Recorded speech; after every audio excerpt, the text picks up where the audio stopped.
Okay, and there we are. Hi there, how you doing? Hope you've started your week well, and hey, also welcome into December, I guess, and all of that. So yeah, first thing on forward for any out there who are like me, of the Romanian persuasion and all of that. I guess a happy national Romanian holiday thing, because it is our national day today. So for anybody out there who's out there wearing their pride for being of our Eastern European persuasion, I hope you're having a nice government mandated holiday and all that. And equally yesterday, for because again I think I'm not sure exactly across across the like the I don't know, Christianity faith, or even like within the Balkans or Eastern regions, how often this is done. But at the least around here, name days are celebrated in Christianity. So for anyone out there bearing a adjacent name to, or a name originating from Saint Andrew, hope you had also like a nice day yesterday as well. For me, yesterday was what I've always liked to call my risen day.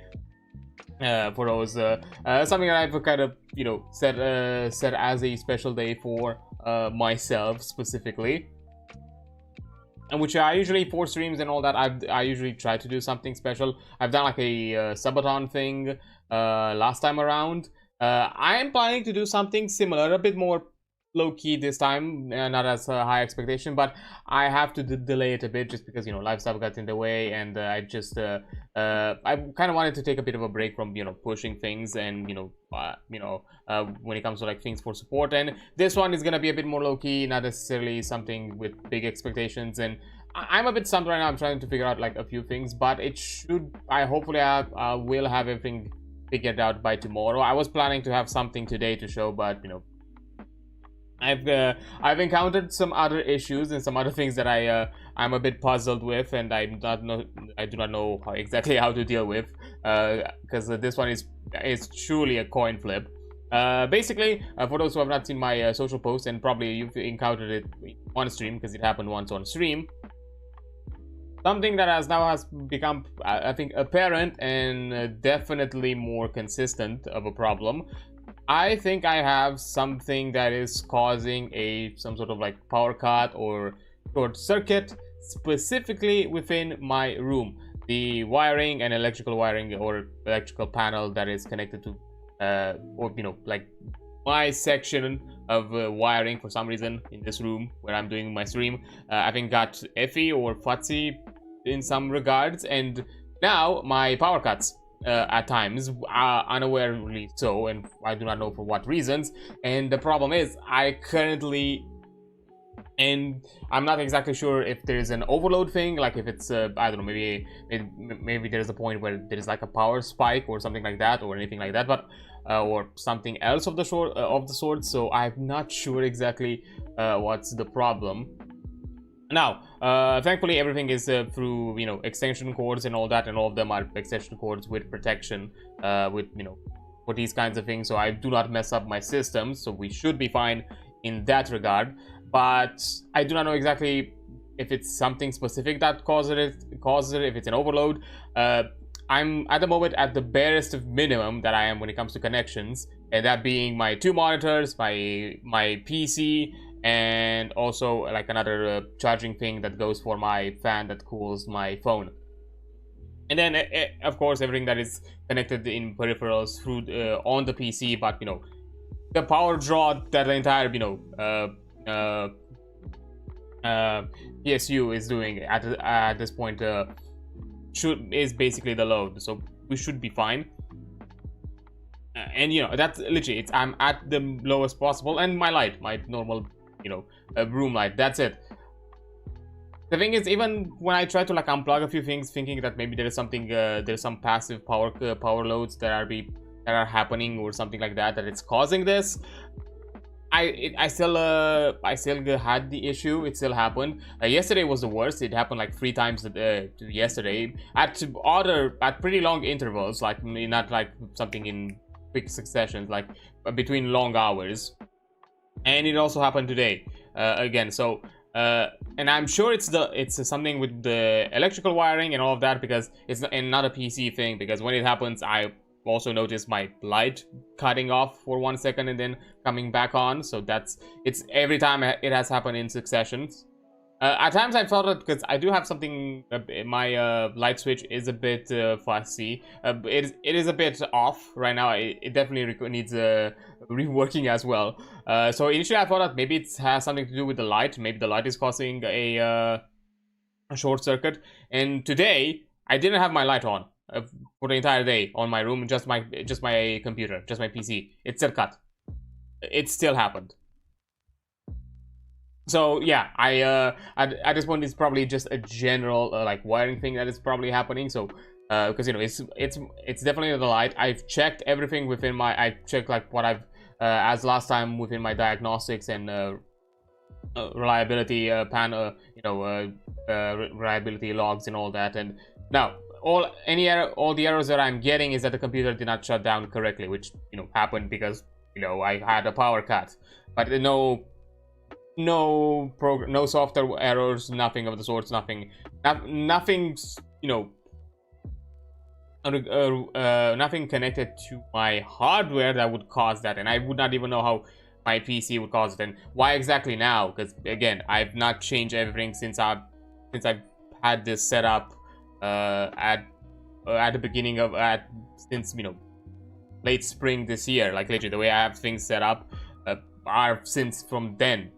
Like I've not changed anything, so it's definitely something that is not connected with the PC. So yeah, because it's a bit unpredictable and I do not know what's happening, and it's gonna be a while until I'm gonna have like an electrician trying to check things here, and thinking that I was out of urgent costs and anything of the sorts. It is what it is. I do not know what to tell you, and I'm not sure exactly when I'll get time to handle this. Plus, we are getting really close to the holiday, so it's gonna be a pain in the ass to find somebody at this time of year. So it's even worse. Right now, for example, for today especially, I can't call anything. As I said, it's a national holiday. Nobody's working. Nobody to call or to at the very least ask a bit of advice. I'm just out here trying to figure it out a bit on my own.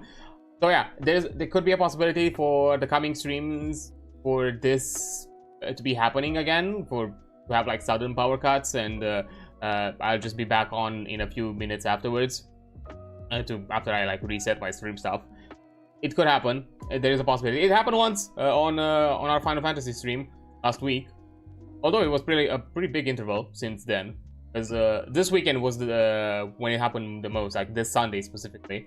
Today it happened once. I'm hoping that it won't happen again for the stream. I did just out of safety, in case it's also something regarding with power draw or anything like that.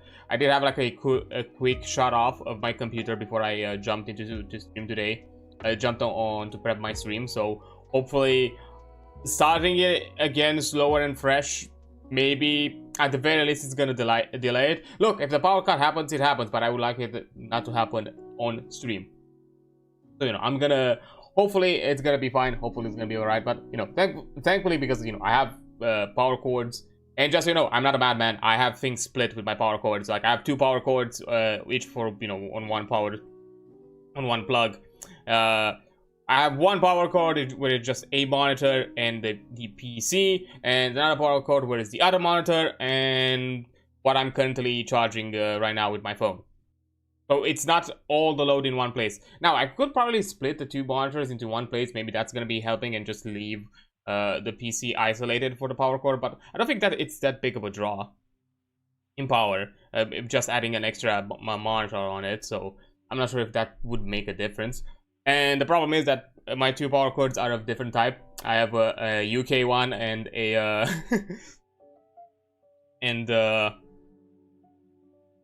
a normal one, or a European one. Because one of my monitors, the secondary monitor that I'm using right now, is the the one that I got while I was still in the UK to use with my laptop. And the one that I'm currently using as my main one is the one that I got as a secondary screen and to turn it as a main screen when I got my PC. So that's kind of what happened. That's kind of what I did. And so yeah, because this, and you know, I've not looked into it because I do not know if I can find plugs for it that are like European flavored. I think I can call like an electrician that could probably wire it to be a European plug, to make it into, I probably can do that, but again, it's like another thing where I have somebody to, you know, call in to do that, and I'm not dealing with wiring myself. That's definitely beyond my purview. I have no engineering experience or knowledge of any kind, so no, I'm not dealing with that myself. Maybe that would probably fix it, and at that point, yeah, I could probably have 2 extension cords of the European flavor that way. To be fair, there is a lot of like electrical wirings related. There's a lot of things that need to be fixed in this, to be fair, so who knows.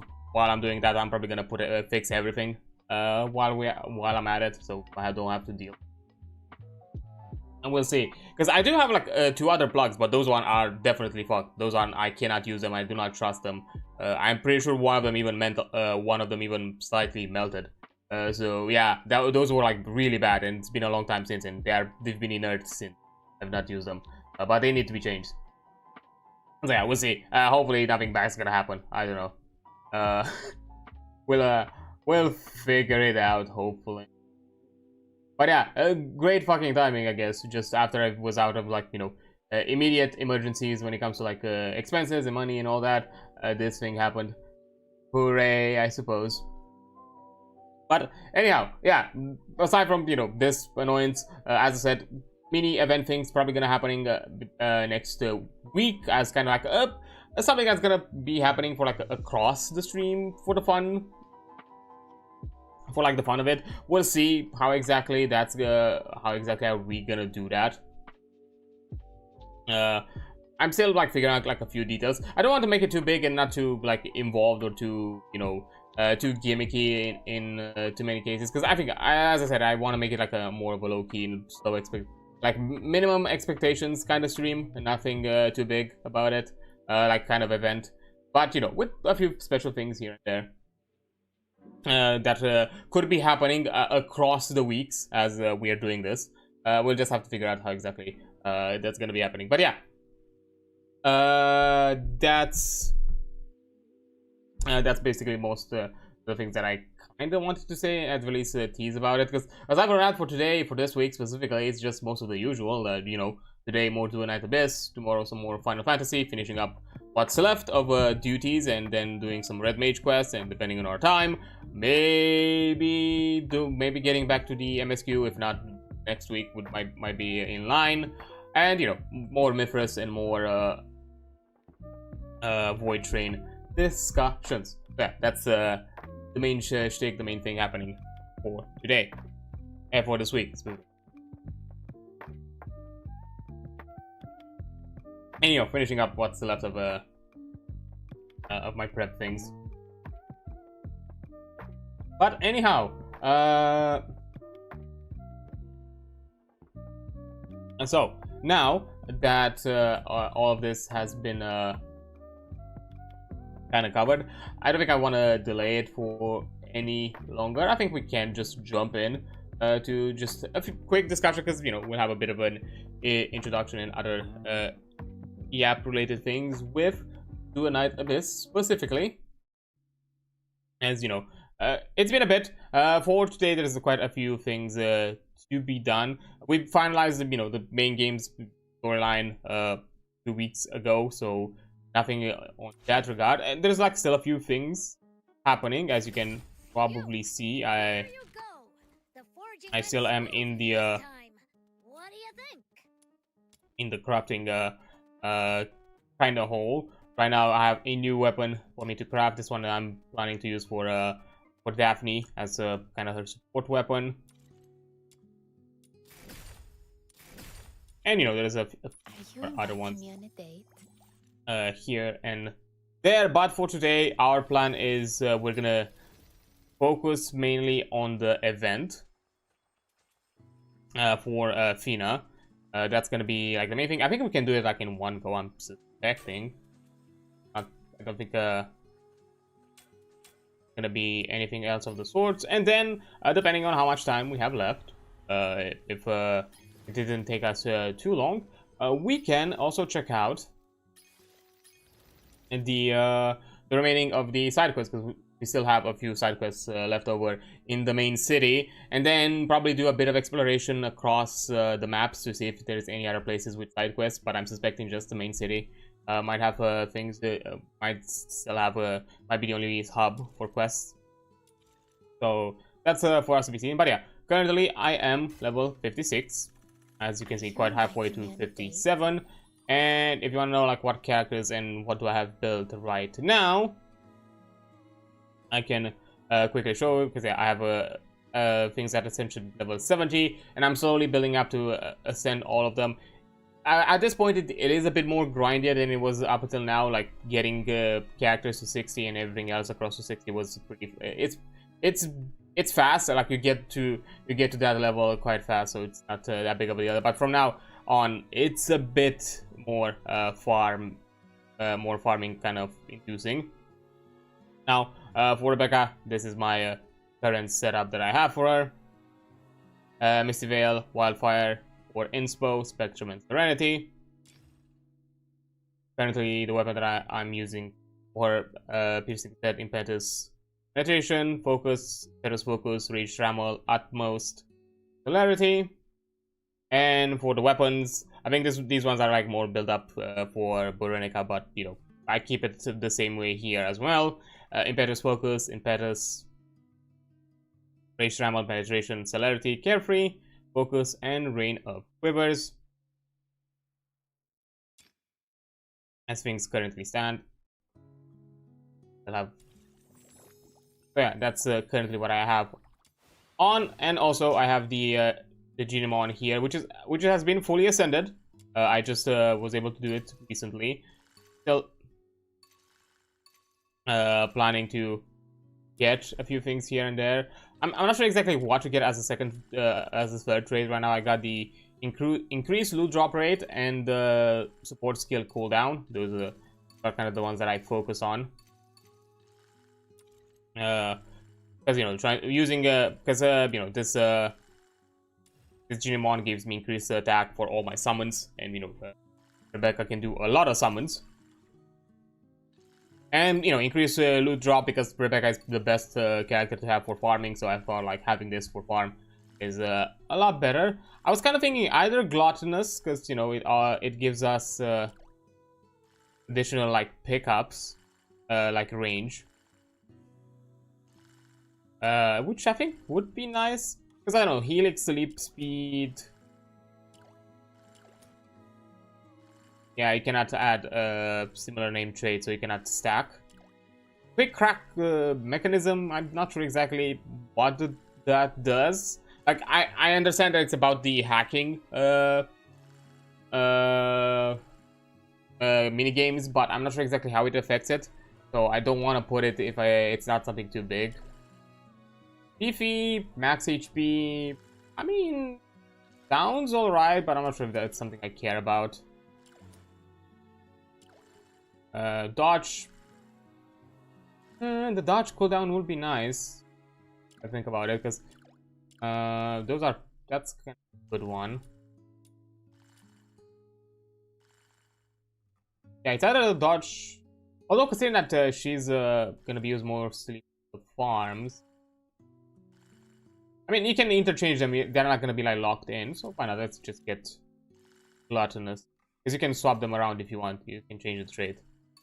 I'm kind of annoyed that you cannot do it with Genimons that already have them. I think that would be like really nice, be able to like, because you know, at some point, because you know, the game has also things like shinies, which are, you know, they look a bit different skin wise, and also have this kind of like shiny effect. So far, they're like each Genimon has like 3 variants. I'm trying to find one where I have the, oh, there it is. You have the Miraculous, Zipro, the Ardent one, Miraculous, Ardent, and Shiny. These are like the 3 variants you have. That wise, they're identical from the looks of it. Like literally none. They have no difference. Oh, it's but the shiny from the looks of it has more slots. Yeah. So I would kind of love that, and I'm kind of a bit annoyed that I found out about the shiny stuff a bit later when I already like put these on, because I would have probably kept them. Maybe at some point they're gonna add some sort of a quality of life thing that would allow me to like transfer these, because I would really like that. Because you have you have the selection here with active Genimons. You have the tab, so that kind of implies that you kind of have it somewhere in the back. Somewhere in the back end, probably figure it out, maybe.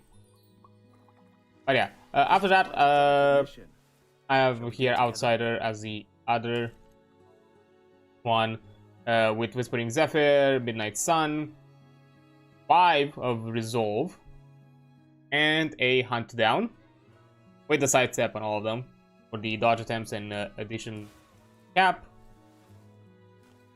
For weapons, I just got the Sacred Favor and currently built it to the best of my abilities with Impetus, Focus, Rage, Penetration, Celerity, Crescent Fury, Rage Trammel, and Impetus Focus.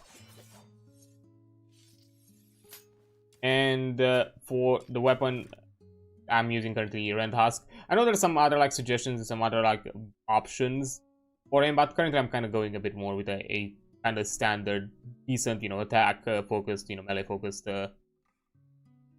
character. But even for the Red Husk, I have some items on here. I have the Hunt, Holdover, Celerity, Cunning, Celerity Normal, Rage Trammel, Carefree, Impetus Focus, and Focus. That's kind of stick with him. And the Genimon that I usually use with him is the Ardent Good Night. With him, it's gonna be a bit until I ascend him, because I just he's a legendary Genimon, so I'm not sure exactly. I'm not sure like the drop chances or like the spawn chances for these Genimons, how big they are. So I have no idea. And right now, you know, I used up one of the ascension for him and one of them for the Beneva. So yeah, and I've not been too I've not looked too heavy into like farming Genimons. I'm not too fully sure about that. Then here is the main protagonist,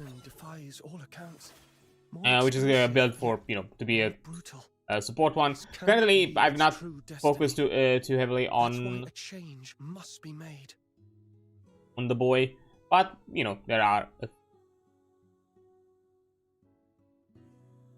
things here. Mostly, I put Eternity for the extended like skill duration, but these are the two that are kind of gonna be here for longer. I think also this one, if I remember correctly.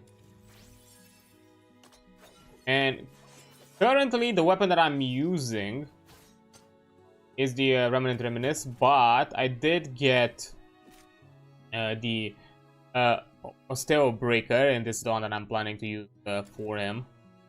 Just so, you know, I can free up the slots, because the blade itself, this one, is going to be used for Berenica. So yeah, I kind of giving him this one for the skill duration bonus, and it also, you know, it's within his proficiency weapon, so it's also gonna do a bit more extra damage, which it's nice. I've not yet, you know, swapped things over, but I already have it on the ready. Then one of the main support characters is Truffle and Filbert. Yeah, currently I'm focusing to finish up my actual deployed characters, the DPS ones, which right now on priority is to finish up Outsider with his equipment. Because I have his weapon, but I still need to level up his... Actually, no, the gun is almost ready to be leveled up. I just need additional things. But the next in line is Berenica. To ascend and to level up. Specifically. Because I want the DPS builds and level up first, so I can do the immersive theaters. Because right now the immersive theaters is focused on Animo, wind damage, which is the Outsider, and Umbro, which right now the only Umbro that I have is Berenica. I want to get Fantasia, but I I need it to be account level 60 to unlock the final ascension level, which is 80. Which with that final ascension, it also unlocks the max level difficulty boss fights, which for Fantasia's you know, as letters drop at that level. So yeah. And so I have to wait for a bit longer. So as kind of a intermediary option, I'm using Veronica in the meantime.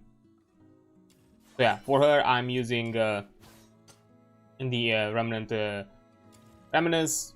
But I have Celerity, Imperious, Rage Trammel, Focus, Unity Trammel, Thundering, Edgefield, and Impetus Focus. If you want to see also for her what I have for the moment, I'm still, you know, waiting to level her up to unlock more of the tolerances, and then, you know, start using some of the adjust slot tracks.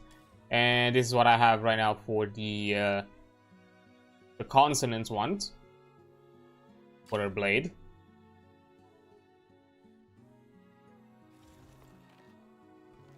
Then after that, yeah, and as secondary weapons, the ones that I'm using are also gonna be the same that I'm also using for Rebecca, the Escaduo. Considering that you can only have one deployable, it's fine that they're sharing it. And as Junimon, the Nebuthis? Nebuthis or Nebuthis? I don't know. Nebuthis, I'm using that for the Umbro bonus damage. Let's go. Yeah, that's kind of my focus. Also, yeah, Tabitha as the obvious support for Rebecca, and I think also Outsider because she does skill damage bonus. Although I don't think Outsider needs as much. I think Daphne would be a better option. Because he's not necessarily skill damage, he's more attack focus. But yeah, once I'm done with the main characters, I'm also focused on her. And I use her main weapon from the same farm, Shackle of Lone Wolf. Trammel, Continuity Trammel, gives me Utmost, Rage Trammel, Celerity, Vigilance, and Focus. For some of them, I put them for the triggering bonus that I've kind of made of my own decision. I think this is like the main important thing that you need. I think the Outmost.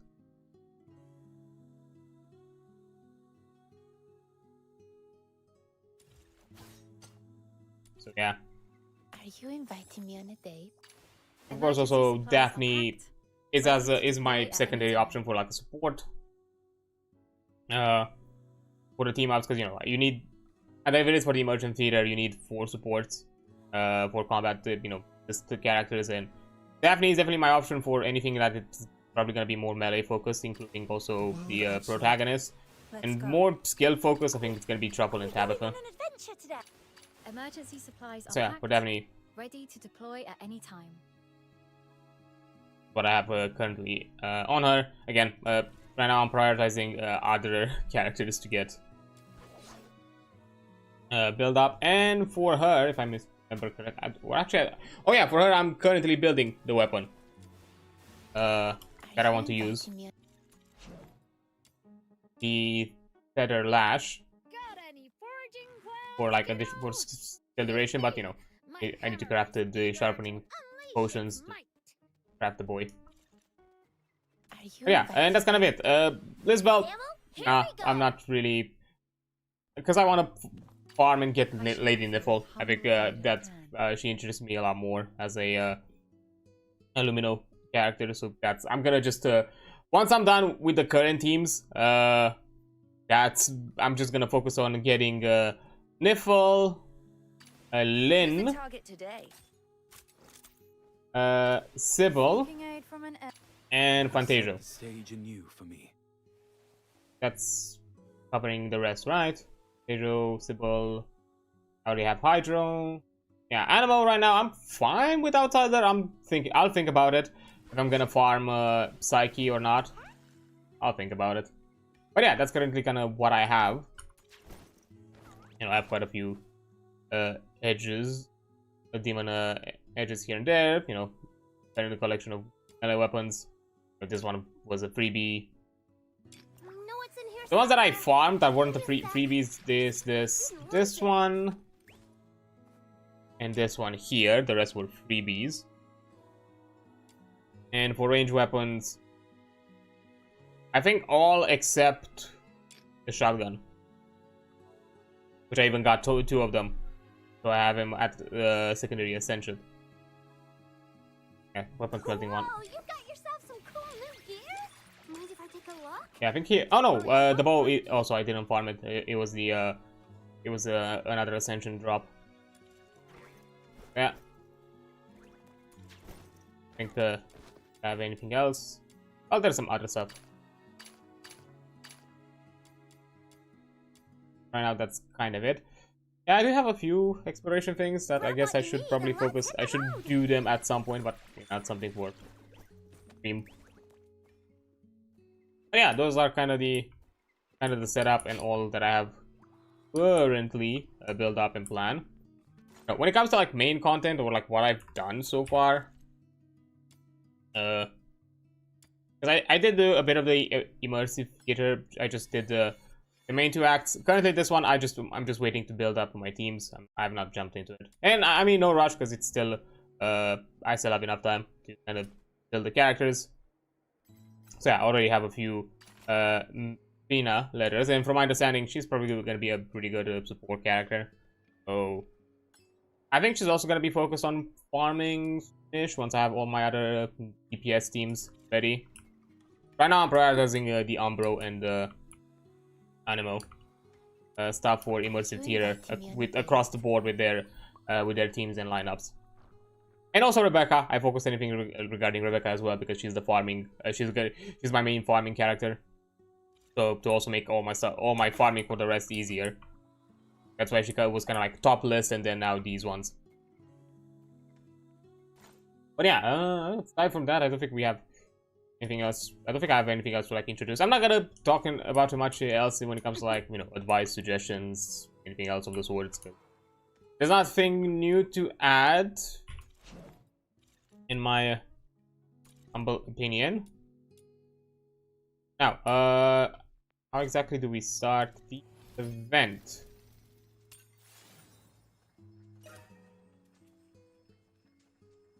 After the completing beyond the page.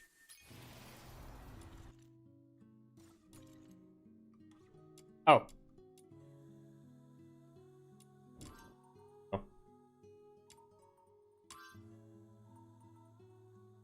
Now let's actually, because we can just also actually before I do all of that, let me check some. Sometimes settings do reset on this game depending on the updates. Seems that we could.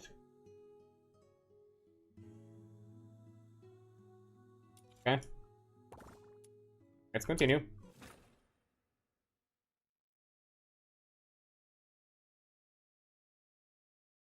Yeah, we're gonna do Fina stories. We're gonna do whatever is related to that event.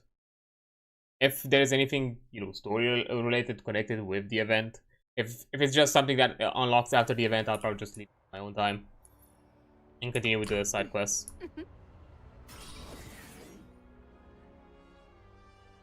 How boring. Or just do Fina story, side quests, and then if we still have time, we can jump in on the events.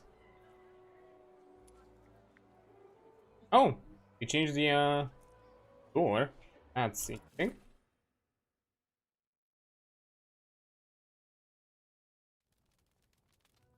There. Also, pick something.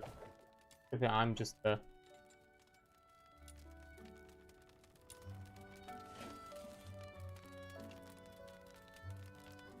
I was wondering. I think I had the volume slightly low. There we go.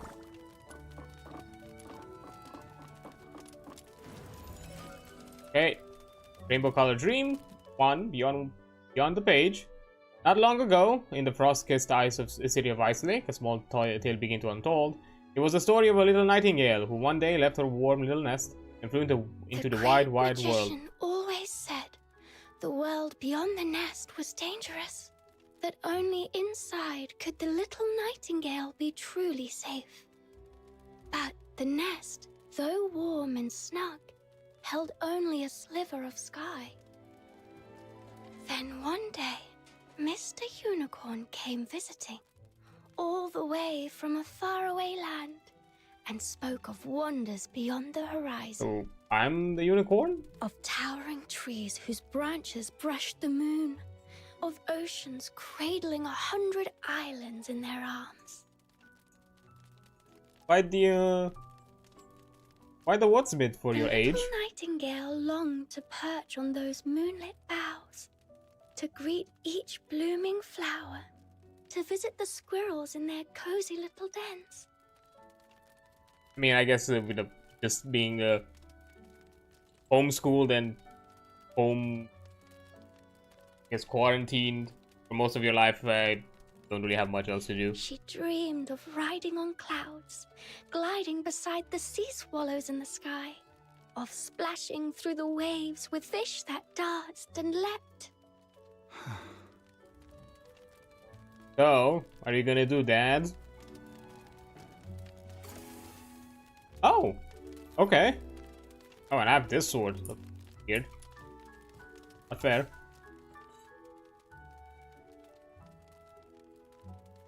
We're not gonna be part of it, part of this story. Nothing. Just look at each other in silence. That's it. Just gotta judge each other. Fina. Oh, Outsider, you're home early. Did something happen? Something very important, actually. Today marks apprentice magician Fina's very first adventure. So I came back early to wish her luck. Huh? what? I saw your storybook. You really want to see the world out there, don't you? Well, I've decided. Your adventure begins today. Ah, Dad is finally letting the bird fly out of the coop. But didn't you say it's dangerous outside? That there are bad sorcerers everywhere? After asking for all of this for so long, now you're second guessing yourself. That's exactly why this great mage has cast the strongest protection spell he knows. Those nasty sorcerers won't dare come near. Basically, you're just gonna tail her and just be But, just like in the story, the protective father. magic doesn't last forever. So you can only go out during the day and don't wander too far, or the spell will wear off. Got it! Child full of wonder.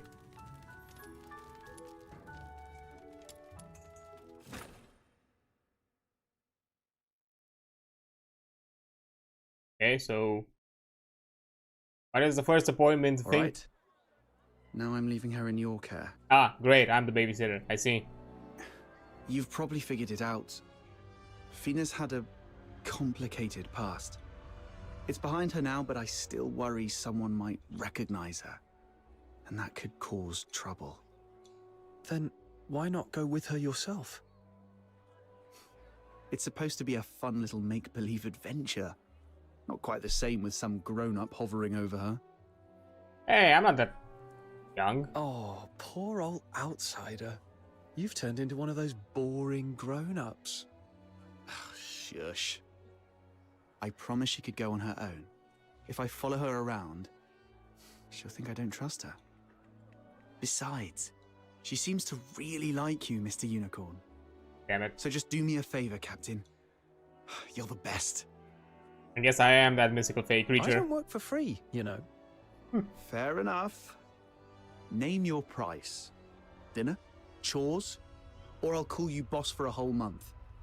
Anything but asking me to Aw, bark like a come dog. on. Just one. Bark, little doggy, just one. What a pity. I was hoping to polish up my animal training skills. Eh. I'm never gonna live that one down, am I? Nope.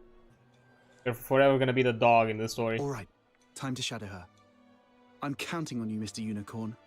Guardian extraordinaire. Oh boy. Oh, but I'm still Fina for the time being. Fair enough. Hey, kids. Huh? Mark's not coming today? No, he said he's helping his mum at the store. So, it's just the three of us today. Okay, I'm gonna be honest. Your horns are kind of rad, both of yours. No, only 3? That's no fun. We need 1 more player. Well, would you look at that? See. If there was like a wandering girl looking for fun. Look, it's Outsider's vampire sister. Huh? What? Hold up. I'm already getting vampire allegations. I just step outside. Fine, fair, true, I guess. My base ass would probably be too obvious. What's a vampire sister? Just Outsider's sister. Duh. I've never seen her come out of the house during the day. Only vampires do that, right? I mean, she's not even coming out during the night, so... Really? A real vampire? Think she can help count our pebbles? I swear they keep disappearing. No, I'm not out here counting rice. That's not working on me. But you said she never comes out, and now she's right there. Well, maybe she leveled up. She's not scared of the sun anymore. Ah, yes, I got the infamous sun immunity that all vampires get. Oh, that's even scarier. Hi. Hi. Ah, don't bite me! Help! No, you've got it wrong. My name's Fina. I'm just a regular human like you. Well, carry on, but, you know. So, you're not a vampire? Oh, then who's gonna help with my pebbles?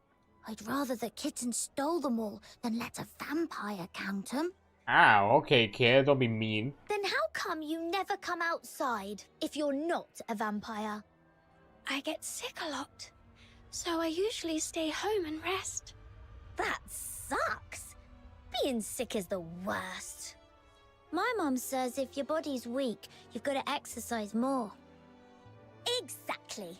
Fina, you just need to run 100 laps around the square every morning. You'll be super strong in no time. I think that's a big ask for a child. Thanks for the advice, but I'm not much of a runner.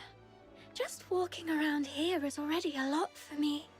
Then, Fina, wanna play with us? Playing counts as exercise too, right? Yeah?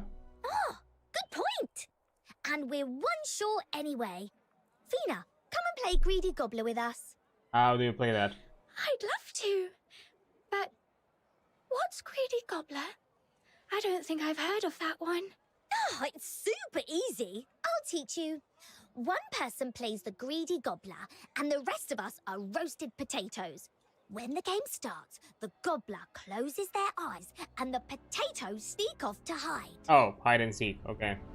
Once the gobbler finishes counting to 60, they open their eyes and go hunting. If they find a potato, chomp! They gobble it up. If the gobbler eats all the potatoes in 3 minutes, they win. But if even 1 potato's left, the gobbler faints from hunger and the potatoes win. Well, the surviving ones, I guess, are the winners. Also, I would be surprised for a child to be able to keep track of time. But potatoes don't have legs. Why would they run and hide? You're putting too much thought into this She's girl. got a point. The potatoes my mum makes just sit on a plate. Totally still. Oh, that's not the point. Oh, I get it.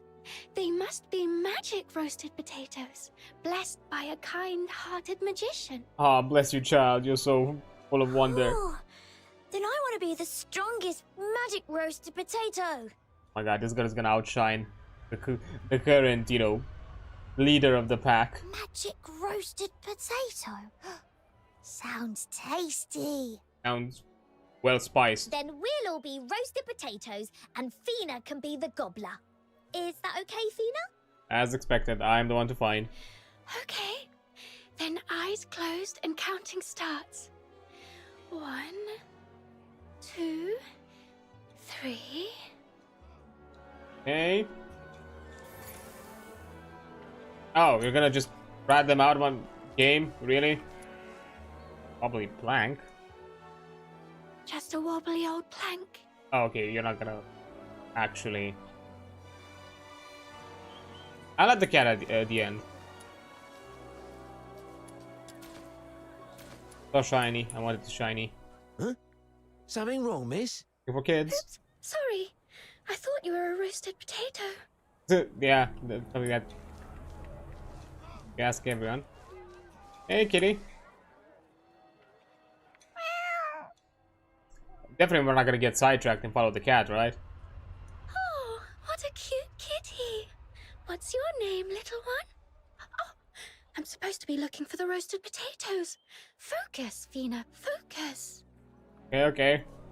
Find the chill. And just like that, 3 minutes flew by. Oh no. Yes! The magic roasted potatoes win! All three of us made it! The gobbler's still got an empty tummy. Right. I was too slow. The potatoes were just too clever. It's okay, Fina. First time I played, I didn't find a single one either. Ah, Davy's a good egg. Yeah, let's have another round. I bet you'll catch one this time. Oh. Oh my god, are we doing it because I remember this as a kid. We always do that rule. The loser always keeps the roll until they win. And it sometimes can be unfair. Right. I'll do my best this time. If you have a really bad day, the This loser could time, be at it for a I'm while. definitely going to catch at least one roasted potato. That small expectation, you know.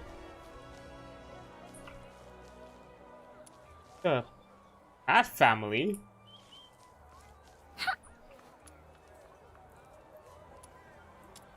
Okay. Oh, sorry, Mrs. Rat. Didn't mean to crash your family gathering. Okay, so not the rats. Cat again. Oh, it's you again, little kitty. Again, focus, child, focus. Ah, still no sign of any roasted potatoes. Maybe this game's just too hard for me. But in stories, heroes never give up. No matter how tough it gets, they always keep going, with help from their friends. That's it! Friends! Maybe one of my magical friends can help. The great magician has the sharpest nose in the whole wide world. He'll sniff out those potatoes in no time. Oh god. All I have to do is call him from the pages. Are we about to pretend to be magicians? Oh! Well, it is part of the, So it is part of the story. Okay. Okay, farewell to the cavern of yesterday. Fina steps into the fairy tale world, arriving as a guest at the great magician's home, only to find him gone. Follow the traces he left behind and find your way out of the cavern. Okay. Oh, that's actually a nice piece of art. What a huge garden. I'm at the door of the great magician's house. Knock, knock. Great magician, are you home? Question, are we like in some actual make-believe moment, or No does this response. girl literally have some Looks like he went out. sort of like fairy tale Let's go and look powers? for him then.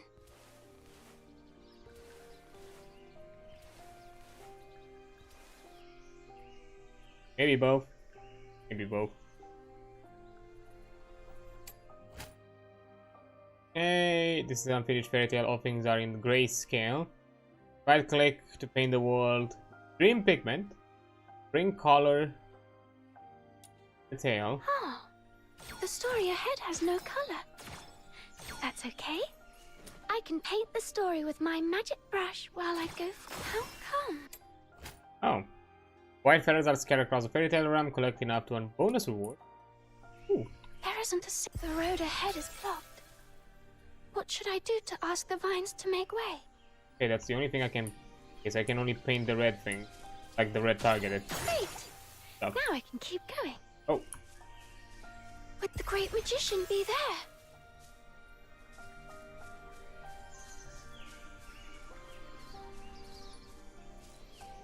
Oh, the bonfire is Oh. still burning. Looks like the great magician left only moments ago. Okay, so there's also like bonus things we can paint, not just... Whoa! The moment the fireflies scattered, like the stars had suddenly grown wings. Okay. Guessing this is like some secret area. Us to paint.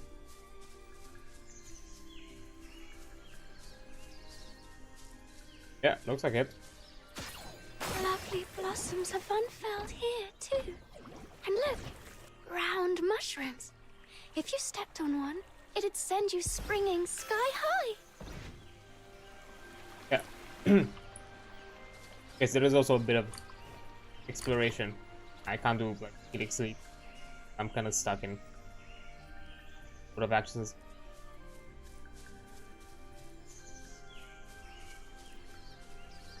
Okay, keep an eye out. There's no way ahead. How can I get through? Let's look around.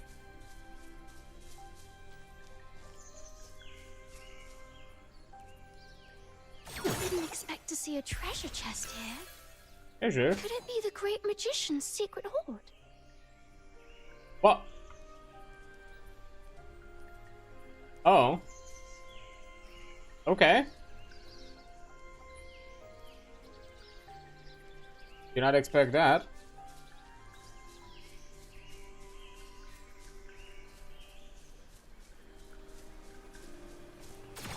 Wow, lovely mushrooms. Are you here to help me?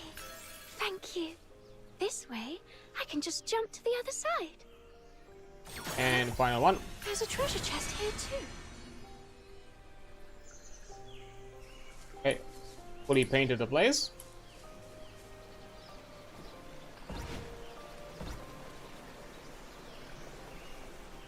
Great magician, I finally found you. I need your help. Could you come with me to the real world?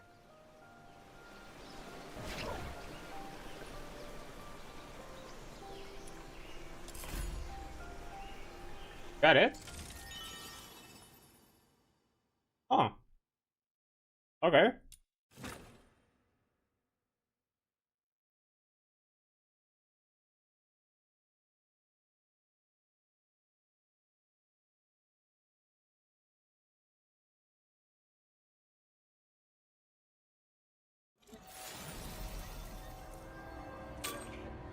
Enough. Boards, I'll take those.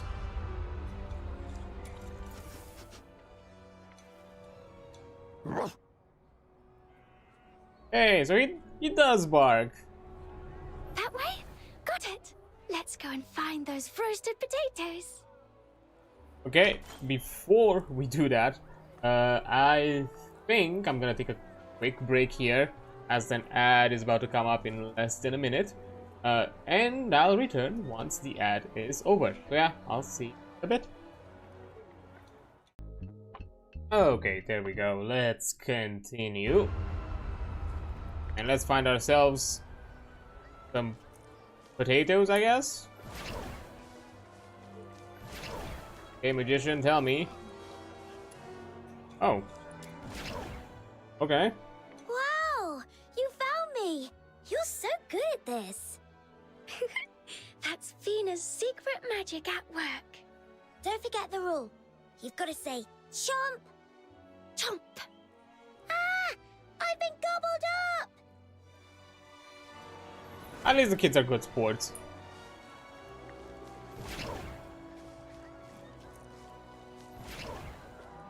I wonder if across this quest you can actually see like the protagonist, like the main character, hidden somewhere. That'd be like a neat Easter egg.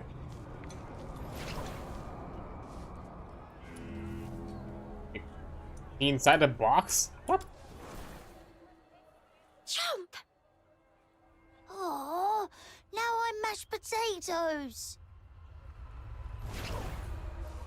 And final one. Definitely not gonna look like I'm cheating, you know, after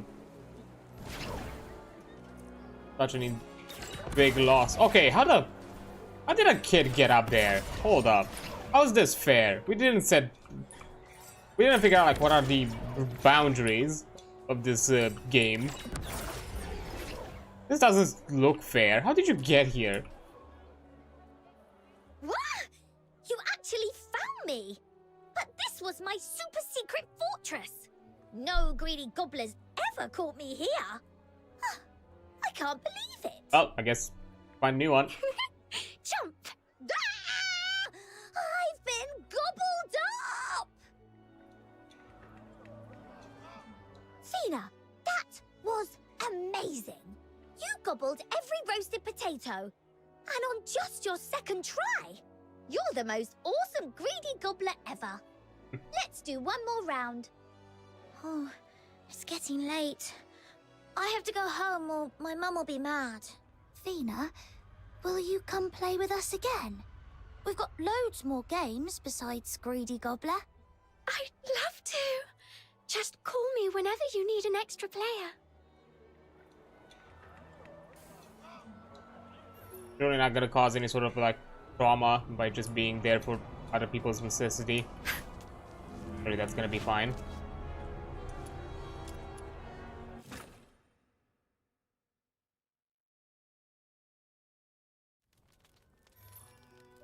You're back. Hey, Dad. Fina. So, how was your adventure today? I made 3 new friends, and they're smart. We played a game called Greedy Gobbler. It was kind of tricky at first, but then I summoned the Great Magician and... Wow. Sounds like you did brilliantly.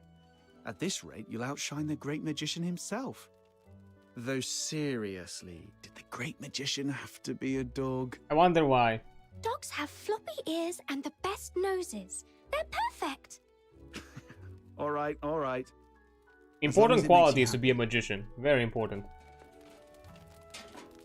Okay, so if Fina calls you the dog, you're fine with it. But if I do it, all of a sudden it's weird and perverted. I see how it is.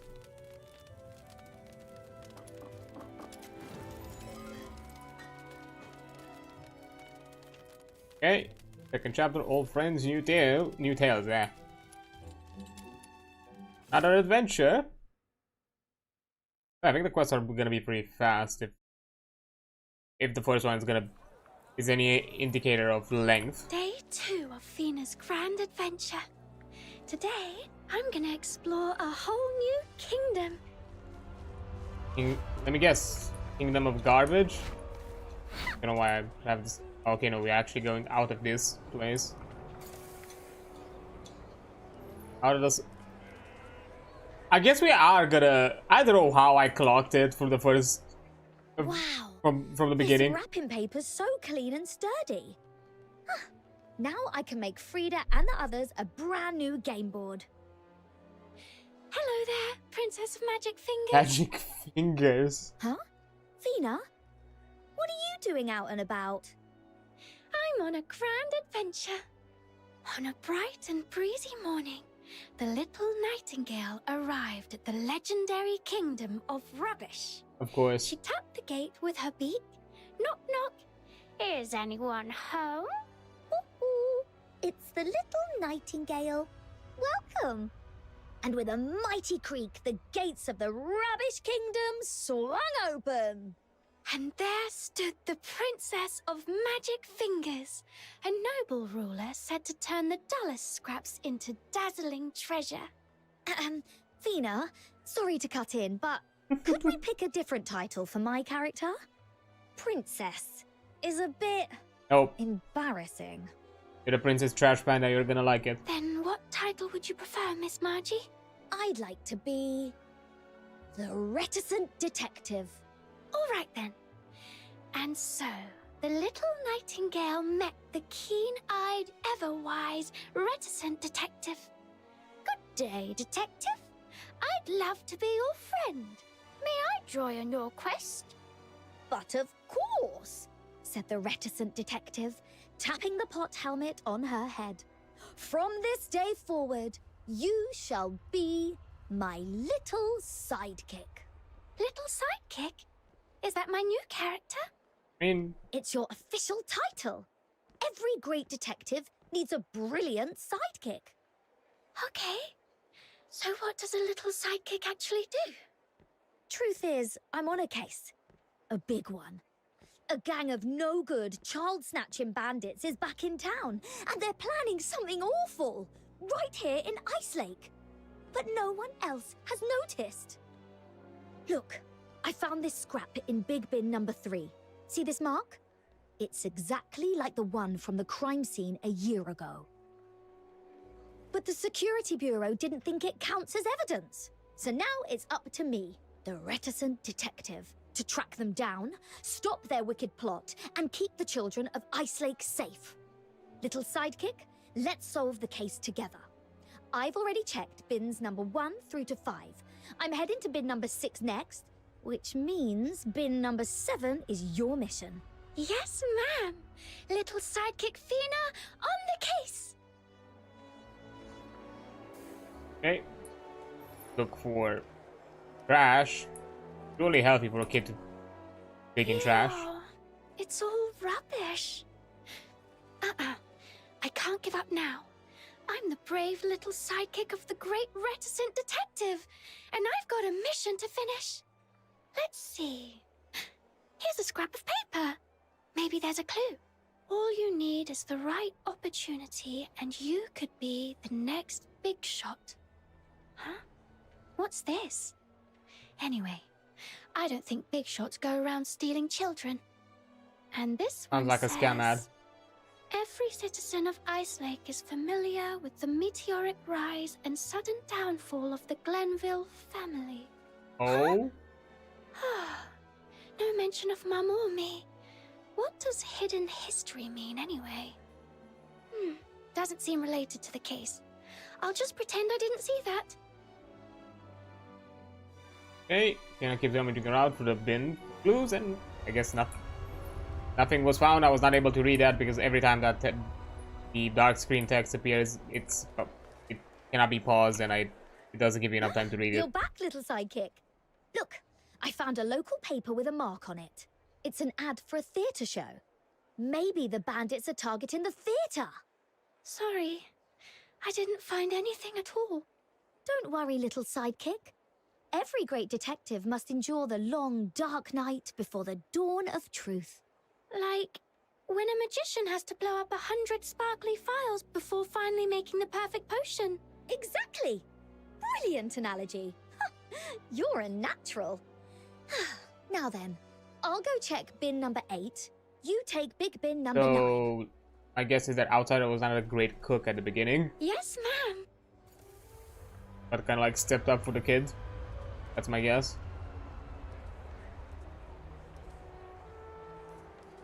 Oh, these are like kind of kid size. Ah, slightly too short and too tall. Maybe you need to add a bit more variety. Panels.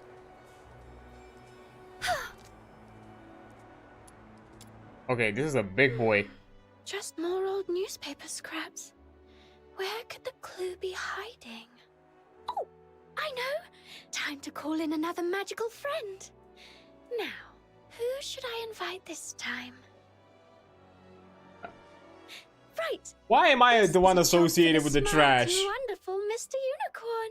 Come on, every time I'm the trash digger. Fine. The frames in this cinematic. It's pre-rendered, but even with a pre-render, it has like some awful frame rates. Ooh.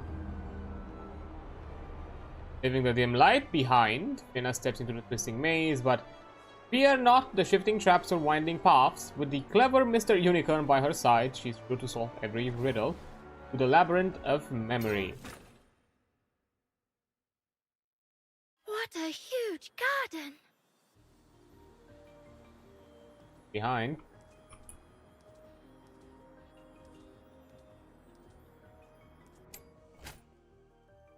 Track an ending graphic with pigment.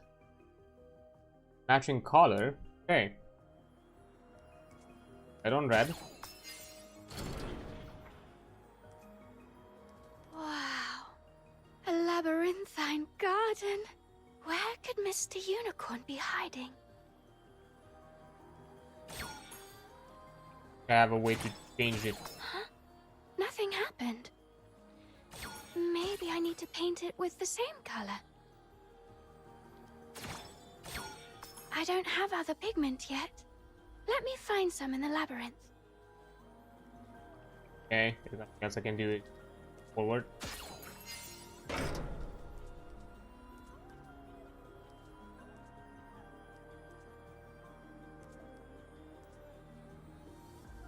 Mr. Unicorn once hid in a narrow cave with his family to avoid Aw. some beasts. Veronica. Later, they picked up their weapons, braved on, and fought against the beasts. Oh, I told them about my tragic past. But just when they finally drove away the filthoids and broke through their ring, well, that's a that's a faux pas, definitely. Ooh, she's out there. She's just standing there, menacingly, asserting all the dominance she can muster. Truly, the fiercest of warriors. they encountered an even more powerful enemy. My God, yeah, that probably should be fixed. They fought desperately with all their might, but were forced apart in the end. May Mr. Unicorn find his beloved family soon. Oh my God, that was that was something else.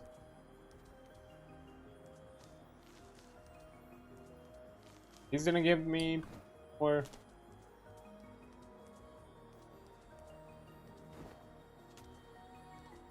Oh well.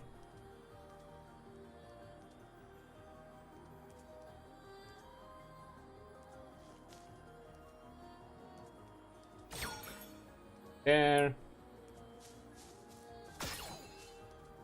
Something there, but I do not.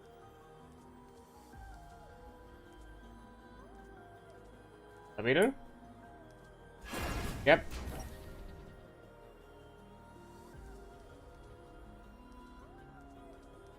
After arriving in the realm of ice, Mr. Unicorn met some new friends and embarked on one exciting adventure after another.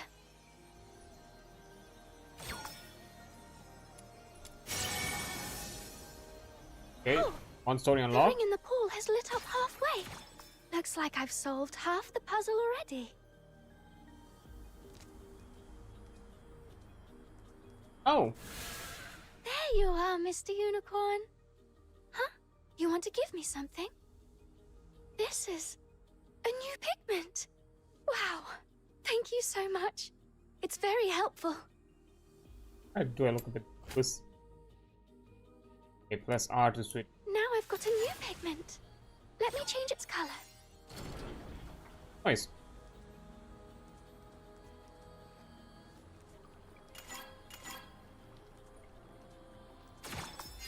I did it! Now I can head to the other side and explore.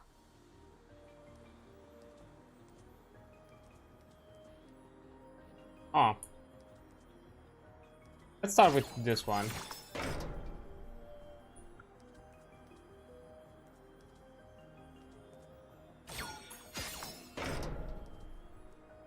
Here. Let's use a different pigment and try again. Wow, stars! I really want to stargaze with Mr. Unicorn again. Okay, this looks like progress. What's behind?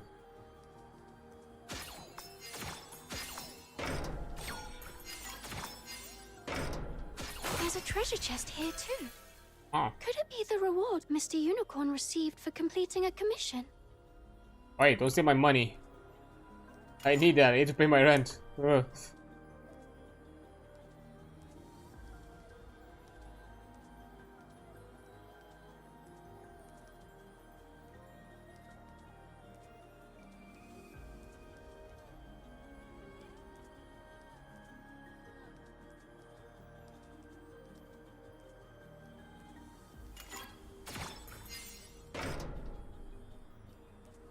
This is like progress again.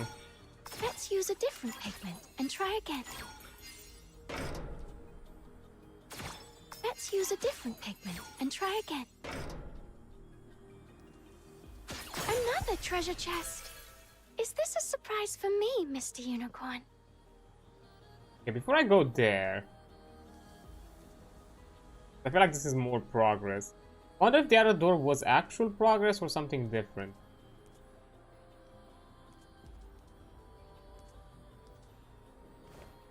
Like if I was able to dash, that'd be nice.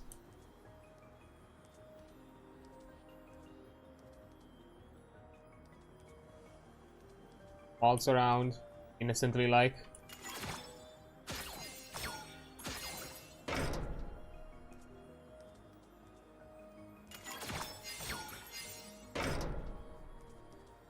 Oh, Oh, building blocks. Mr. Unicorn and I once stacked up some building blocks called spent casings. spent casings. We played with gun casing with a child. Okay, I'm probably not the best role model. Don't ever let me near a child again.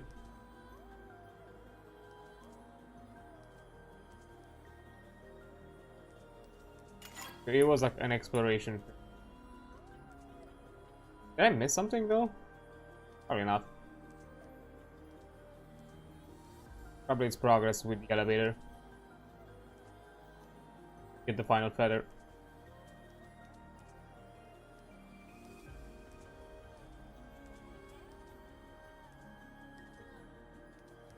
The chest was open.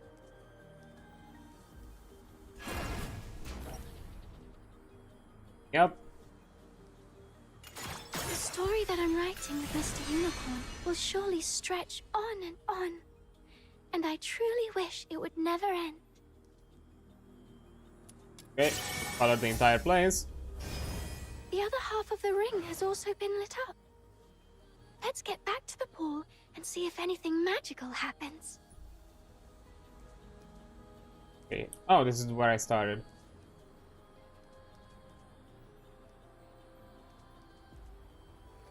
This is the magical girl transformation I've been hearing so much about.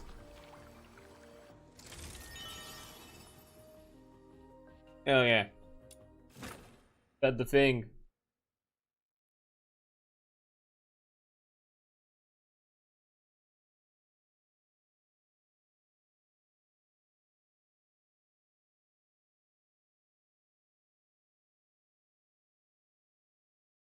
Only loaded. There we go. And I'll be collecting these. I wonder if these were time gated. Because, you know, this event started last week. I think literally, the update happened right around when I finished stream, or like towards the end of my stream, if I remember correctly. So maybe. I'll be honest, I look a bit wonky. Oh, wise Mr. Unicorn. Will you help me find the hidden clue? And the area with poise, elegant focus. At least you see me with elegance. I'll take that.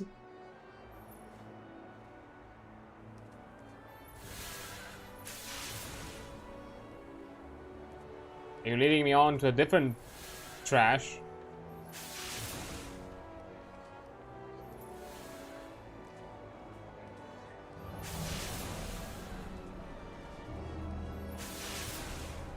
Ah. Okay. Huh? What's this? A torn up picture? Let's piece it together.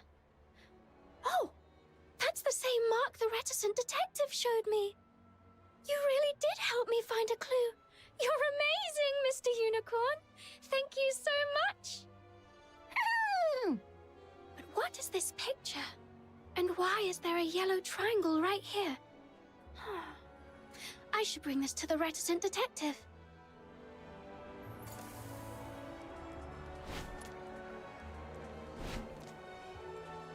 Oi, detective. Found something. Little psychic, did you find anything? I found this picture. It has a strange mark on it. Let me see. Aha! It's a map! Yes, that mark matches perfectly. The paper, the ink, even the handwriting. All just like the note I found earlier. And look, this line here shows a path. And it leads to... this spot. Wait a second. Could this be their hideout? No wonder no one's caught them. They've been hiding outside the city all along. Well, well, you sneaky bastards. Your child snatching days are over. I'm taking this straight to the Security Bureau. They'll nab the whole lot of you. So, was the little sidekick helpful to the reticent detective? Points finger, was I helpful? Of course. You were a huge help. You're the best little sidekick in all of Ice Lake. Actually, I had a little helper too. It was all thanks to Mr. Unicorn that I found the clue. Keeps spazzing out, I guess. And I guess I'm the only one who can see the unicorn, so... Wow. I didn't know you could pull off tricks like that. Honestly, your talents are wasted on being just a sidekick.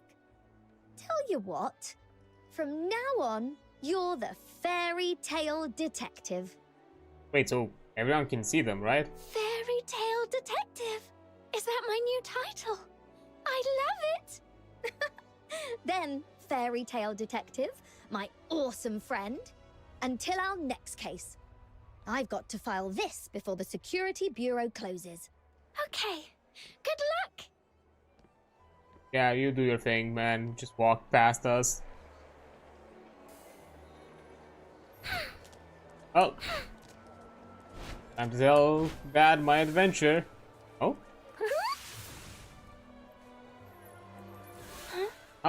You think there's another clue over there? Oi!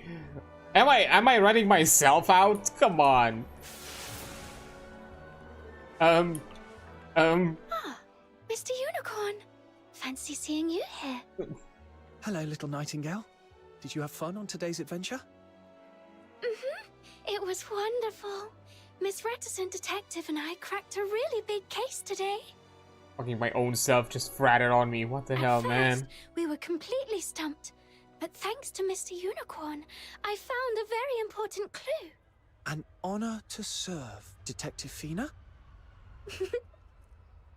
For the longest time, I thought the world outside was just as scary as that big mansion in the inner city, full of bad sorcerers, where only the strongest magicians dared to explore. But then you came to visit.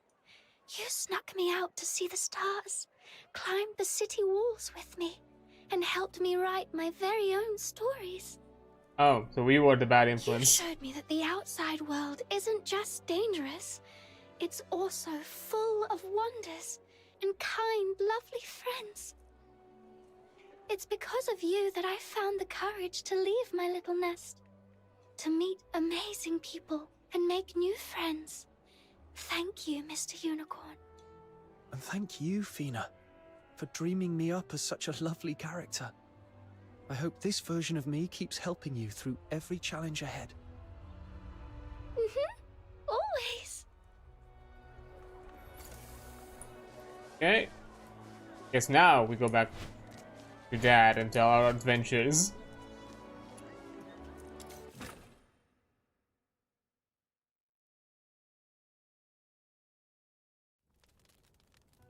Oh. Oh. Guess not. I guess just us. Up. Well, let's continue. Unexpected commission.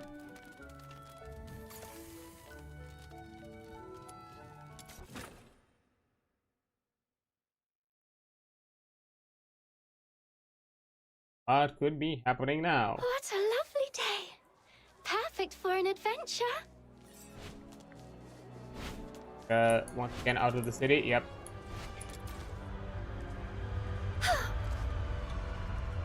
Oh. Hey, you! Yeah, you with the blue hair. Come here a sec. Wait. I've been profiled.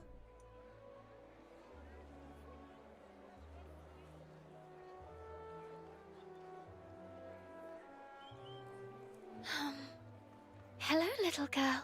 Big bro is on Did watch. you need something? Excuse me? Who are you calling little? Oh, whatever. Just answer me. Can you do magic? A little, yes. That's so great! I mean, okay. Listen up, Charon. I need your help with something. It's simple. Just follow my instructions and use your magic. I mean, can you give me some specifics, though? Like, what do you want? And your payment? Look, I can give you this much. Bet that's enough to keep you fed for a whole year, huh? Huh? What? Not enough? Fine, I'll throw in more. Just... Hey there, Missy. Didn't anyone ever teach you how to ask nicely when you want a favor? Whoa! Who are you? A friend of hers. And a fox hunter, for the record. So what? You're just a Charon. And I'll have you know, I'm from the inner city. Whatever, rich girl. Your worldly possessions do not impress me. Good for you. Yeah. Ugh, fine. If you won't help, I'll find someone else. You're right, Fina. I'm fine. Thanks for looking out for me, but that girl... She's long gone.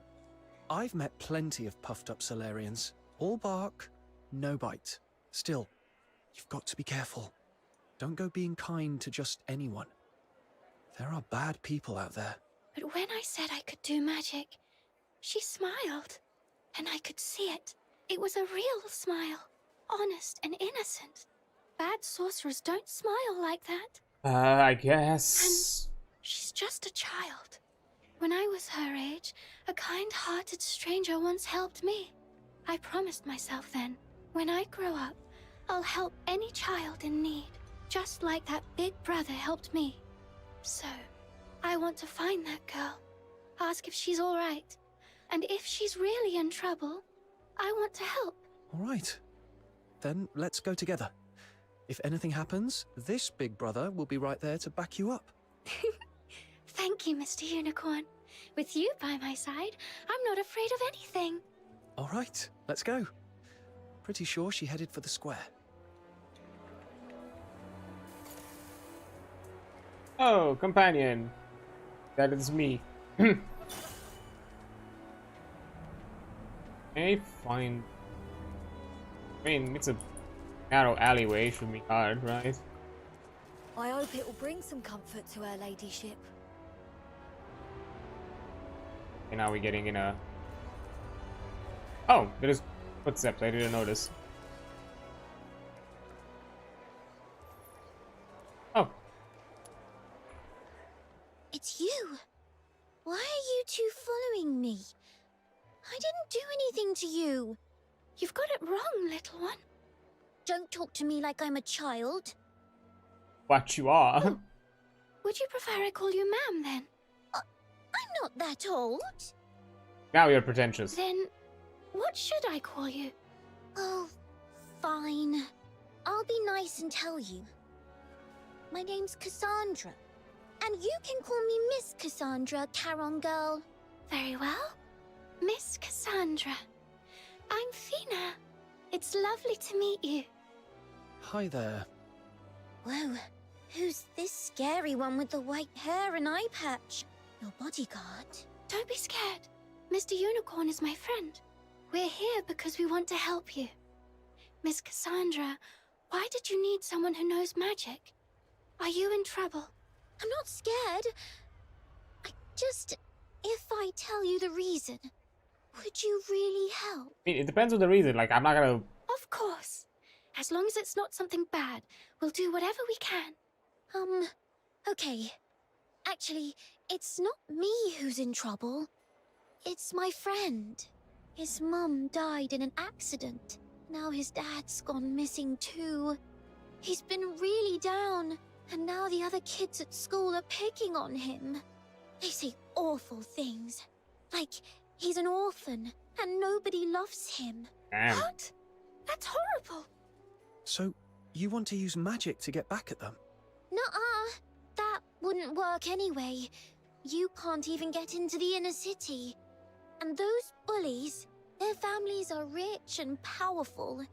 If they get mad, we're toast. Whoa. So the inner city really is a scary place. The reason I was looking for a Charon who can use magic is... My friend once said he really wants to see a butterfly fairy. Don't look at me like that. I'm not some silly little kid. Well, I don't believe in that fairy tale nonsense. But he does. And I just wanted to cheer him up. Thing is, I've no idea where to find one.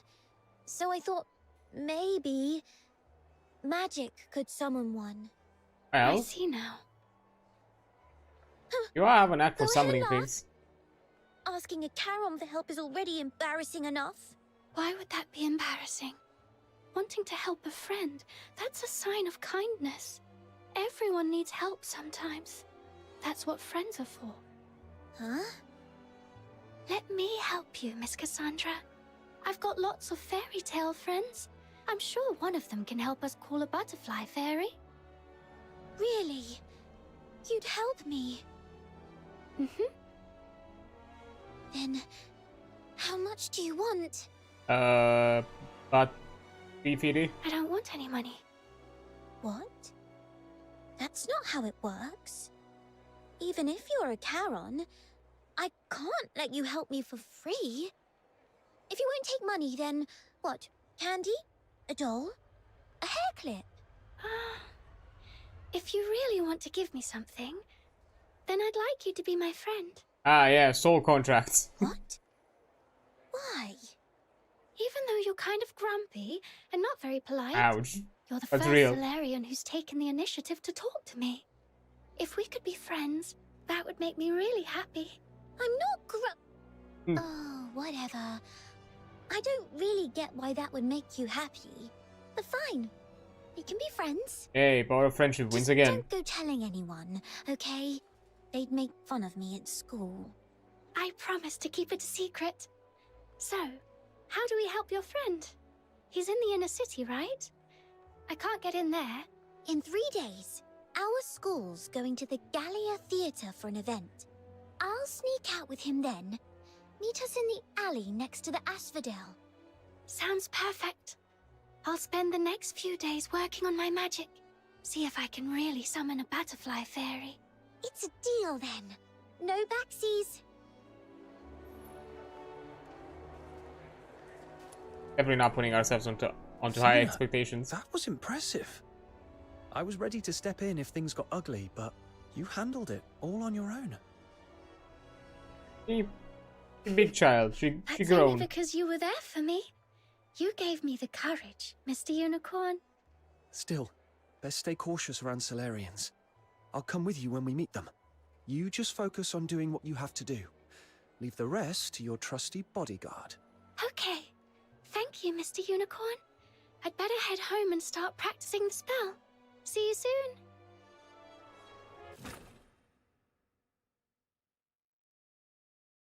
Home? Oh. Okay. Spell magic time.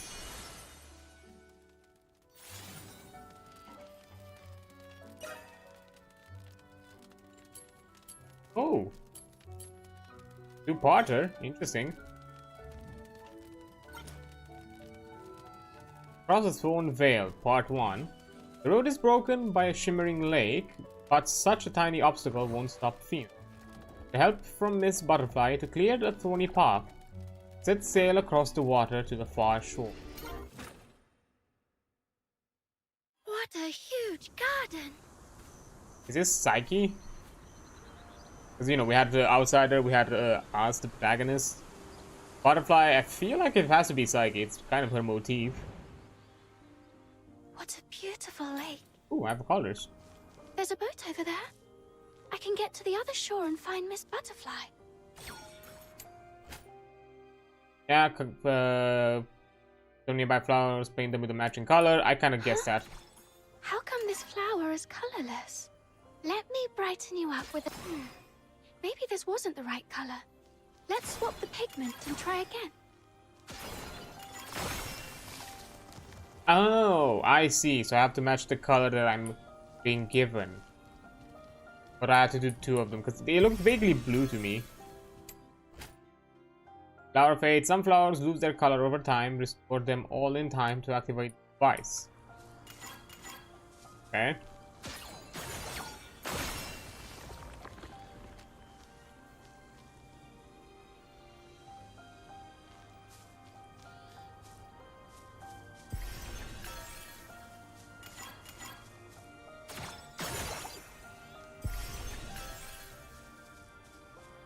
Okay, purely decorative.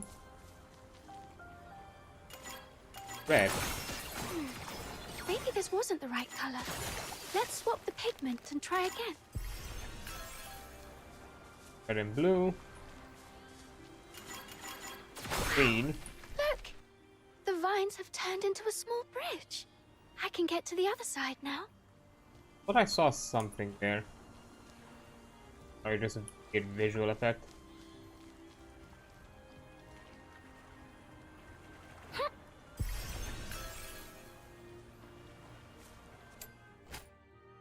Now the basins, paint the basins, yeah, matching colors. We Color have the water in the basin, red, and it looks just blue, like juice. green. Wait, maybe there's a hidden pattern in the basin's colors.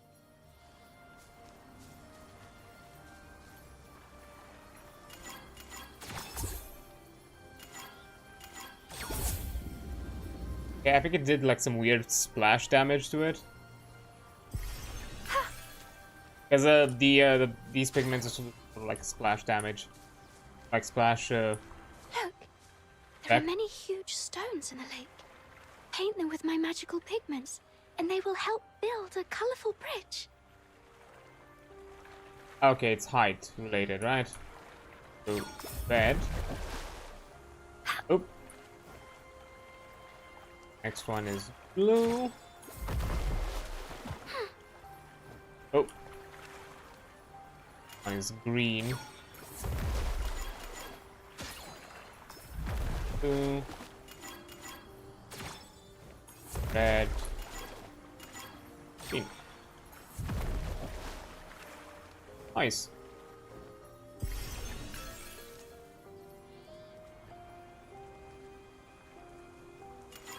I found the boat. Toot, toot, toot! White nightingale setting sail. Okay. I'm guessing that sends me to the second part. This concludes this one, right? Yeah, challenge cleared.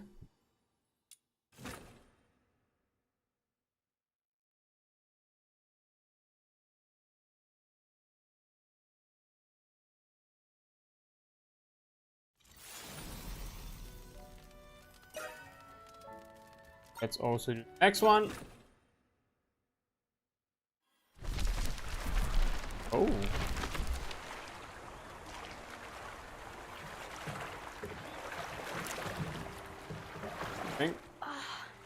The vines ahead block the way. Let's get off the boat and see if there's another way. Oh, Miss Butterfly. Oh.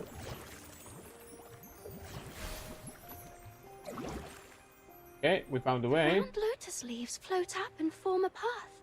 Now I can walk right across the water.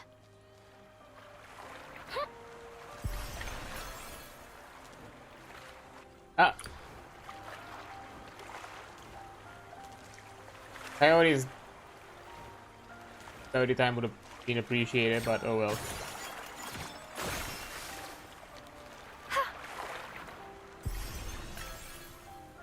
Okay. Blue. Red. Green. Nice. The vines are gone. We can get back to the White Nightingale now.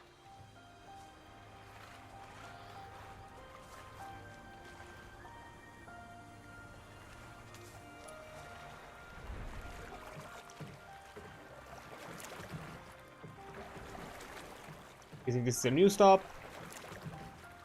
Okay. Shallow from this point.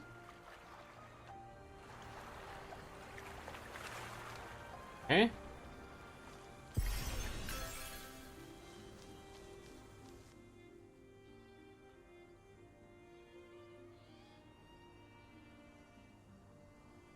I'm suspecting you could probably like brute force it in, Basins yes. have appeared again.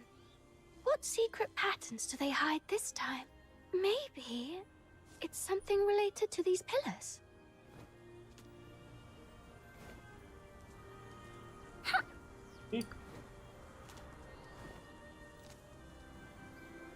Ah.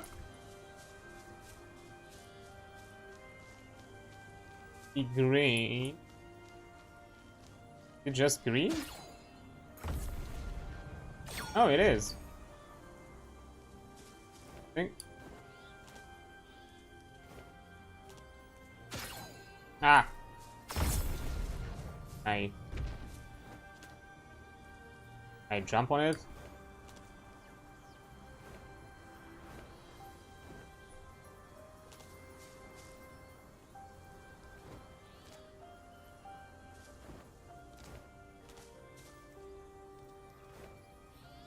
No, I cannot.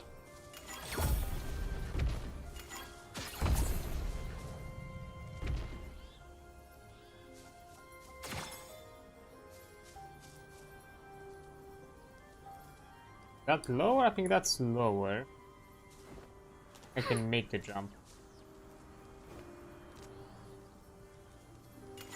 That means that that is the highest?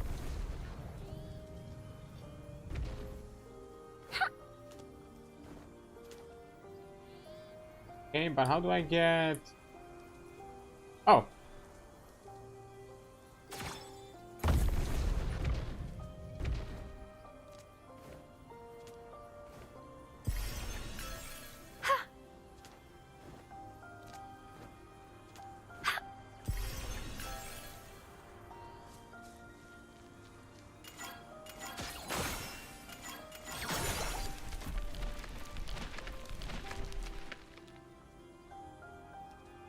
I think there's anything else. Nope. I also hit an invisible wall there.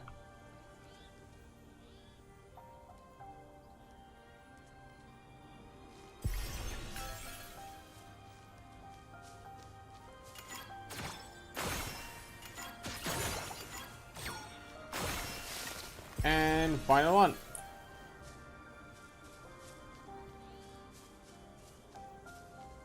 Miss Butterfly, we finally made it to the destination. I need you to do me a little favor. Could you come with me to the real world? Oh. And now, done with the story.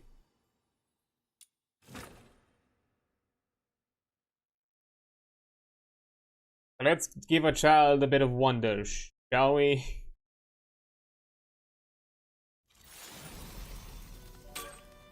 Get my rewards. That is.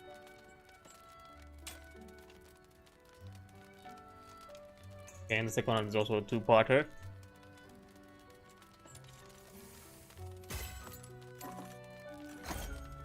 Oh, that was part of unexpected commission. Okay. And Nightingale, take wing for tomorrow.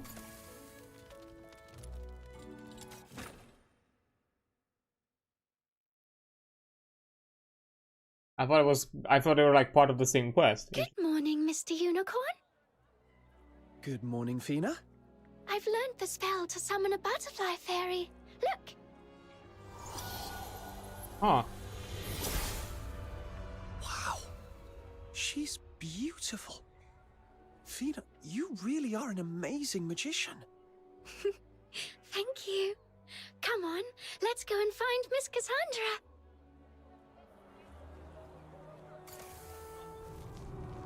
I think that could happen, right?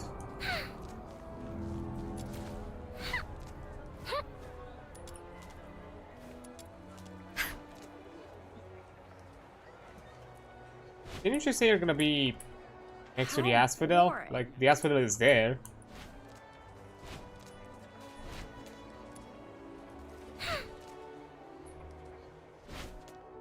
Not even close to the asphodel. There you are, Fina. Eye patch. I'll take it. Wow. So polite. Well, did it work, Fina? Can you really summon one? Look.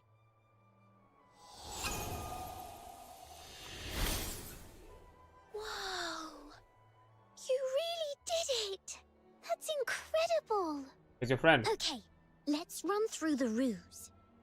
You two pretend to be some travelers who saw a butterfly fairy. Bring my friend into a quiet alley and say it's going to appear there. Isn't that a bit shady? Then, once we're in position, Fina, you sneak behind and summon the butterfly fairy. Ruse? Don't you mean plan? Isn't that just a fancier word for plan?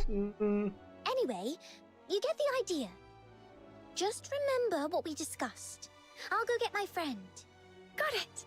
Ruse. That's really not the right word. No, it's planned.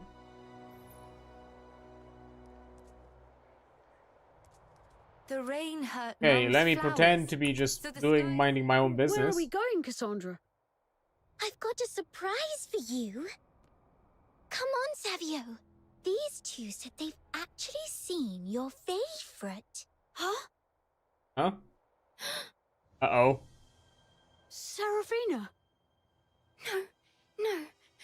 You've mistaken me for someone else. Sorry, Miss Cassandra. I just remembered something. Ooh. I have to go. Huh? What was that all about? Why did they Uh-oh. just run off? Uh-oh. Found the wrong child to show ourselves to. Fina, are you alright? I'm fine, Mr. Unicorn. That boy, was he someone you knew? Yes. That was my little brother. What? Huh? You have a brother? A long time ago, when I still lived in a big house in the inner city. Savio's mum was my mum too. And his dad was... It's okay, Fina. You don't have to say anything if you don't want to. Thank you, Mr. Unicorn. But I ran away. I promised to help Cassandra, and I just ran. What should I do? Don't worry. Leave this one to me. I'm a fox hunter. Finishing tough jobs is what I do best. Okay. But could you maybe say sorry to Miss Cassandra for me? Oh boy. Oh? Huh? Who could that be? Fina? Are you home? A pretty girl from the inner city wants to see you. Oh no. Fina? Fina, it's me. Open the door. Something awful just happened. What? Okay, things are escalating kind of fast. Hold up. Like, give me a break here. What's wrong? It's Savio. He's gone. I can't find him anywhere. So, is it connected with the Skid Snatcher side plot that we received a bit ago? When did this happen? Just now. I was following you two for a bit, and then I turned around and he was gone. I searched around the theater, but no one saw him come back. Oh, what do I do? Don't panic. He can't have gone far. Let's start by checking the area. I want to help too. Fina, This happened because I ran away. And it's also because of me that he... all right. We'll search together. Just don't wander too far from me, okay? You're looking for someone. I'll help. I mean, Me too. You two kids, stay here. Hey, don't underestimate us. We're greedy gobbler pros, undefeated in Ice Lake for 10 years. We never miss. Now, what does this missing kid look like? short hair boy, kind of posh. He's about this tall, white hair, green eyes, same school uniform as mine. Got it. Where did you last see him? In the alley by the tavern. Davy and I were stacking pebbles near there just now. I didn't see any kid like that. Me neither. Then he must have run off the other way. Oh, I just remembered. There was a car parked at the junction by the tavern. Mark always sneaks in and honks the horn. If he was there today, maybe he saw something. Good thinking. Let's go and ask him. Okay. Kid Brigade to the rescue, I suppose.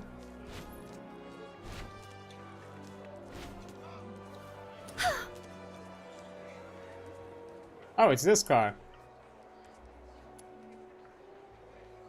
Huh? What's going on? I was just coming to play with you guys.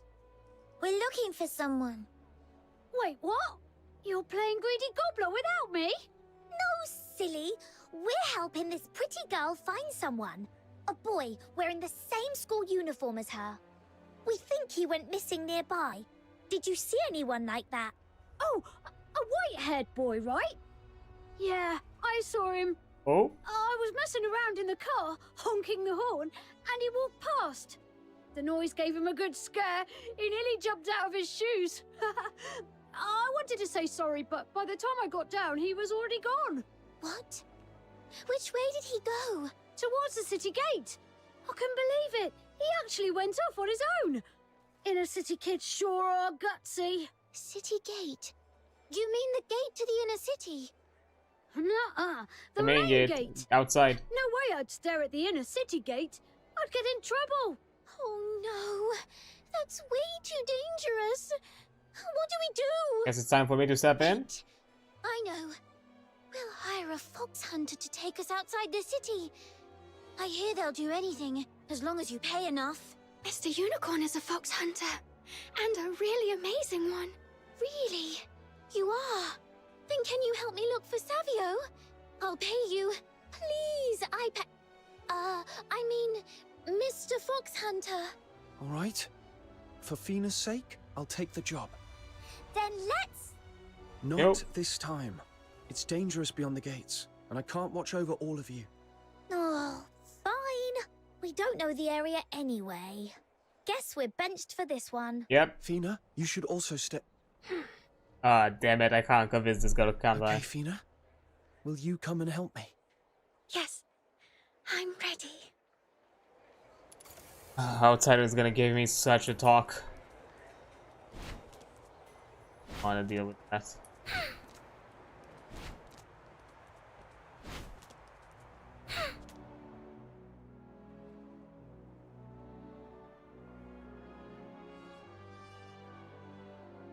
Oh?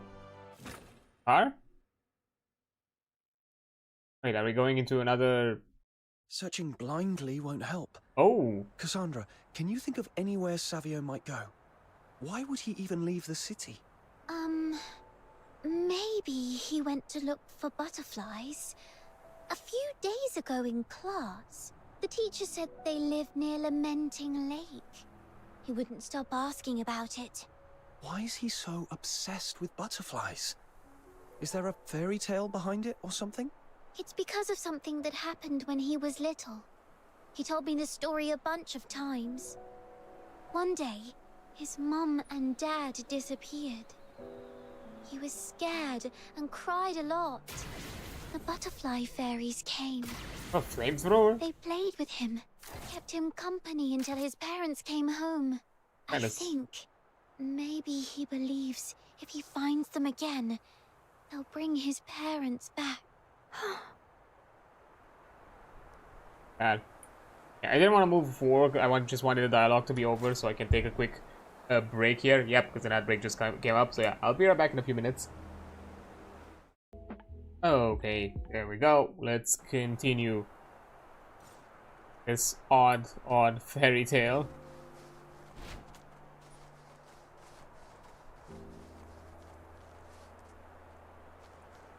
We have a grass missing child. Okay. Search. Hold on. What's that on the ground? Looks like a silver coin? No, just cardboard painted silver. This was a prop Savio made for our game. He's always careful. He'd never just leave this behind. Does this mean something's happened to him? I almost forgot. The reticent detective said the bandits we were tracking, they kidnapped children.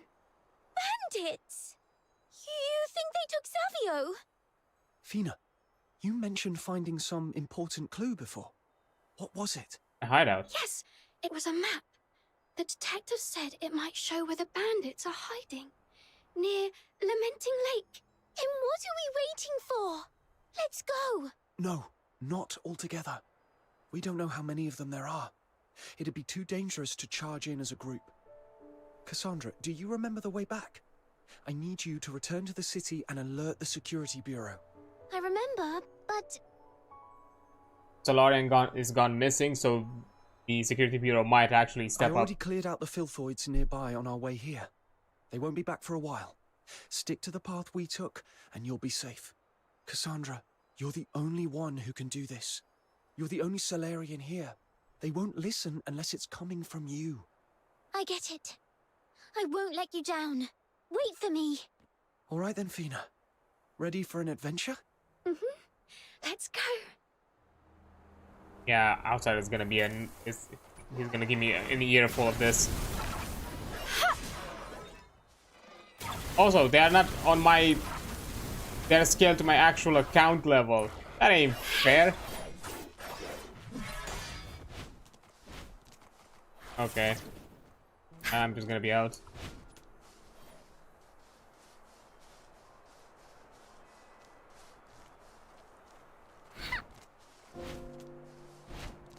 Come on. Have some grub. Here you go.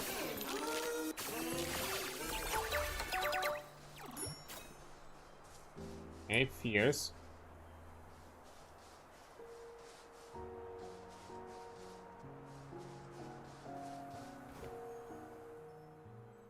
There he is. Oh. Not too many of them. But with the boy as their hostage, we'll need a way to draw them off. I've got an idea. No. If you're gonna say you're gonna be bait. Oh, thank you. Huh? What was that? Boss, look, over there. Two weird-looking beasts. You think they might be filthoids? Ah, you idiot, those are genie-mons. Oh. Genie-mons? Oh, I've never seen ones like that. Neither have I. Must be rare ones. I heard rare genie-mons fetch a good price. Shall we nab them? Make a bit of extra gold? Oh, not a bad idea. You've got a sharp head on your shoulders. All right, boys, weapons out. Let's bag them. Damn. Well then. Hey, kids.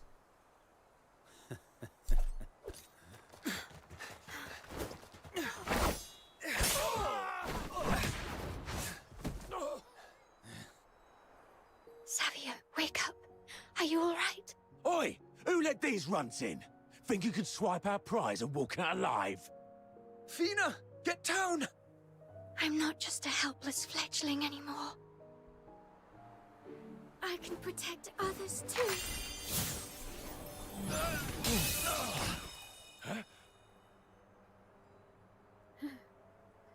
See? You got your butterfly.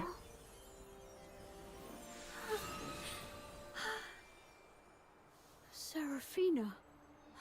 Friends, come and protect everyone. So, we're gonna nab him. Oh! Be careful, my valiant soldiers. Oh! Fina, I didn't know you could use such powerful magic. My fairy tale friends came to help. That's amazing. Well then, I'm counting on you to watch my back. Everyone, I will do my best. Okay.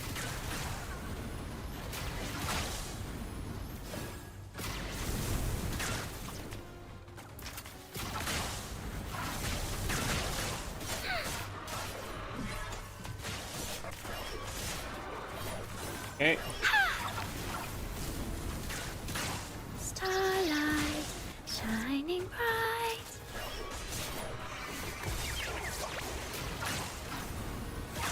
I think this is like slowly consuming my sanity. It's some sort of like buff effect that I keep on myself.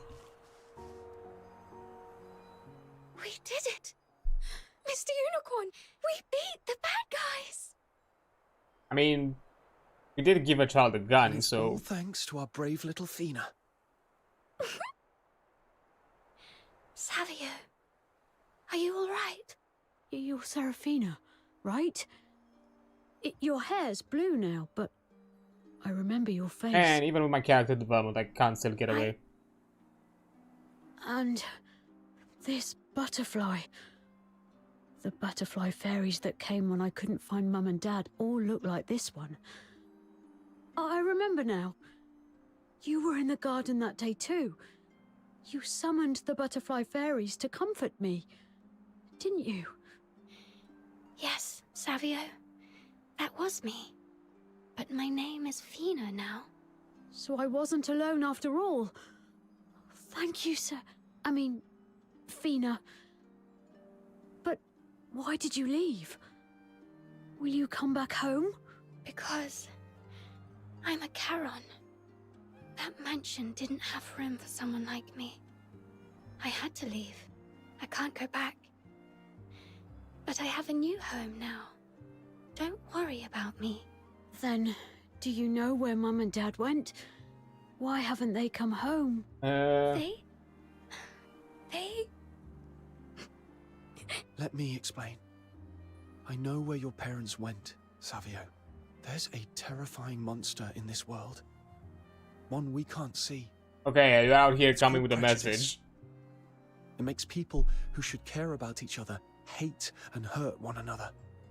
That's what took your mum and dad. Then I'll go fight it and bring them back. You're brave, but you're still young. And prejudice isn't a monster you can punch away. Okay, this... Because it feeds on people's doubts and fears. And it's grown strong. Because so many in this city have fallen under its spell. But if we choose not to believe in it, if you don't, and I don't, and if we help our friends to be brave enough to fight its spell, then little by little, it'll lose its power. And one day, when enough people stand against it, that monster will disappear. No one will be taken again. When that happens, will Mum and Dad come back? By then, you'll have many friends and a heart full of love and hope. Even if your parents don't return, you'll never be alone. You'll still have a good life. So does Fina have to wait until then to be my big sister again? Yeah, I think so. But until that day comes, I can be your friend. Just like I'm friends with Miss Cassandra. Cassandra? Oh, nobody moves security bureau. Okay, at this point it's gonna look like we're gonna be framed. Wait, these bandits are already down. Yes, we're fox hunters, hired by Miss Cassandra. We took them down. Is that so? That's right. I hired them. They're not bad guys. Alright then. I'll take it from here. Filthy Charon scavenger wouldn't stop pestering us about bandits near the lake. Thought she was full of it. But turns out that last was right. Cassandra, did you send them to find me? Of course I did. Who else would have? Why'd you run off like that? You scared me half to death. I thought maybe you didn't want to play with me anymore. That no one did. So maybe I shouldn't go back to school. Wait. Don't be ridiculous. We're friends. If you start lumping me in with those bullies, I'll get mad. Wait a sec. Are you hurt? I'm okay. Just a few scrapes. Thank you, Cassandra. Thanks to you, I'm safe. And I finally found the butterfly fairy. That's amazing. You've got to tell me everything when we're back at school. I will. Fina, Mr. Fox Hunter, thank you so much for saving Savio. It was nothing. It was nothing. Actually, I should be the one thanking you, Miss Cassandra. You know what? Just call me Cassandra. We're friends now, aren't we? I'm sorry I was mean to you before. I'd heard all these awful things about Charons. Greedy, cunning, dangerous. And I believed them. Turns out it was all rubbish. You two are 100, no, 1,000 times nicer than those snobby Solarians. I want to thank you too. I thought I was a goner. Don't cry. You've got loads of friends now. No one's going to hurt you. And if any bullies or bandits show up again, Fina will just summon a giant monster to chase them off. Giant monster? That sounds scary. I don't know any dark magic like that. But I can call in a majestic knight to protect you instead. Even if there's no magic protecting me, I won't be a scaredy cat anymore. I'll be brave, just like Mr. Foxhunter said. All right, brave little ones. Time to head home. Please forgive me, outsider, for doing all of this, please.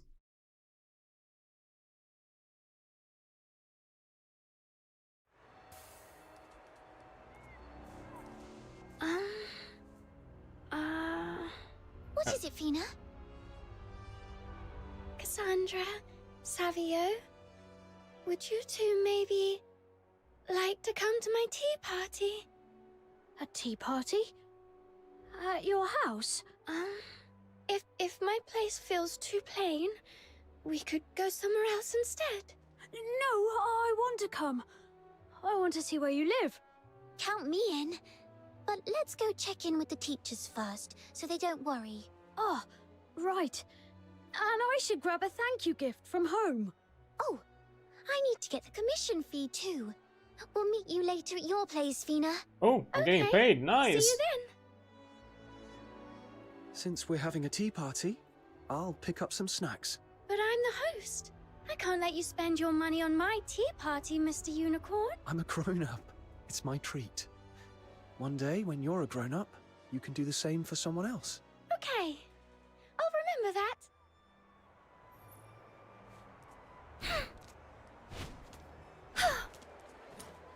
Okay, time to go back home.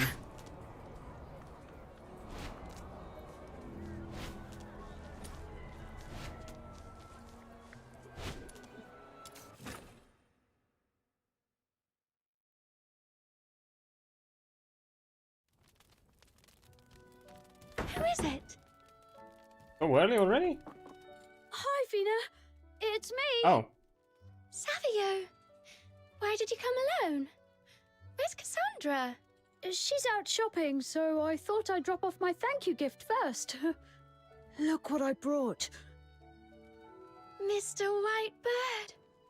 I remembered how much you loved him. After you left, I kept him safe in my closet, waiting for you to come back. Now that you've got a new home, I think he should be with you. Oh, thank you, Savio. Fina, I remember now. You never really looked happy at our old place. Are you happy here? I am. I really like my new home. Oh, that's great. Can I come visit you sometimes? Maybe we could play together again. Of course you can. We're friends, aren't we? Fina, we made it! Oh. Fina, guess what? I ran into Mr. Eyepatch at the shop. I brought cakes, cookies, and candy. My treat. Help yourselves. Hell yeah, I didn't have to pay for shit. Wow, they smell so good. Great. Back to Eyepatch, huh?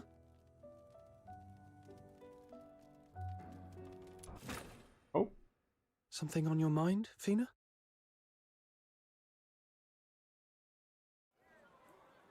Mr. Unicorn, do you remember the story of the little nightingale? She wanted to survive in the outside world and protect her new family, so she plucked out the beast's heart, but never realized doing that meant another innocent cub would lose their family.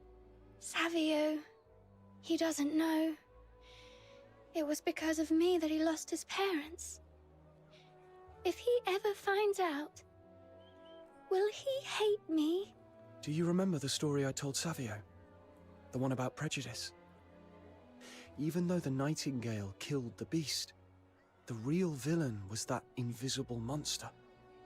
If Savio understood that story, then one day, when he learns the truth, he'll know it wasn't your fault. But right now, you're both still kids. So just eat your vegetables go to bed early and enjoy your little tea parties. Leave the heavy stuff for later. And when that day comes, when it's time to face it all, I'll be right there with you, Fina. Okay, I will. Thank you, Mr. Unicorn. Fina, eye patch. What are you doing out there? Come in, or we'll eat all the cake without you. Coming. Me too. So is that a conclusion? Oh, I guess we didn't tell outsider. Fina, I'm hurt. Whoa, why are there so many kids in here? Perfect timing. Did you hear? They multiply. Come join the tea party, great magic mutt. That's it. Great magician. You totally did that on purpose. No, never me. Outsider, you're back. These are my new friends. Come meet them. What's a magic mutt? No, he's the great magician. You okay? Here, drink some water. Chirp, chirp. I'm Mr. Whitebird. Whoa, he's a big guy for sure. The little nightingale left her nest and flew into the unknown. On her journey, she met the clever, reticent detective, cheerful magic roasted potatoes, and many, many new friends. I feel like that part with the kid coughing, like that was an odd choice. I feel like that's important. She was no longer afraid of bad sorcerers or the beasts that once chased her, because now she knew, no matter how dark or scary the world might seem, as long as she held hands with her friends, she could always find her way to a rainbow-colored dream.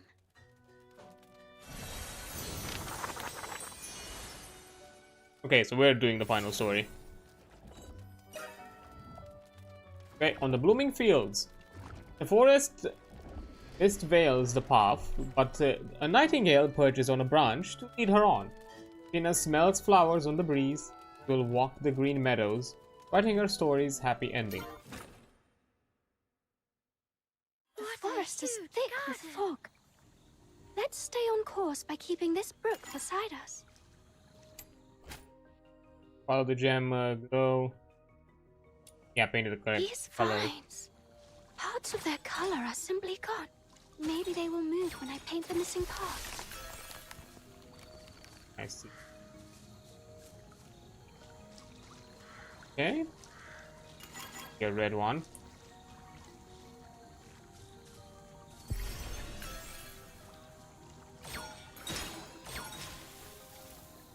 Nice. Kind of grayish. That's blue. Little nightingale, why are you staying in there? Are you Oh. trapped by these vines? Don't be afraid. I'll help you get out. Okay. Once the thorns are all colored, the little nightingale will use the gem's power to help Fina find the The vines finally are open the gone. way. Okay. Let's continue our journey, little nightingale.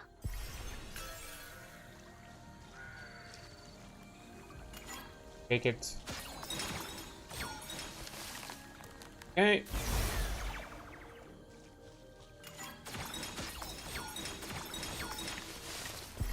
Nice.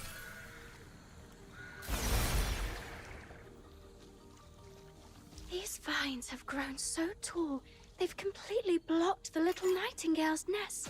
If I color them in the way I just did, they would make way for the little nightingale.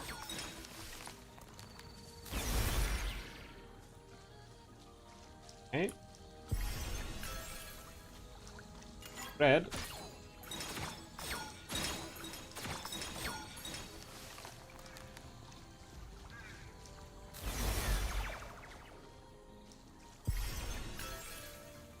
This one's blue.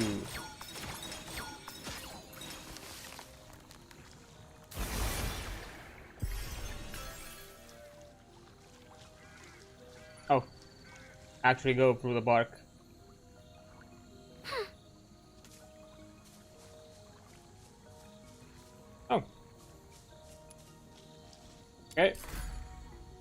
story finished. Guess we'll go to the next.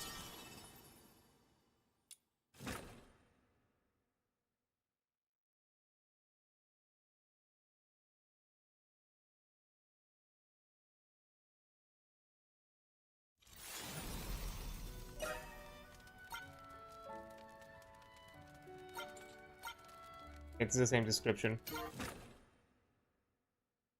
What a huge garden! The fog ahead looks even thicker. Observe the gem surrounding it, painted the correct color. Little Nightingale, could you lead the way for me? Okay, absorbing the gem's energy forms a protective aura around the little Nightingale, shielding her from the mist. Aura wanes over time like the gems. Okay. Wow! So the stone here is actually a lamp. The fog Okay, the dangerous mist pervades, linger too long and you... was dispersed when the lights came on. Let's go look for more stones.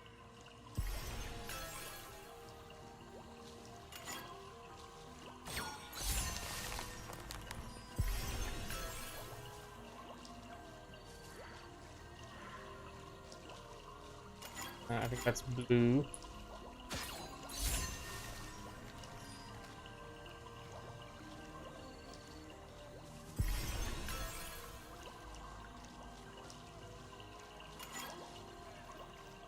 Green.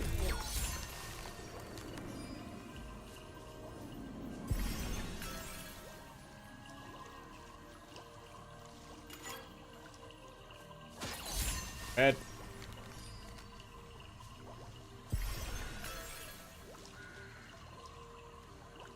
Yeah, this one seems straightforward.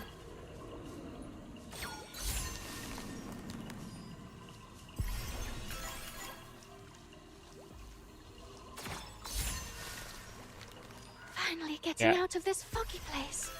Look, the exit of the forest is just up ahead. What wonders await beyond the forest? I can't wait to see. Oh, Great Magician, Mr. Unicorn, and Miss Butterfly. Everyone is waiting for us. Little Nightingale, let's go join them.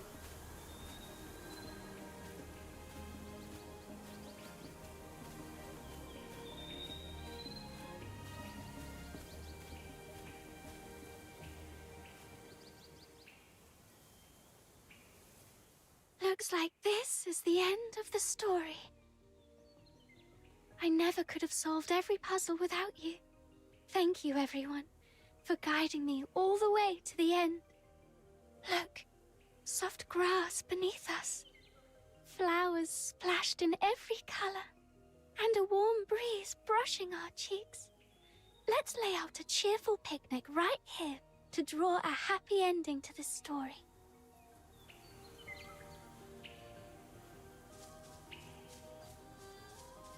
And that concludes it. We're done with the puzzles. Challenge cleared.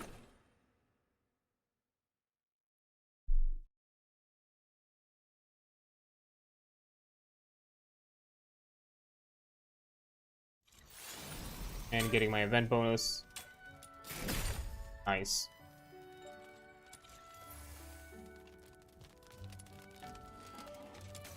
Oh.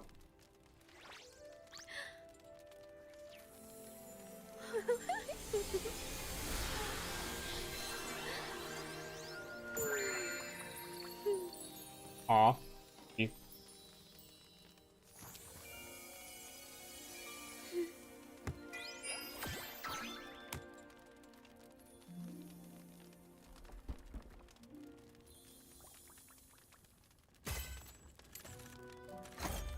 And there we go. Quest completed.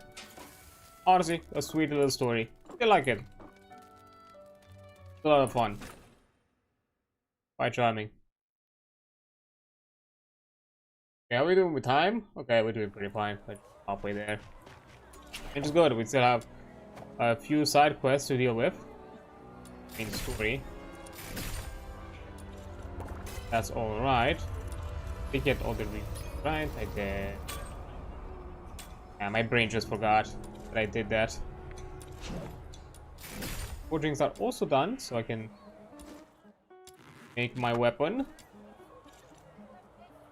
Are you inviting me on a date? Collect a lot of things. Nice. Flagship module for weapon. Although I think I can craft another one. Okay. Do I have the resources for it? I have the coins. Nah, I don't have the coins for it. That's something for me to farm later. But we still have side quests to do. Have a lot of things to do. So, yeah, we're doing with a little researcher first, because that one hopefully is no longer bugged. Even though it kind of self-fixed itself at some point during last stream, but I don't know, just I want to get rid of it right now, so I don't have to worry. Hey kid, once again needing a questionnaire. Mr. Purr over here. Boy waves at you excitedly from the shadows of a nearby building. Hey, we meet again. Guess what? I did a bit of digging after we parted ways. Your real name is Card, isn't it? Seriously? Lying to a kid like me. Shame on you. You called me Mr. Purr. I never told you lie. Anyway, sorry about last time. My mom's just really scared of Karons. When we got home, she wouldn't stop going on about Karons are lazy by nature, born criminals, dangerous and untrustworthy. Most grown-ups say the same stuff, but the more I thought about it, the less it made sense. I really want to understand Karons better, but either I get too nervous to talk to them, or they just don't want to talk to me. So, could you tell me more about them? I mean, I'm the best example, because I think I just kind of stumbled myself into this land of prejudice. How about I show you? I've got a camera. You can take some photos to look back on and think about later. Really? Thank you so much. So we're just gonna take unsolicited pictures of people? Isn't that a bit of an invasion of privacy? Even if it's a public space, we're directly taking photos of others.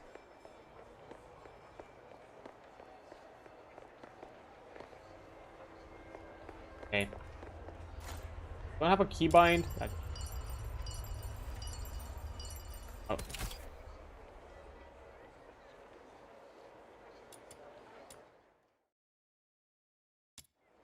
Camera mode. See these worn out little stalls? They are set up before dawn every single day. That's how most Karons make a living. If you get to know them, they might even give you a little discount. They look tired, and everyone seems to be working really hard. Ooh, a Zippo. Wait. Why can't I? The hell?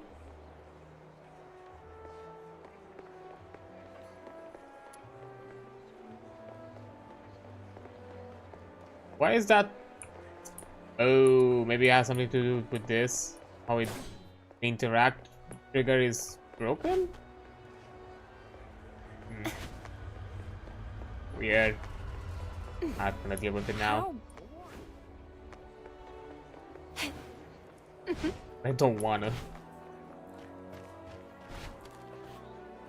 Oh. Oh wait, I just take a photo, I forgot. Okay. Is there like no keybind to take photos?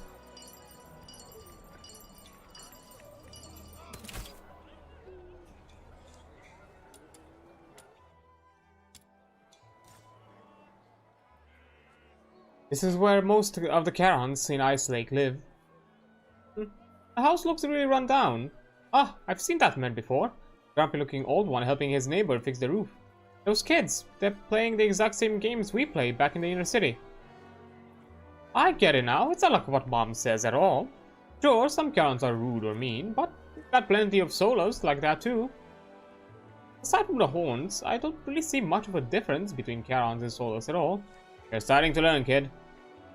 It's obvious once you take a little time to actually observe. So, why do people stick to the wrong ideas, even when the truth is right in front of them? Because prejudice is stronger than truth.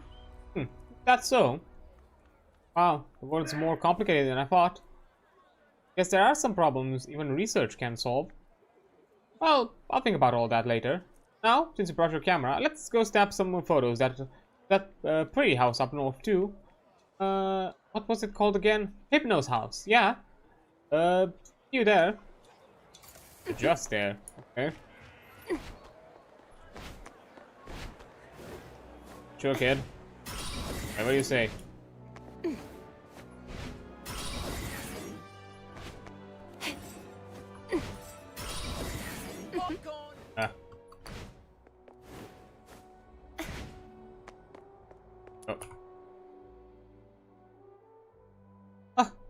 Made it. I peeked in before. People living here were all young Karons, not much older than me. After everything I learned today, I really want to talk to them. Would you come with me? Hesitate whether to tell him the truth. Fine, the kid wants to know. Reality. They might not be able to talk right now. Huh? Okay. Can I at least knock? Maybe it just happened to have some free time. Actually, one left inside. The house is empty now.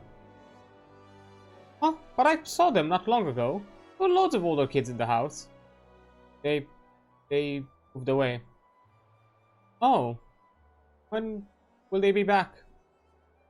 I'll think about what I want to ask them while I wait. Got tons of questions for that lady in green. Ah, don't make it worse. That scary grumpy man. Maybe I'll skip him. They're not coming back. What? Why not? The soldiers kick them out, or maybe they move to another city. That's good though, right? Move somewhere warmer with more interesting things to study. Wait. Are you crying? Aw, hey. It's okay. There, don't cry. I'm fine. It's just... owner of the inn, Henrik.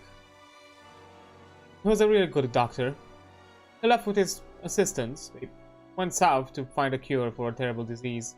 Because he wanted to help a lot of people. Terrible disease? What kind of disease? Called the deterioration. The sickness that affects only Karons. There's no cure yet, and a lot of pain. A lot of people. Cure? Really? But a doctor lady I know once told me there are loads of brilliant alchemists in the Alchemy Academy. They're always working on cures for all kinds of illnesses Solus gets. Your trails off after saying Solus get. As if something dawns on him. Now get it, kid. So, those alchemists not going to help Karons? But that's not right. How can they just turn their backs on them? Karon or Sola, everyone suffers when they get sick. Maybe not here, but somewhere out there. I believe someone is doing the best they can to help. I've made up my mind. Maybe research can't change how people think, but it can help find a cure for that disease, right? I want to help cure it too. Just like that doctor you told me about. I'll study hard and save lots of people. The Alchemy Academy already has tons of alchemists working to help Solus, but I, Theo, will be the first alchemist who helps Karons. To write down the name of that disease here, I want to remember it. Take the notebook he hands you. Carefully write the word deterioration. Page. Deterioration. I'll remember it. Thank you, Card. For telling me all this. I've learned so much today. Let's both keep working hard. You're really amazing. I bet you'll become the greatest fox hunter in all of Icelake. And then everyone will say Karons can be incredible too. Theo. Theo. Boy waves goodbye, his smile still full of childlike simplicity, but this time, there's a new glimmer of determination shining through.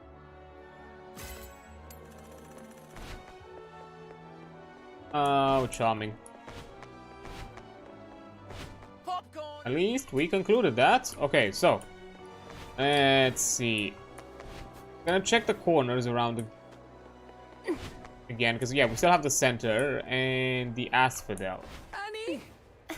Oh, okay, you just didn't. Let's see. Want to make sure that the area is clear. Oh, they're the bros. I didn't realize they're here. Oh. Oh. Also here. Okay. Your letters. If every Charon could live as long as I wouldn't feel so alone.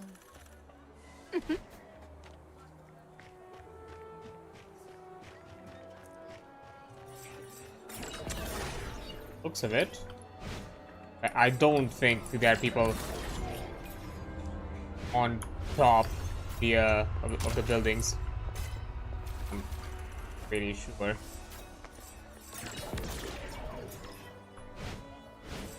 Yeah. I think we got all of this cleared. I remember like the alleyway with the child and the other one that lived somewhere around here. Plus what we also had with Maggie. That's all that we had. So that, yep. Meaning now we can deal with the center area. I think I saw someone on the outer side. This one there, okay. I'll deal with these here.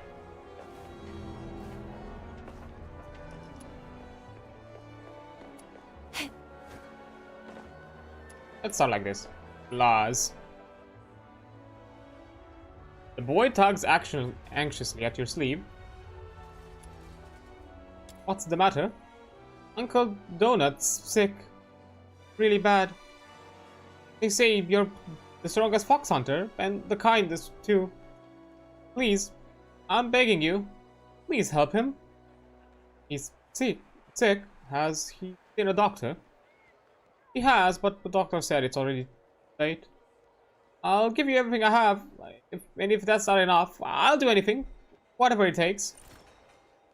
Hey, kid. I'm gonna hear you out first, don't jump to. Is he now? In Miss Aken, okay.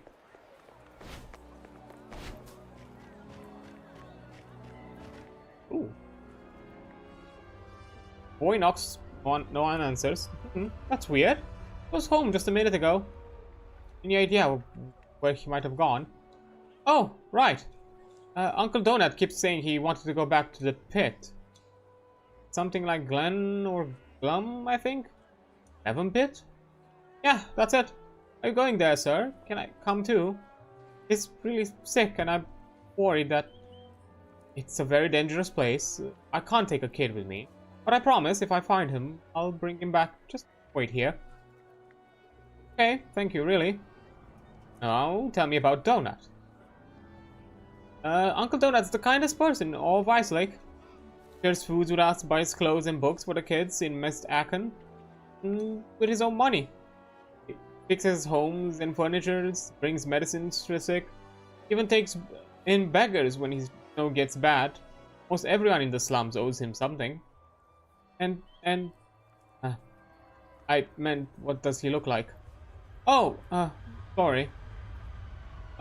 He's in his early 40s. Okay, we know your ages. Tall, skinny, brown hair. Clothes are pretty worn. Got it. The Glevin Pit we go.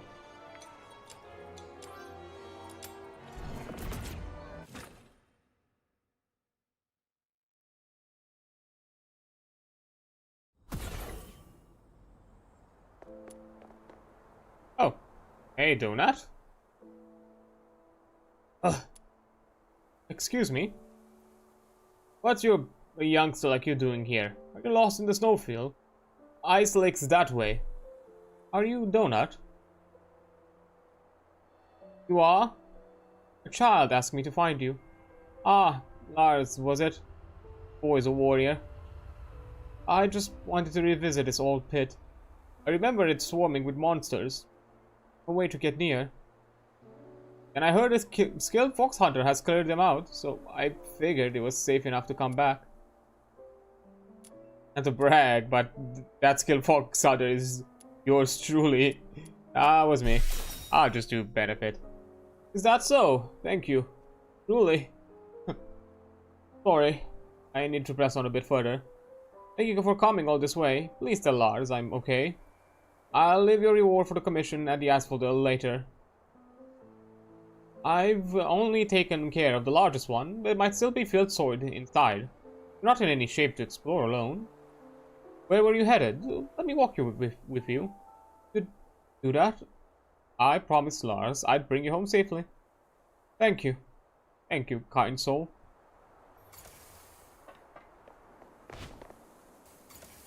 Oh. Immediately. Somewhere inside.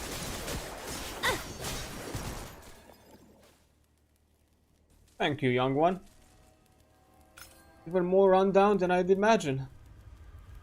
Main gate's locked too. Going. Good thing this pipe still let us through.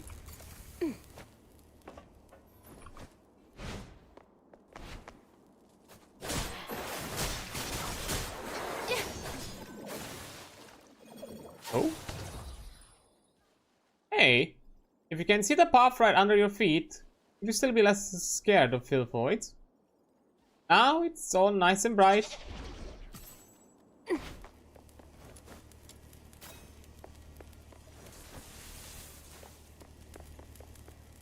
Good.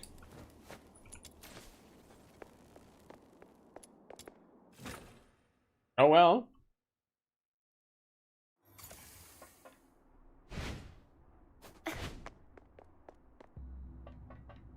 Fuck elevators, I don't care.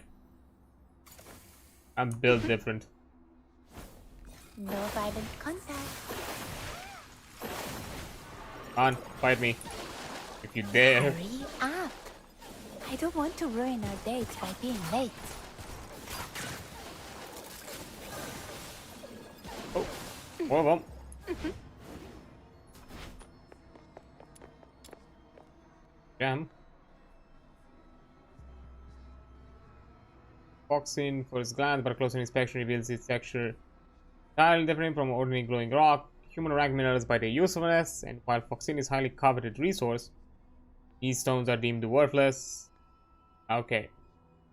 Factories, these items remain untouched, preserved in their natural state. Oh, there we go. Come closer. Yeah, surrounded by filth voids.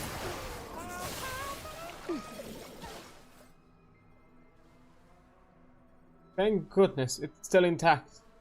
Thank you, truly. My old friend, I've come to see you. This a grave? Doesn't look like much, does it? Call me his best mate, and this sorry little spot is all I could manage for him. Wait, is that... No. Why?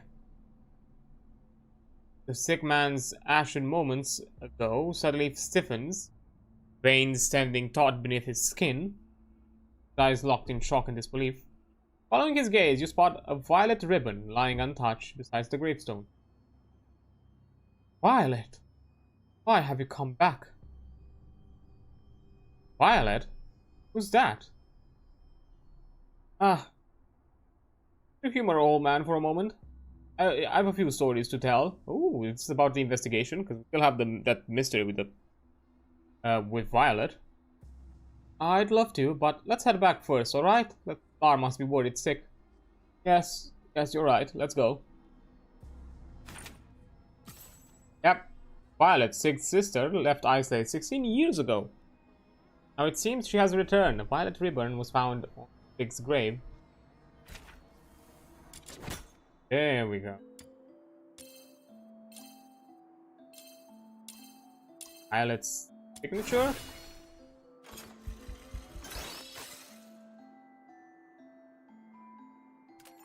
Connection between Violet and Violet. Okay, Violet ribbons are identical, both in hue and style. Combined with their neat matching names, it's clearly they share a connection.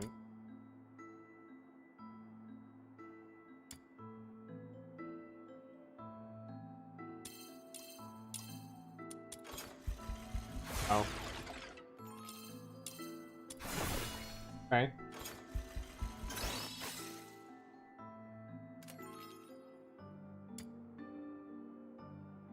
Okay, Rosalind abduction. Clear link to the kidnapping case from 6 years ago's past, and Violet knows exactly what happened back then. Okay, interesting. Out of here first.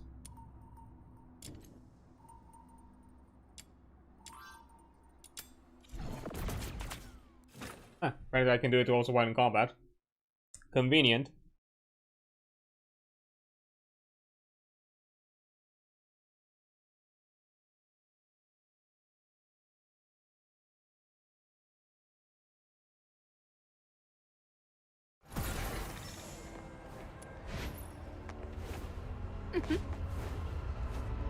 Treasure the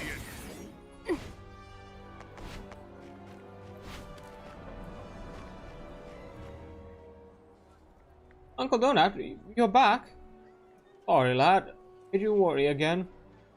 You're coughing again? Come on, let me take you to a doctor. Oh, no need. What I deserve. No cure is going to fix it. Don't say that, Uncle Donut. Remember that winter when I had to sleep next to the factory vents just to stay warm? You were freezing too, and still gave me the only padded coat you had. Everyone around here knows what a good person you are. Why do you keep saying you deserve this? It's just not true. Does this have something to do with the old story you wanted to tell? 16 years back. Like every other dreary chapter of my life, the years I spent as a miner weren't good. But they weren't the worst either. Long days of grind, just enough to wear you down, just enough to put bread on the table. Looking back, even though those bigwigs never treated us fairly, those might have been the least troubled days I have ever had. But my friend Sig, he wasn't so lucky. His little sister, Violet, the only family he had, fell ill. Only 18, that girl. And just when you think things can't get worse, you do. Foxime from Glevon Pit grew scarcer by the day, and so did our wages. White bread became dust-stained bread, and then even that was bulked with husks and sawdust. For Sig, barely making ends meet, Violet falling ill was like hearing her death sentence out loud. Still remember that dawn. Sig scrounged up cheap liquor from the lads, and we sat on the stone outside the pit, knocking them back on one bottle at a time. He cried like a child, rambling on about how the two of them had always relied on each other. One moment he was softly humming her favorite song, the next muttering curses at Fabric Rootford, who greeted. Who's that? An officer at the Pale, the one who ran Glevon Pit back then. I remember clapping him on the shoulder and saying, "What good does cursing him do? We're just nobodies. If you've got the guts, why not grab the man himself and get the money straight from his pocket?" 16 years old on, I still ask myself, had I been drunk and mouthing off like that, would any of this have happened? I mean, Sig actually did it. Yes, one day, he quit the mine without a word. When I went to his house to check him, both he and Violet were gone. I thought he'd taken her elsewhere for treatment, till a week later, I received a letter from Violet. Sig and I were close back then, but I hardly knew his sister. She was always bedridden. Spent her last coin getting what letter delivered to the mine via a passing fox hunter. She said Sig has kidnapped Officer Rootford's daughter, demanding ransom. He begged me to stop him before it was too late. He was holding the girl in an old house on the outskirts. I found him, stunned, but he owned up to it. My drunken rant that night opened the door to a nightmare, consumed by regret. I wanted to stop him, I truly did. When I saw Violet so frail, could barely speak, I hesitated. He begged me to pretend nothing had happened, but the investigation was tightening. The fear, it shook me to my bones. In the end, I turned him in. I never should have. What happened after that? The officer came himself, leading the arrest. During the struggle, Sid accidentally set the house on fire. I rushed in, trying to save them, but in the chaos, I only managed to get Violet out. Her face was black with soot. Her tears had carved 2 pale trails down her cheek.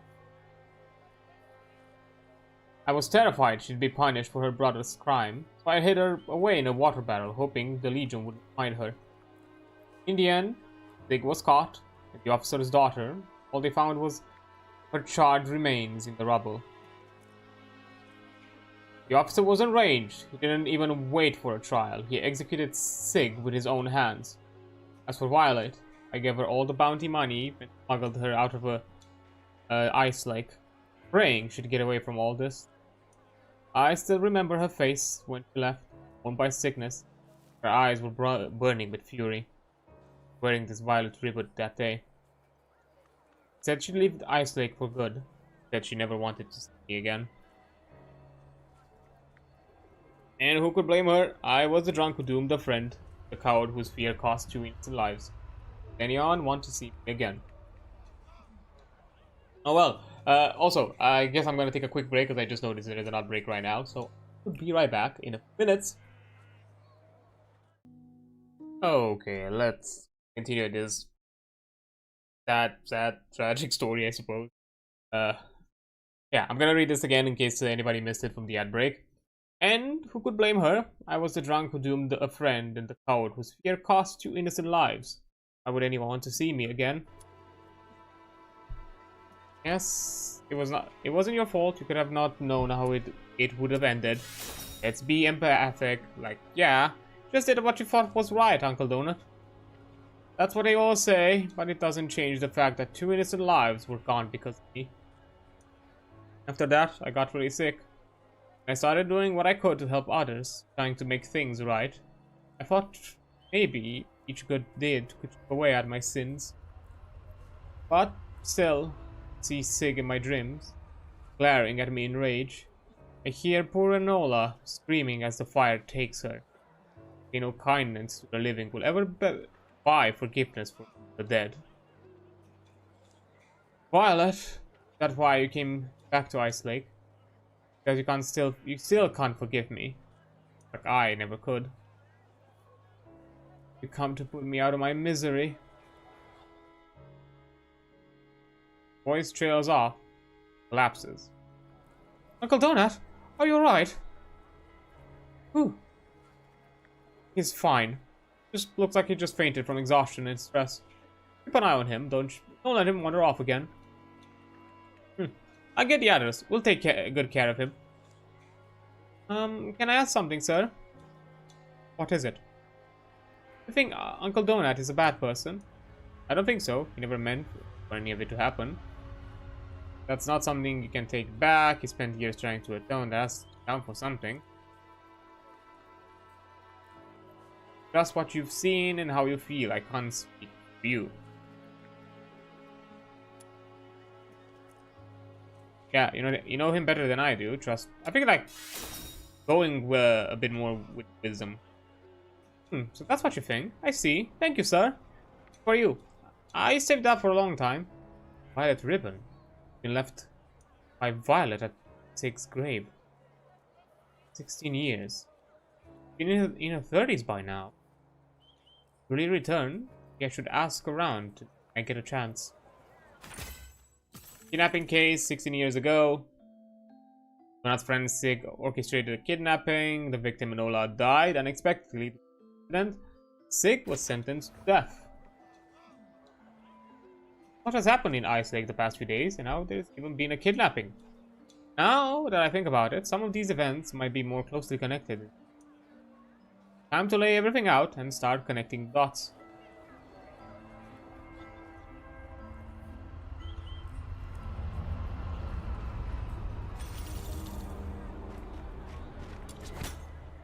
Okay. You have a new clue. Kidnapping. Is it? No.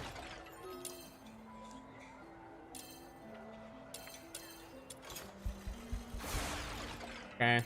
It was this way. Is it because they are like similarly have the similar symbol? Giselle's resignation tied to the case. 10 years ago, Giselle was part of the team investigating the kidnapping case. Verdict disturbed her so profoundly she chose to resign from the escort.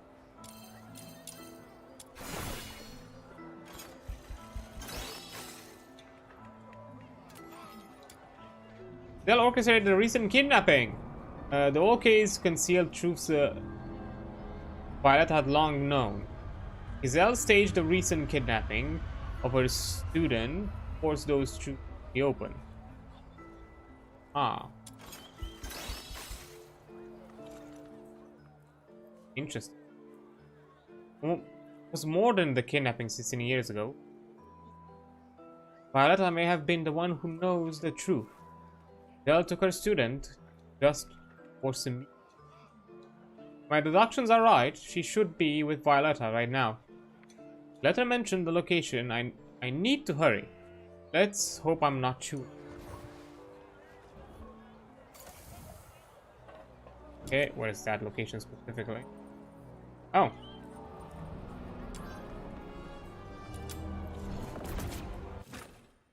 Fair enough. Yeah, things have to load. Never does it efficiently.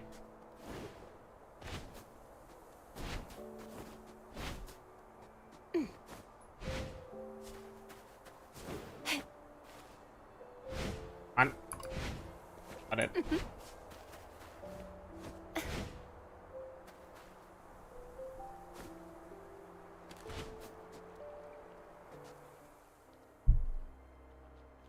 Right on time, huh? What's with the silence? This isn't a courtroom. You're waiting for a... You have the right to remain silent. Don't hold your breath. And what do you have me to say? Go on, enlighten me. After a despicable stunt like this, what kind of answer you expect to hear? Still playing dumb, are we? Or do you actually believe your crimes are as easy to cover up as your real face? You really think a bit of powder and paint can hide everything? Fine. Let me jog your memory. 16 years ago, in Iceland, a young man, Sig, kidnapped the daughter of Fabrice Rutford, overseer of Glevenpit. Her name was Enola. When the escort cornered him, he resisted and accidentally set the house on fire in the struggle. Elona died in the flames and Sig was sentenced to death. I've heard the tragedy, a pit truly. May that poor girl rest in peace. But I only arrived in Ice Lake a few years ago. What could any of this possibly have to do with me? Because someone survived that fire. A witness said there were 3 people in the house that night. Sig, Enola, and Sig's sister, Violet. Girl around the same age as Enola. The chaos, that witness managed to pull a girl from the flame. A girl he thought was Violet. But was she really? Tell me I'm wrong. 16 years ago, you killed Violet in that fire, then took her name and tricked Donut into helping you escape Ice Lake, didn't you? Enola Rutford. Huh. Now there's a compelling tale, but mysteries are so rare these days. Please, do go on. I'm dying to hear how it ends. I spent years combing through that case. Body burned beyond recognition. Lone survivor. Just all a little too convenient. The pieces were there, but the thread connecting them all together was missing. As luck would have it, back when I was assigned to guard Fabrice Rutford, I once heard his daughter sing. That voice, I'd recognize it anywhere. That's when I knew who you really are. Violetta of 1,000 Faces. I tried to study your habits. I've even arranged for false letters to be delivered, just to keep tabs on you. So, he was one of yours? Not quite. He really was a fan. Gave him a gentle nudge. Thanks to him, I got the answer I needed. Wow. Poor guy. Poor little guy. Huh. Still, there's one thing I don't understand. Swapping places with Violet couldn't have even been possible unless both Sig and the girl went along with it. How did you convince them? That's your big mystery. The answer is simple. Let me guess, she was a Charon. She was deteriorating. Used to serve under my father. Then you should know what it means to defy him. Poor Sig was already prepared to throw his life away, knowing my father. Violetta was good as dead. So I offered them a way out. Once the ransom was collected, stall as long as possible while creating a distraction, and buy some time for Violet. Pathetic, isn't it? In his panic, he actually ran off with on his own to hold off the escort, hoping that a sickly little girl might somehow escape a blazing house. I took my chance, killed that poor wretch who stood in my way, took her name, left behind the dump, and my father left behind everything that ever stood between me and Paige. Wow. Fucking cold, even for a kid. What's the matter, Gazelle? Chased the truth for years. Now that you have it, you don't look at least be that satisfied. You're insane. All of this just for the spotlight. You killed 2 people. 2 innocent lives. So what will it be? Drag my sins into the light? Or take your revenge right here and now? I only ever meant to reveal the truth and turn you into the escort. Gazelle draws a dagger, her fury thickens the air. You can almost hear her teeth grinding, the hilt creaking under the pressure of her grip. No one stopped her. The dagger will silence the finest voice in Islake.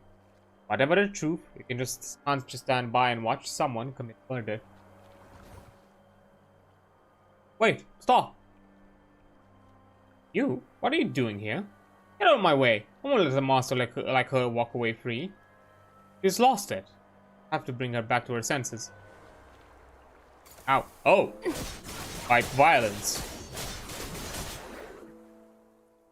Okay. Well, calm down. Might be more to this than you think. Do you not hear what he just said? How am I supposed to calm down? Not going anywhere. Not with us here. Let's take a breath. I have a few questions for you. Fine. Go ahead. Before that, Miss Violetta, does this look familiar? Guts. Her hands drifts instinctively back of her head. Her fingers find a familiar texture. Squeezes. Huh? Just as I thought. You left this ribbon as Sig's grave, didn't you? You once told me it belonged to a dear friend, and that you took to the stage to fulfill her dream. You're a naive fool. I can't believe you actually fell for such a sentimental drivel. Maybe. Which is why I borrowed the ribbon from Donut. Find out the truth. Told me about Violet.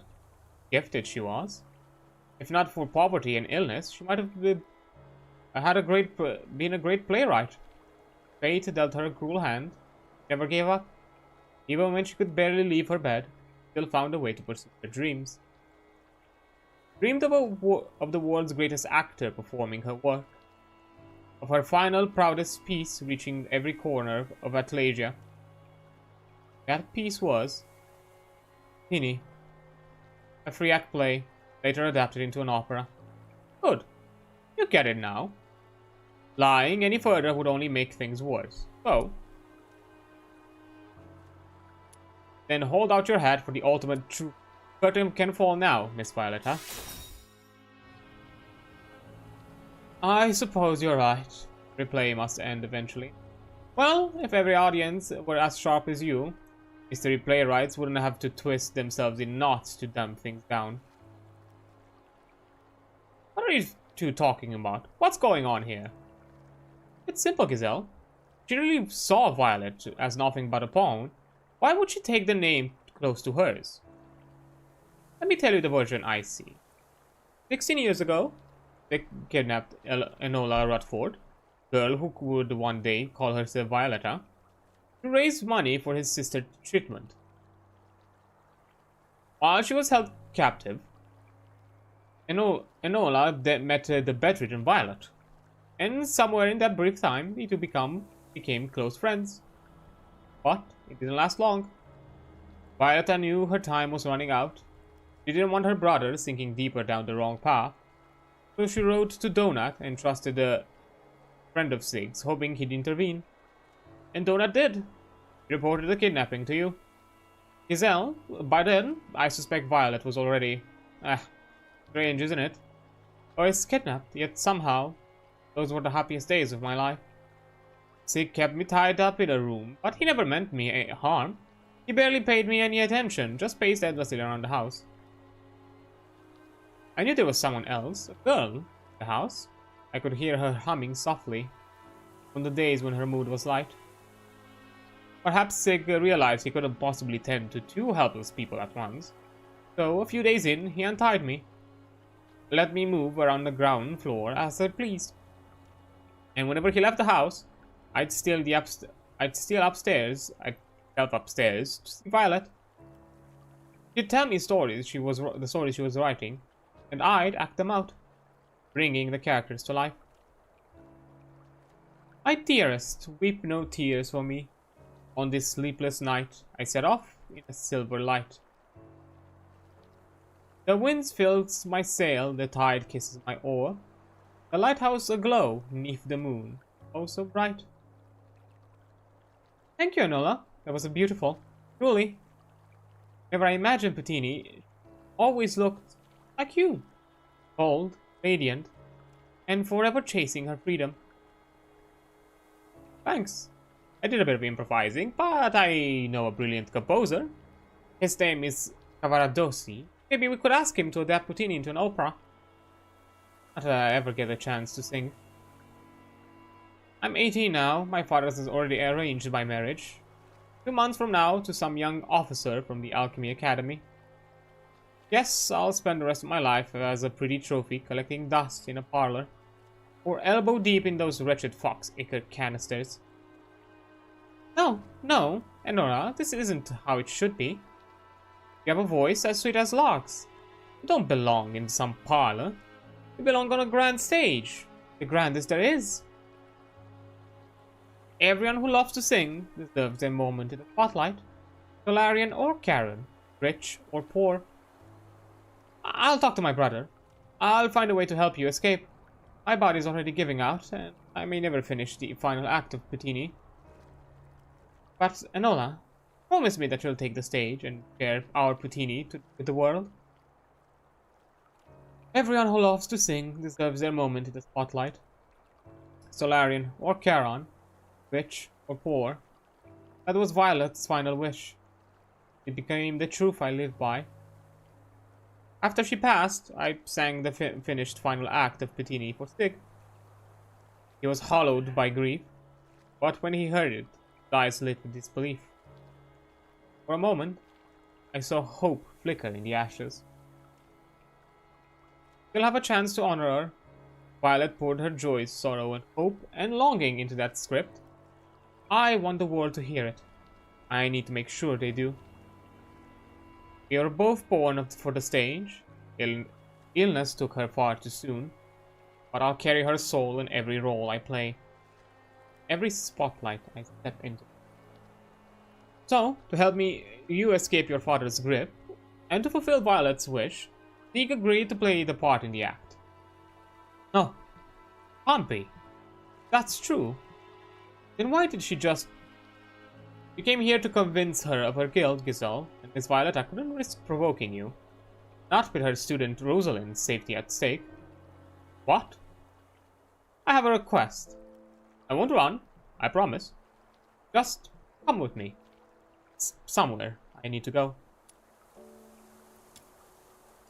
Fine. Don't think you can't pull any tricks.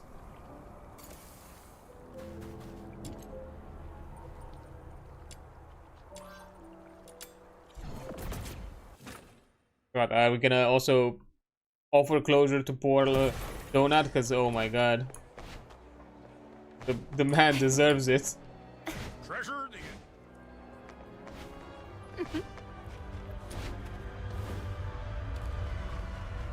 Oh god. It's all been rebuilt, but to me, every brick, every stone, just looks just as it did back then. The house of Theseus, I guess? Violet, I came back to see you. I brought our work with me. Someone with sharp eyes pieced together our story. Strangely, I'm not scared. I feel relieved. Because at long last, I can say this to you properly. Sorry. About Sig. Violeta's fingers grazed the wall, like if sharing memories with a friend. He hasn't seen in years. Perhaps the time for farewells has come. That's what brought her back here. Thank you for indulging me. So, Violeta, you went along with the accusation for another reason, didn't you? Because Sig's death wasn't part of your plan. Fabrice Rutford, he was a ruthless, heartless man. The miners under him starved. His escort officers were much better off. He showed no mercy, not even to his own daughter. He dismissed everything she was, crushed her dreams, caged her spirit, and forced her into the lifeless future he had planned. And yet, when his daughter died, the same heartless man threw aside all legal procedures and executed the kidnappers with his own hands, knowing full well it would cost him his career. I thought of countless ways to slip the truth to the courts once I was free. I thought I could save Sig in secret. But the one thing I've never imagined, that your father loved you more than you ever knew. So many times I wanted to reveal the truth. But Hyperborea was the only beginning.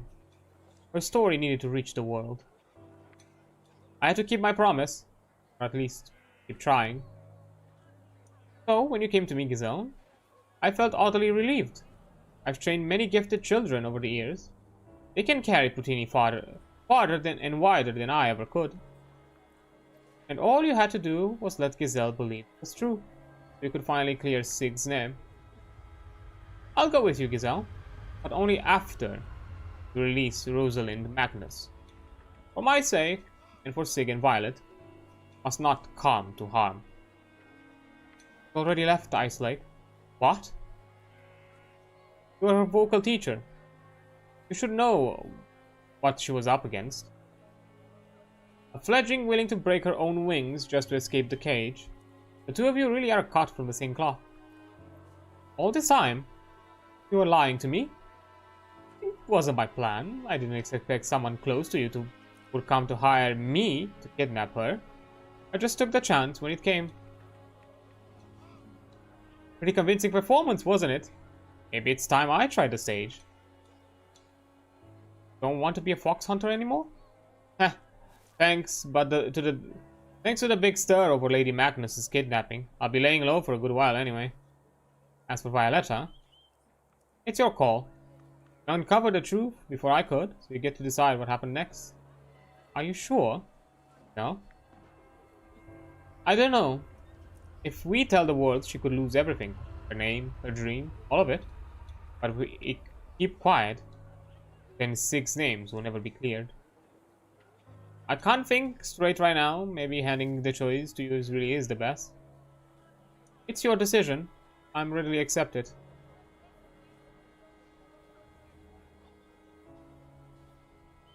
Honestly, I'm not doing this mostly for Sig's names, as I'm doing this more for Donut, because I think the man deserves a break.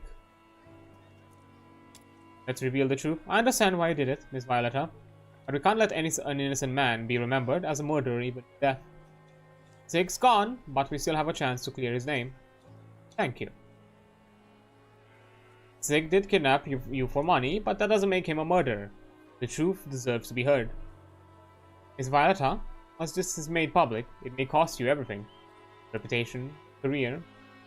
I understand. That's alright. Sorry, Violet. Our dream will have to live on through the children now. Then it's settled, I suppose. One last thing. If you're thinking of backing out, it's a bit late for that. Nothing of the sort. I'd simply like to invite you both to a performance. 2 nights from now. Think of it as my swan song. I'll make sure the best seats are ready. Or swan song? Yes, Houdini. It all began with this play. It's only right to end it with it, too. I'll be there. 1 good seat will do. Don't get me wrong, I'll be there, but considering I'm technically wanted at the moment, just keep a low profile. Very well, I'll speak to the troupe and have the seats arranged. Then I'll see you both in 2 days. Okay, watch the show. Treasure How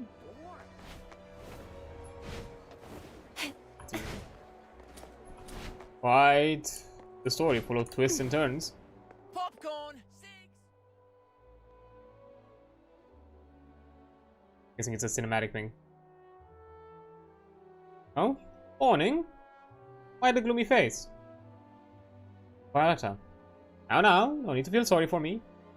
Stepping down, not dying. You simply did what anyone with a conscience would. Don't let it weigh on you. Think of it this way. Just help the runaway find her way home. That's all. Looks like everyone's here.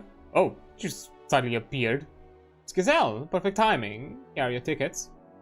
Thanks, I've spoken to my old escort contacts. They'll hold off until the curtains fall. Much appreciated. The show's about to start. I'd better get backstage. Let's head in too, then. I may have played a part in the ending her stage career, but I've got to admit, looking forward to her swan song. That's. You find the seats Violet reserved for you and settle in, waiting for the curtain to rise. As the house lights dim, a powerful soprano unfurls from behind the curtain, flooding the theater with wonder. The audience holds its breath. The silence is deep. I was on. Giselle, you owe me an explanation. Oh, and what could the all-knowing Lord Rootford possibly need me to explain? You told the escort Violetta was Enola, but when I brought my men backstage, no one there. Ah, that. I didn't think you'd come in person. Very hands-on of you, sir. Don't get clever with me. Take me to Enola, now. I think you're forgetting something. I'm not with the escort anymore, and neither are you. I just passed the tip as a civilian. So now, I don't take orders from you, but hey, could always fill a commission with Giselle, the fox hunter? Fine. I'll file one. Great. I refuse to take the job. Messing with me? Well, seeing as I'm currently a suspect in the kidnapping of an earl's daughter, let's just say my services are temporarily suspended. Truth is, if you'd listened back then and gone with a peaceful route, I propose none of this would have happened. I was a fool to ever believe you'd find Enola. Enola, my daughter. I'll find you myself. And you will never show your face again. Gladly. Alright, Giselle. Never better. Couldn't talk to him when I was in the escort. That's pretty darn good. Who was that anyway? Fabrice Rootford, Violetta's father. Still as a hothead as he was 16 years ago. Then there's Miss Violetta. Gone, backstage. The backstage was already empty by the time he barged in. Whoops. Sorry, I didn't see you. Are you okay? Did I hurt you? I'm fine. Just be more careful next time, alright? Something on my face? Nothing. Thanks for the herbs. I'm sticking. Hurry, or you'll miss it. Oh no, sorry, I gotta go. I'm coming. Wait for me. Herbs? Wait. Drop something. Can keep it. Seriously, kids these days. Always a whirlwind. Why'd she live this? Brave butterfly broken free of her taken wing. She vanished into the wind like a violet in the sea of blue. She may not return for some time. Take it. It's a parting gift. Someone who held you dear. Parting gift. There is embroidery on it. Is this her name? Petini. If one day you meet a girl named Petini, I hope you'll recognize me. I promise I'll recognize you.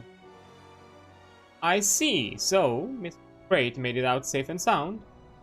Would make you. Shh. I respect your choice to reveal the truth. Those who know to keep a secret are always charming. Aren't you afraid I'll come after you again? Violetta won't return to the stage. I'm not quite ready to leave.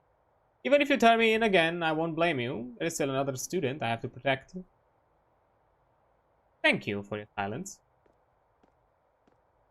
And I'll take my leave, wishing you both a lovely evening.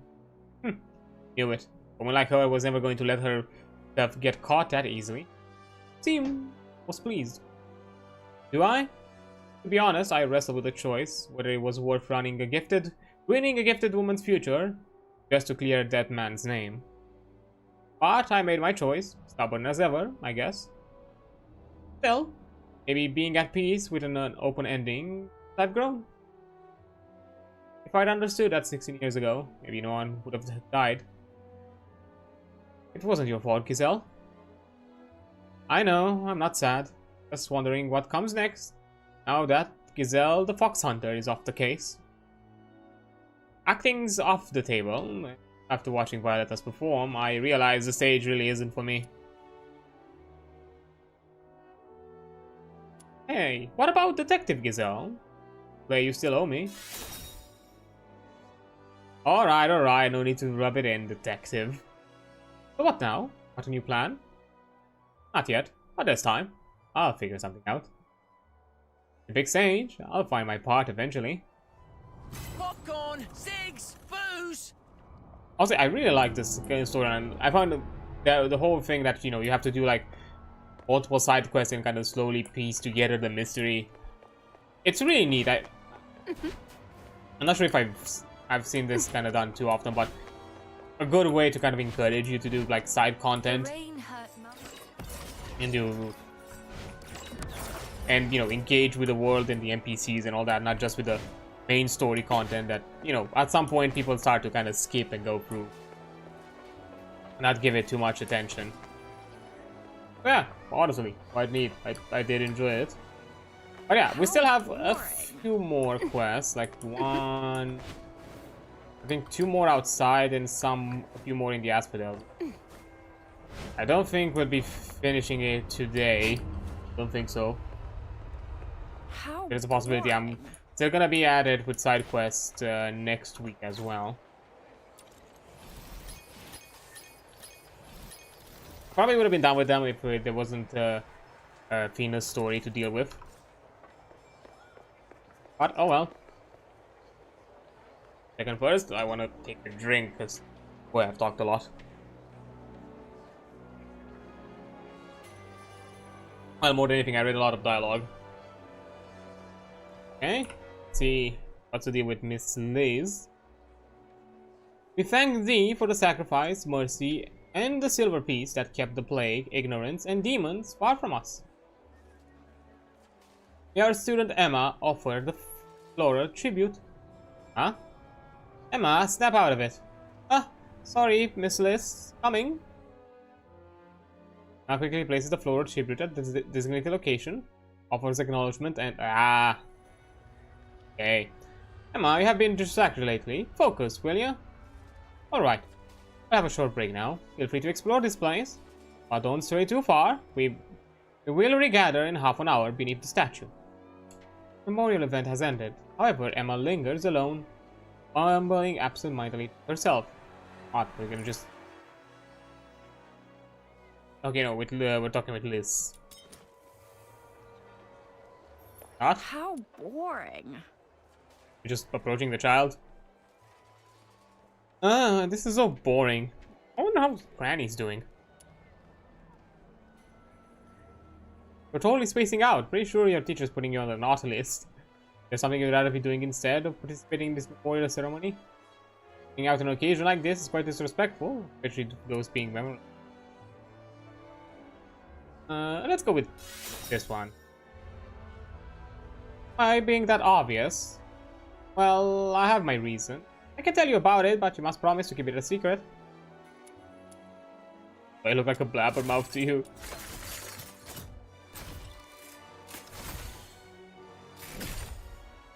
Alright, I'll tell you. Last month, I sneaked out to the slums and ran into a mysterious old lady called Belinda in an alleyway. She's got magic hands. She can braid all sorts of pretty pigtails and dye my nails with fresh flowers. Even told me stories I've never heard before. Miss Belinda never nagged at me or treated me like a child. Though it was the first time I met her, she felt like my own granny when she held me in her arms.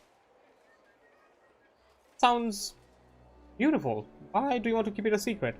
Because Miss Belinda has horns. I might get in trouble if I tell my parents, classmates, or about her. We were supposed to meet today, but I can't make it anymore because the school suddenly added this memorial event. If you have the time, could you bring this doll to her? Or I gotta go meet my classmates. Please make sure to give the doll to Miss Belinda. Thank you. How boring.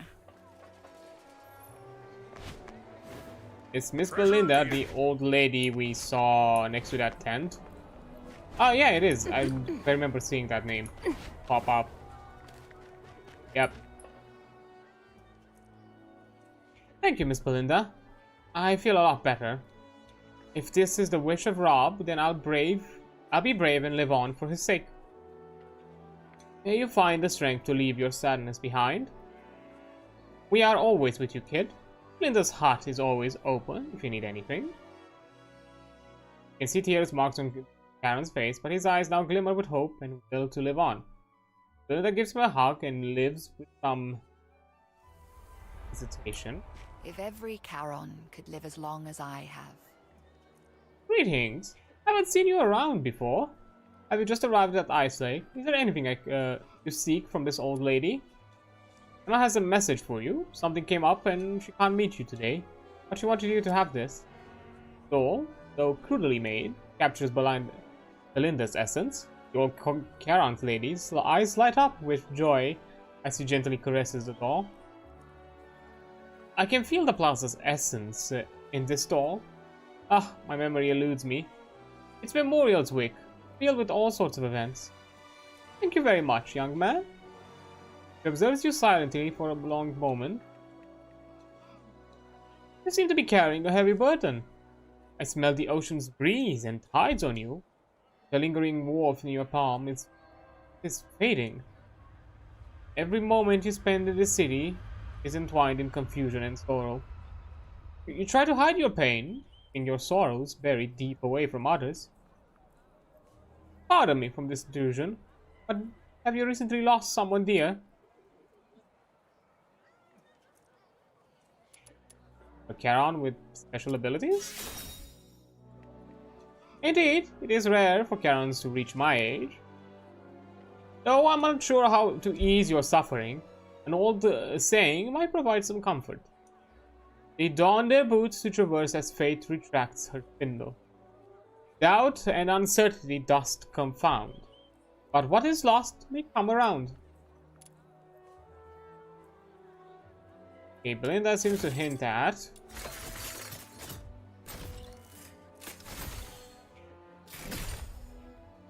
it's the epilogue from the spindle of the goddess of fate. The hero, having lost everything, reunites with all they had lost, the realm of duality. Are you suggesting we'll meet again? Consider it a token of gratitude for bringing the doll. You are as clever as I've seen. You'll unravel the meaning on your own. And one more thing. Every soul who finds their way here gets a little gift from me. Just bring me a piece of wire that's been touched by your presence. No rush. I'll be here. Touched by my presence. Not exactly sure what that means. But anything I've worn or handled should count, right? There should be plenty of scrap wire lying around in Glevon Pit. I'll try my luck there. If every Charon could live as quite symbolic to use Glevon Pit, being connected with long as I have, Psyche and all. feel so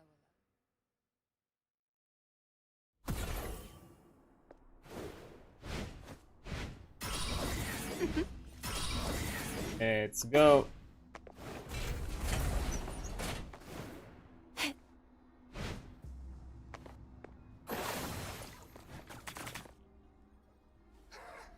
You should do the trick. Hey! Hands it here. Whatever that is, it's mine now. With a whoosh, a small figure leaps out of nowhere, snatches the wire from your hand, and bolts, cackling madly as she goes. I did it! I finally got your stuff! I have no idea what Belinda wants me to wire for, but what that doesn't mean you're just going to let someone run off with it, chase down the Ludo loot, and give her a proper lesson. Hands in the air! Oh, this one looks tough. I'm out of here. Wait.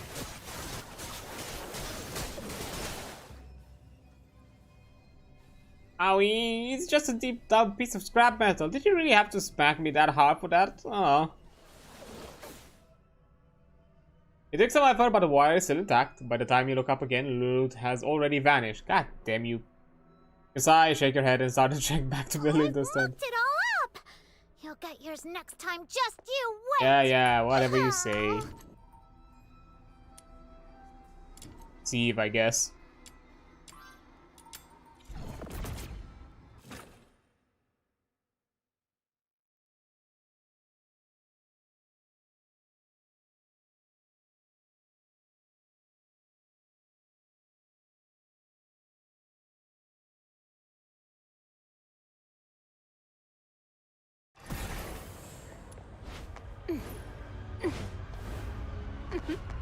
Treasure the intel.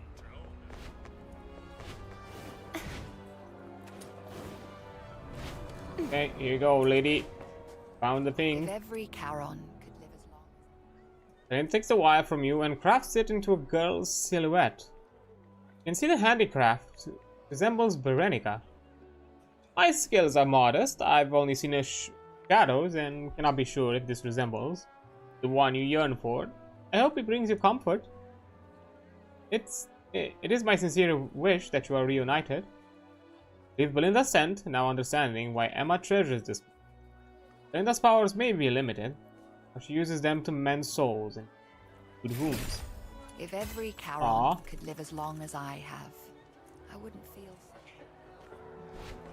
so. Now we have a $8 Berenica, that's sweet.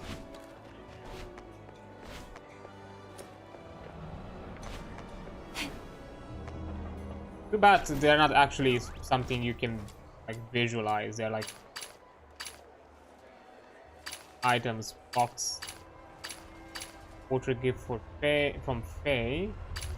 Yeah, familiar wire portrait. How boring. Okay. Around quest to there. I'm pretty sure there's no longer anything around the road.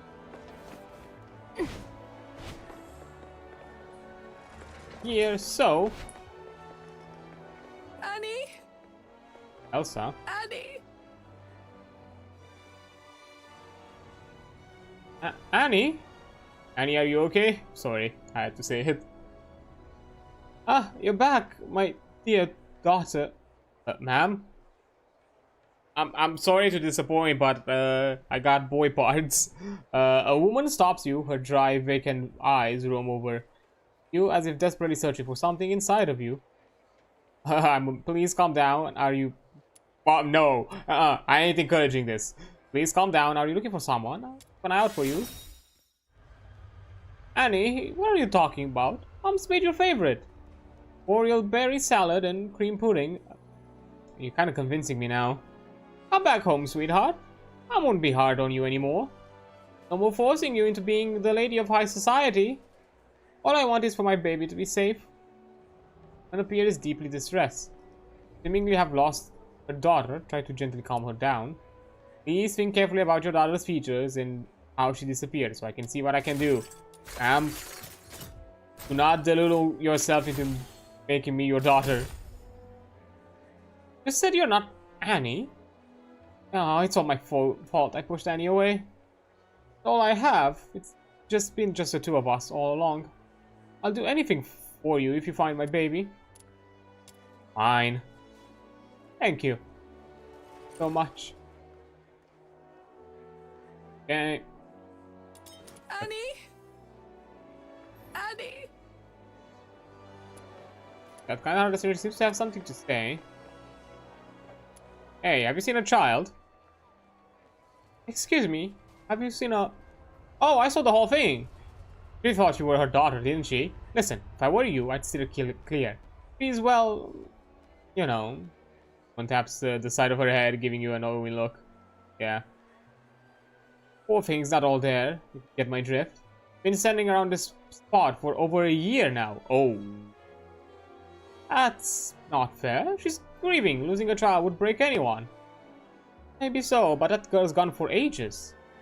If she were still around, someone would have found her by now. Thanks for the heads up, but I gave her my word. I'll look anyway, just in case. Wait, is this about... No, it says Annie, not Enola. So, it's not about the mystery, just, something... Oh, wait, is it... Was Annie the girl that left with Violetta? Maybe. A missing girl, huh? Not too sure, but I did see a young lass near the city gates yesterday. You look a bit off, to be honest. Maybe who you're looking for, or not. Hard to say.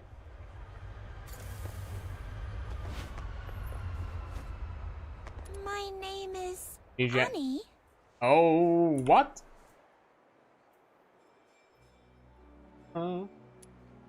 We've been wandering around here all this time. Is there anything I can help you with? I feel so foggy. Honestly, I don't even know who I am. Where this place is. I had a doctor found me in the northern mountains, brought me back. Said I had a terrible fever and it probably damaged my memory. Staying out here isn't safe. It's best to figure out your true identity as soon as possible. Got to investigate everything thoroughly before jumping to conclusion.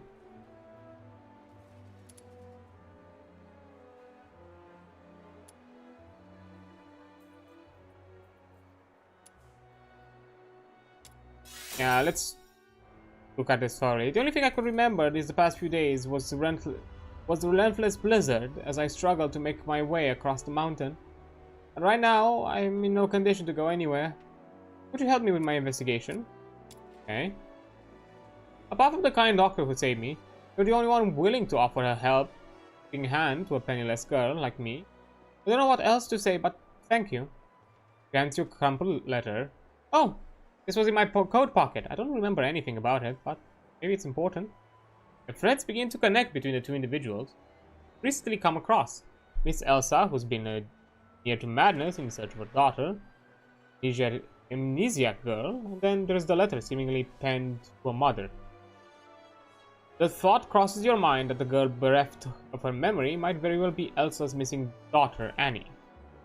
Intuition suggests to bring Elsa for recognition. Yes, Elsa's delusions leads her to see Annie in every youthful. Getting more substantial evidence of the girl's identity seems to be a prudent course at the moment. If anyone holds to the key to the girl's past, it's the doctor who saved her back then. My name is Annie. Oh. The girl across from the street, I heard she was rescued by a doctor, right? The one who seemed a bit off of it. Yeah, Dr. Eleanor brought her in a few days ago. You know where Dr. Eleanor is? She's not from around here, a traveling doctor. Bad timing, you just missed her. I saw her leaving the city this morning. Might catch her if you head towards Lumen Lake. Okay, on the chase, I suppose. Fuck.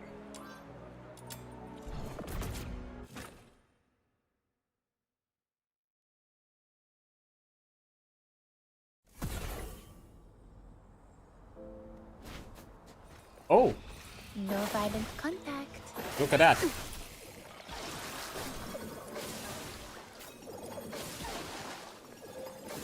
Hello there, Mom. Are you okay? Thank you, kind soul. You've saved my life. I must be going. My patients in Vivar are waiting. You're a doctor? Do you happen to be Dr. Eleanor? That's me. Are you looking for me? I've heard you rescued a girl in the Northern Mountains recently. Ah, yes, you've seen her in Ice Lake then. You're doing alright. Physically, she seems fine, but she's lost her memory. I was wondering, did she have anything on her when you found her? Something that might help figure out who she is? Did, actually. I'd been meaning to follow up after this house call, if you're willing to help. That would be wonderful. Here, this was with her. I need to get going. Thank you again for saving my life. The words on these diaries are true. Here at last. Not only did the girl's lost real identity come to light, so too has the fate of Elsa's daughter, Annie. Annie has tragically passed away, while the other girl, Alice, who ended up with Annie's clothes, had survived. Although Alice made it through the ordeal in the Snow Mountains, the severe fevers she suffered afterwards took away her memories. So now we have to break the news to this grieving woman, and also,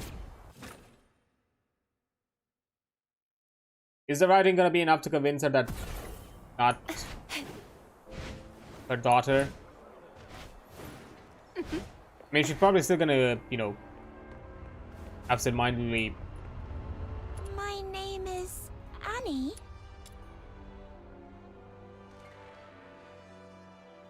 You returned safely. Did you find anything? Girl standing before you, alone. All alone, and Miss Elsa has been driven to the brink of madness by her daughter's disappearance. You find yourself wishing she were Annie. Calling Elsa's words about how she and her daughter were the only two in her family, dreadful thought crosses your mind. If you have never seen Alice's diary, the girl would have a warm heart to return to. Elsa would have her daughter back. Seems like the perfect ending, except it would have the right to know the truth. The dilemma stands to unveil the harsh truth or perpetuate the comforting falsehood. Show the diary. What the hell is this? Come on. Because I'm hoping Elsa's also gonna be heartbroken enough that maybe she'll take this girl in. Like, I'm hoping there's a kindness there. What's this? Is this something I wrote? Oh, it's all coming back to me now. My name's Alice. I'm an archaeology student from Ephorite. It's conducting a survey of the Vidofnir mountain when I got caught in a snowstorm that lasted 4 days. And soon I lost my way. Later on I met Annie, who was clinging to life by mere thread. Together we struggled to live on for several days, encouraged each other to try to survive, and she invited me to visit her home in Ice Lake after the storm. She was too badly hurt. She didn't make it. Before she passed, she gave me her coat, said it might keep me warm enough to get through. Annie. Thank you. I will always remember Annie. Alice gently strokes the clothing, the testament of one girl's protecting the other. We bid farewell to Alice and get ready to tell Elsa.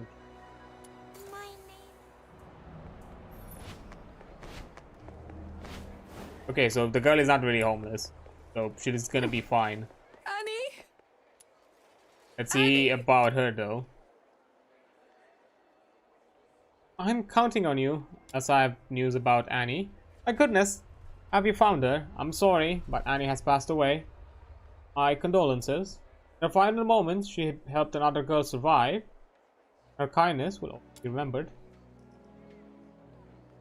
Nonsense. That's utter nonsense. My Annie, my sweet Annie, never leave her mother like this. You're lying. You dirty liar. You've been a terrible mother. Why could I just wait here for others to help me? My Annie must have waited me for so long. It's okay. I'll set off and find her now. I'll find my baby on my own. You think a child can manage without her mother?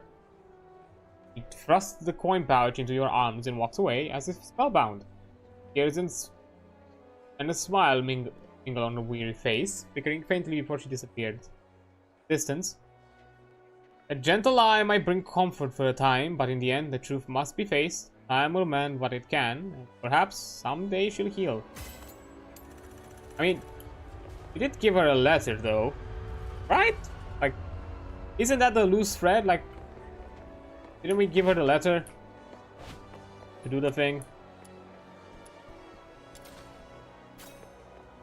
Oh, I'm guessing there is gonna be a dice here to collect. Nice. Like, to me that seems like a... Because I'm guessing there must have been something in the letter to kind of show a bit of comfort. Considerate and renowned. Any Hyperborean Empire impression, which is 100. I have rep status? Where do I see that? Oh. Glacian? Actions?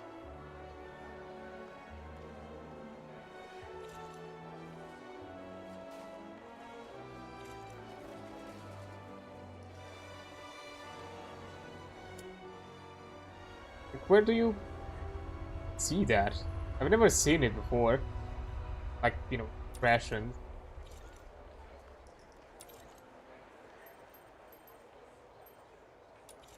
No idea.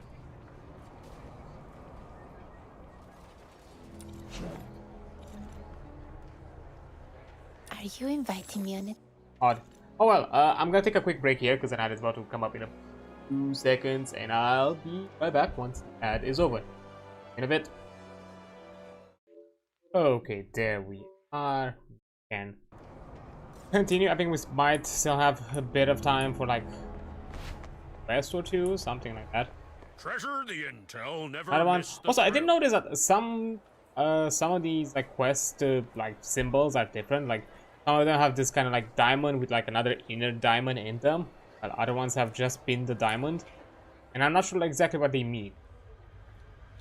Ladies and gents, drop by and drop a few coins, and you will get something unimaginable. Yes, the clue to the secret treasure of a southern island. Are you really content with cold bread and stale wine every day? Why not embark on an adventure, seize the opportunity, and change your life? The old man before you is dressed in rags, but his eyes gleam with fiery conviction.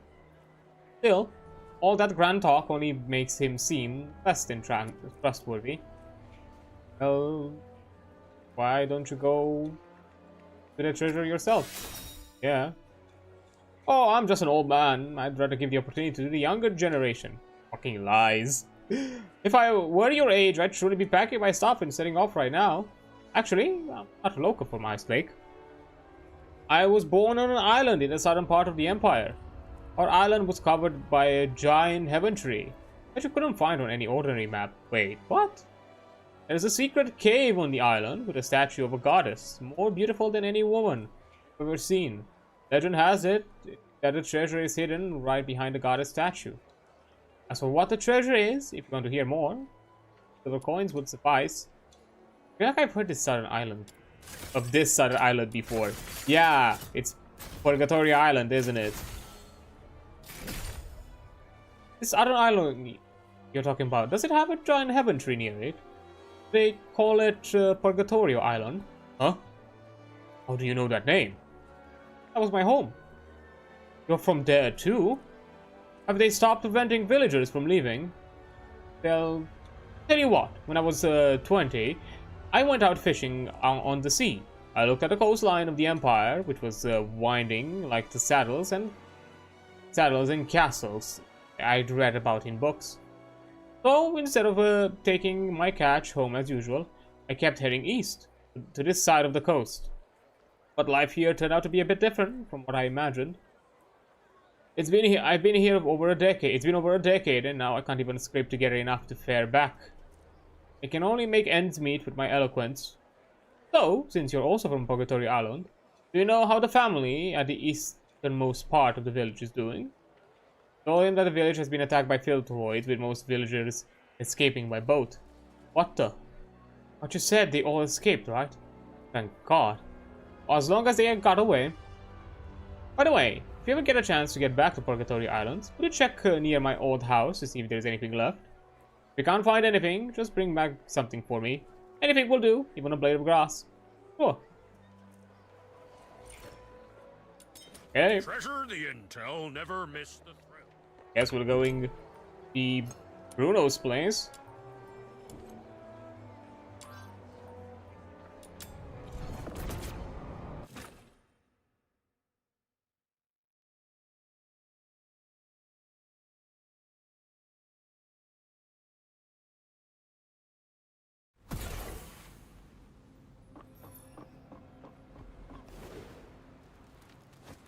Reto, sorry. I don't know why I saw Bruno, but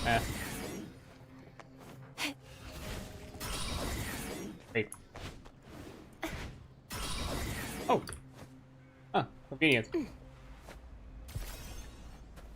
Could be it. Reto's.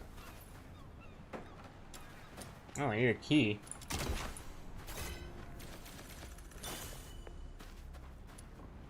Wow.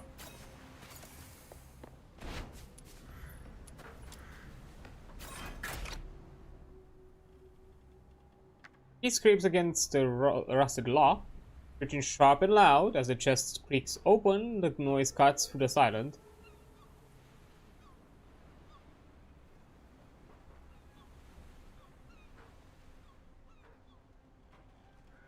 The shadows, a pack of field noise come swarming, blocking your way out. Alright, I just heard something outside that was like really weird.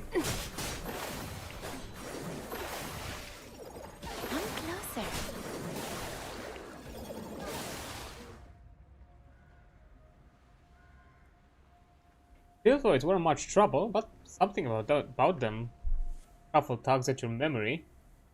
Catch a flash of a distant summer afternoon, scraping in front of the very house. It's coming back to me now. I once got into a fight with a boy who lived here.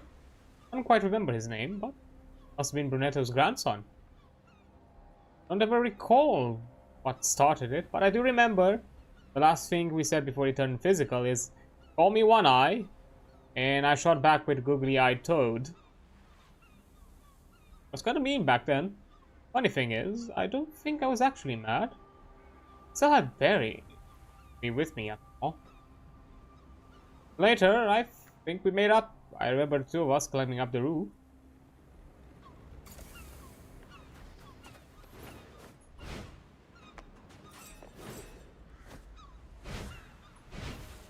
Oh. Yeah. I'll deal with the Genimon afterward. No violent contact.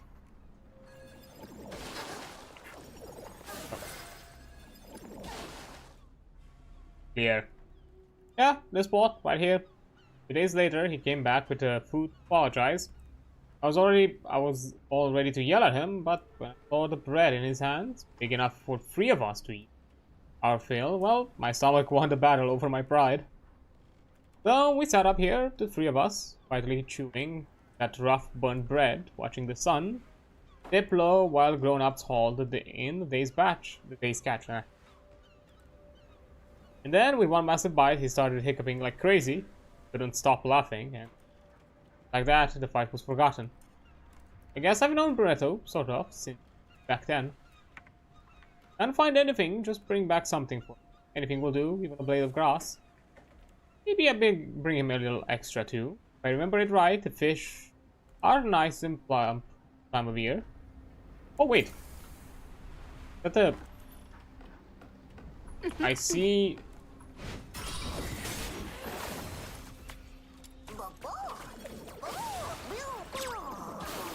Aren't you a weird-looking one? Be real, Jellomon. Nice to see a Buniva. Ardent Buniva, I think you're different.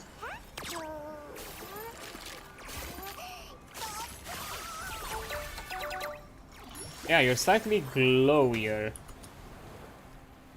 The looks of it. Currently in combat, what?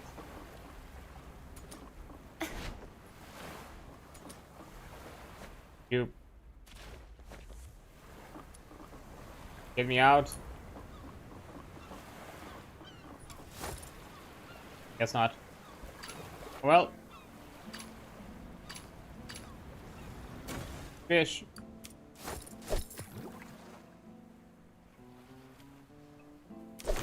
Oh. I don't know why I spaced again.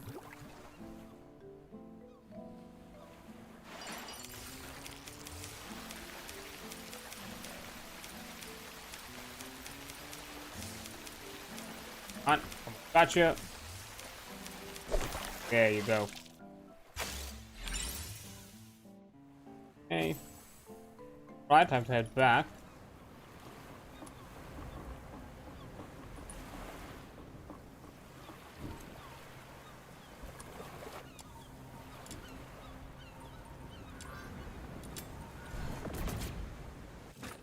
I hope you're not gonna frame the fish or something.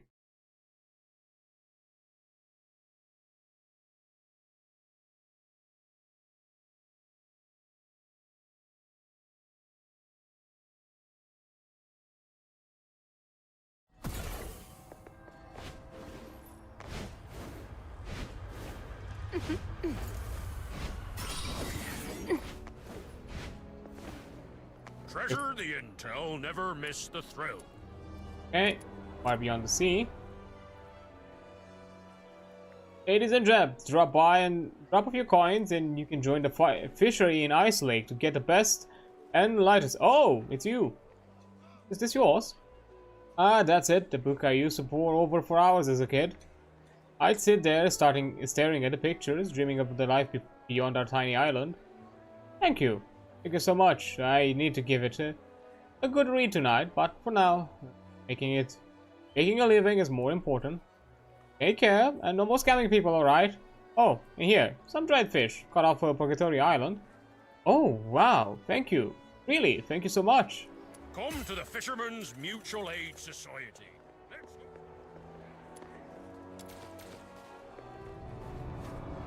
Right? Nice little story. Now, let's go into the Asphodel, because I think we still have more. Okay. I'll take a 20% cut. You keep 80%. Yeah. Let's talk with Wells and we'll leave. Honestly, depending on how things go, I might do both of them because there is a possibility there's no other quests left, so just to be done. Cut. You keep 80%.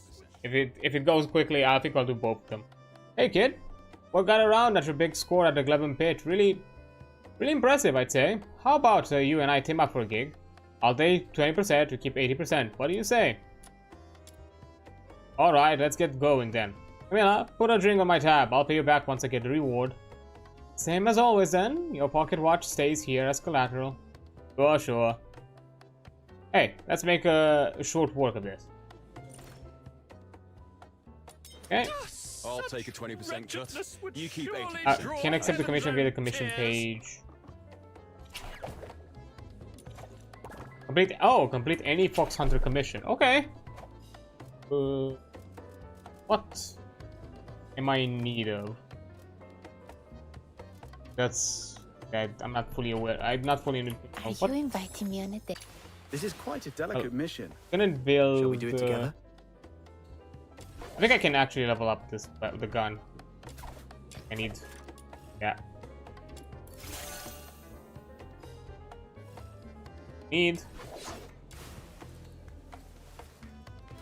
Although I did say that I need more more of those coins. Probably could do that as a commission instead. Okay. Get like some skill upgrade material.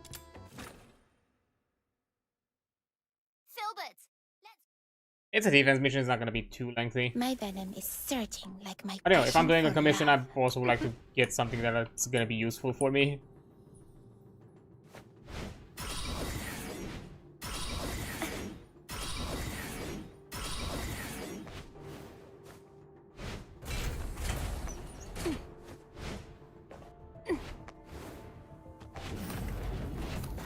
And there we go. Whoa! Tons of enemies suddenly rushed out. I can't delay my Now research, we wait. so I'll just leave them to you.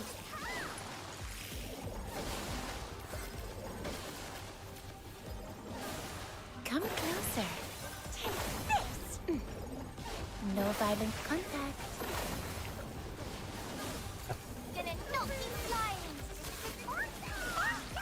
Okay, it's that easy with Rebecca, especially because all the enemies are own level, so it doesn't take too long to do the waves.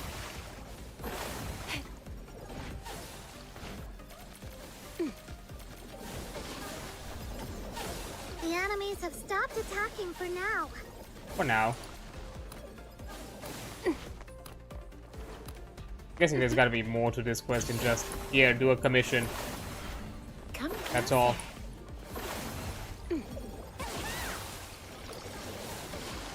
Right.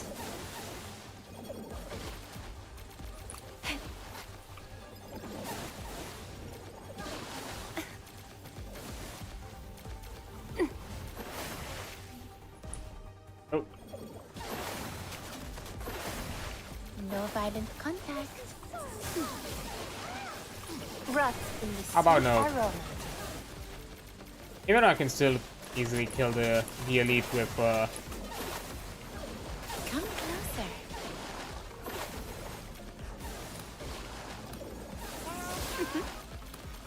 with my jellyfish. I still like to use an ult.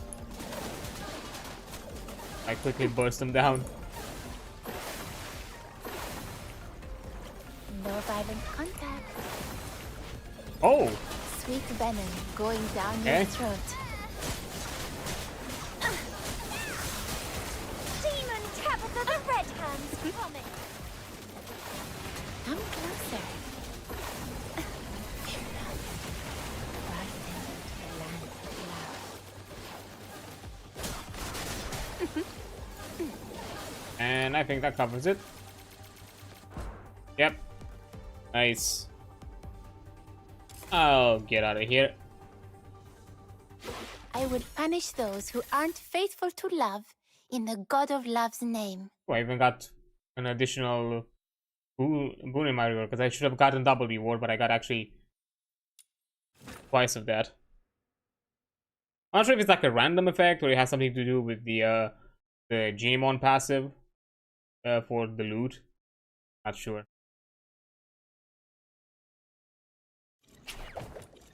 I'll take a 20% cut.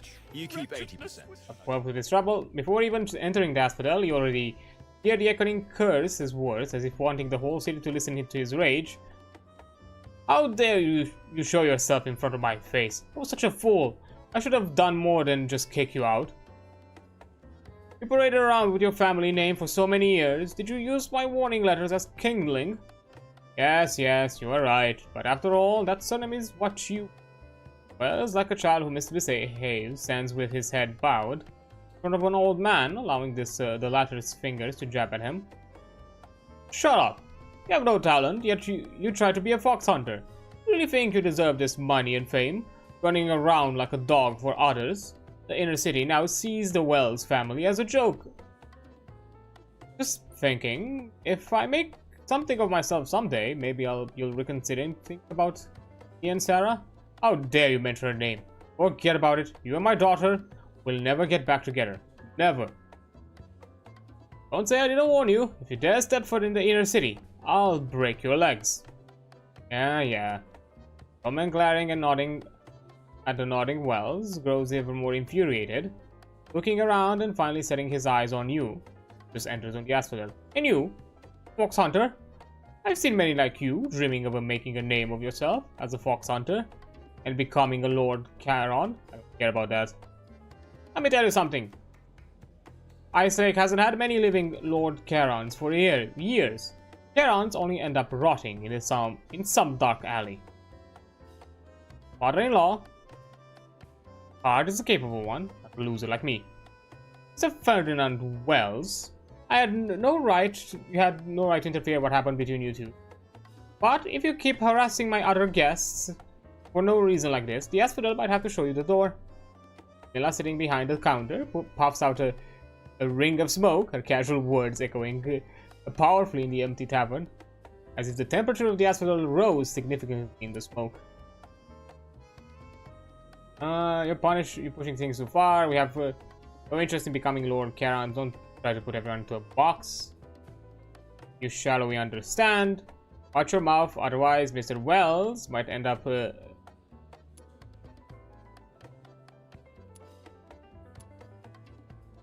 try to put your...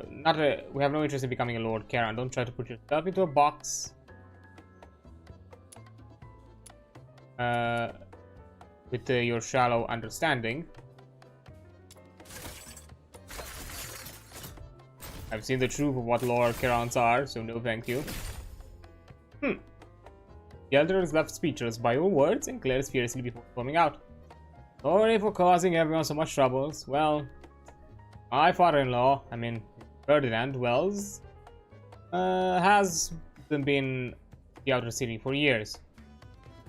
Let's just say he's more of a traditional. Don't take his word too hard. It's alright. We wouldn't have been here today if we gave in to every slight of or insult. Anyway, I heard you were just injured recently during a commission. Are you okay? It's nothing. Luckily, things have saved.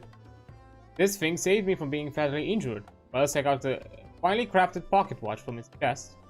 The dial covered in cracks, and the hands are twisted upwards in an exaggerated manner, making the closing the watch cover a mere wish. Strip of scrap. It protected you from a fatal blow to the chest.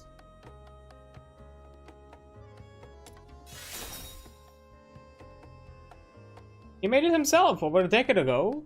There wasn't a soul who hadn't heard of Todd Wells, prodigy clockmaker.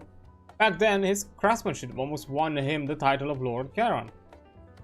Such beautifully crafted watch. Repeatedly cracked like that. Yeah, actually, the hands had been broken for a long time. You know, I just keep it as a memento. Why don't you try to fix it then? The tools and materials needed to repairs were cut off by my father-in-law. But if I wanted to, I just couldn't. It's the way it is. Not everything can be fixed just because you want to and put effort in it. Anyway, enough about that. Thanks again for stepping in. If you hadn't, I'd be half deaf by now from all that yelling. Come on, drinks on me tonight. I'll crack open these kegs. You handle those ones over there. I'll take a 20% cut. You keep 80%. Wow.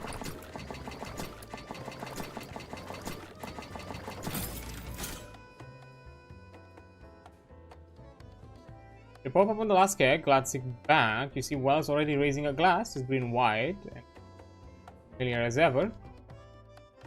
And yet, beneath the laughter, his fingers curled around the broken watch, quietly soulfully beneath the surface. Got a timepiece. I'll take a 20% cut. Interesting. I wonder if he could do something about that, but I suppose that was just an interesting story to open with more info about the character. And finally, let's see what we have about Camilla, Inspiration Stealer.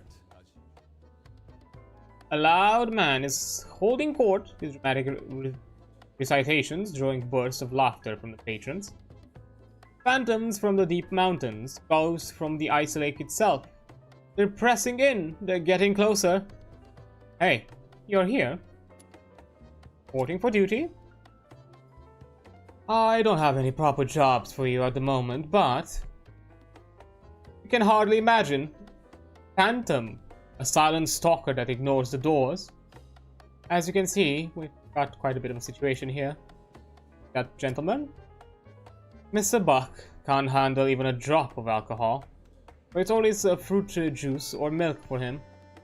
Profession, third-rate playwright, first-rate producer of Mumble Jumble. He's been spinning his yarns for a while now. As you can see, the man struggles to convey his thoughts clearly. Could you help by translating his flamboyant tips? Perhaps sorting out Buck's convoluted vocabulary and reorganizing the words will clarify his script.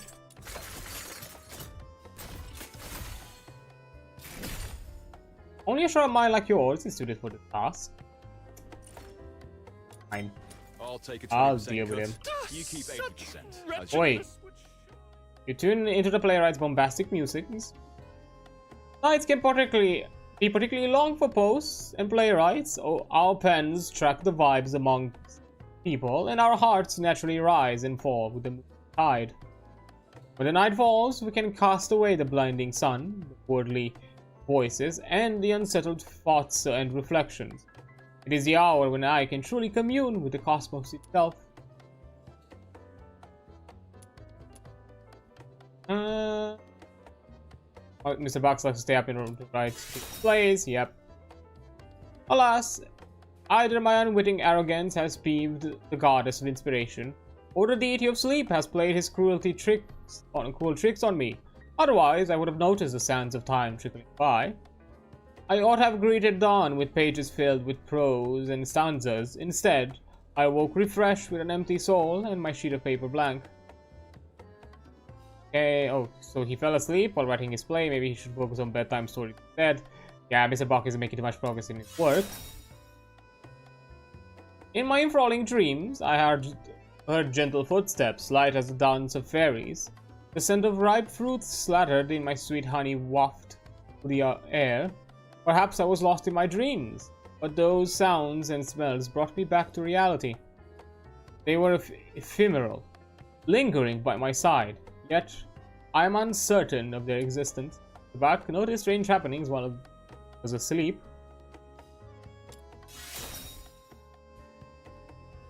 They are not hallucinations, yet I fail to grasp their trails. I cannot fathom these strange Are they phantoms, ghosts, or mere illusions?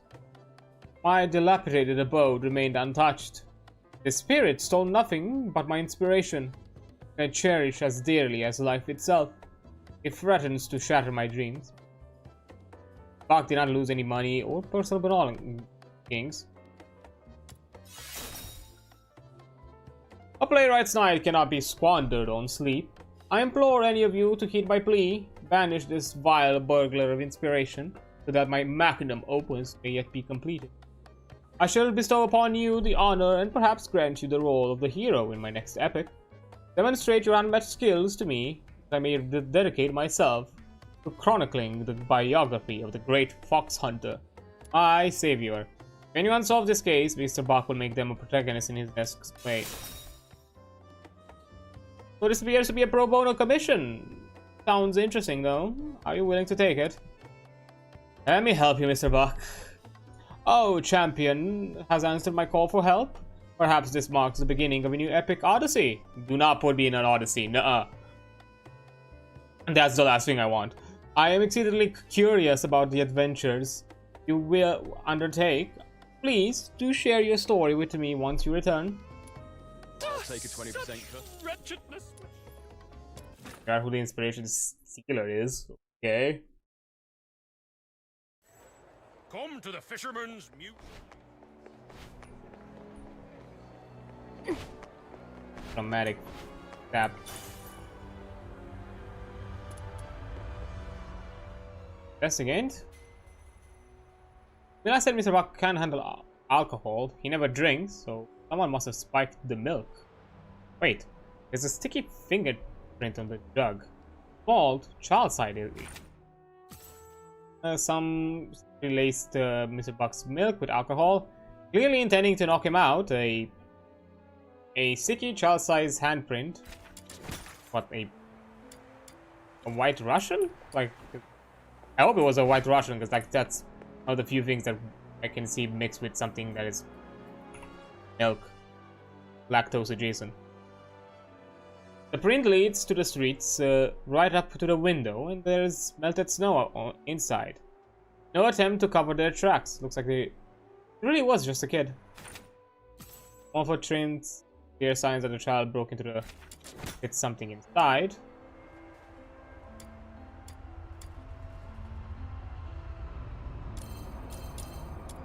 Oh, I need to do 3 child sides.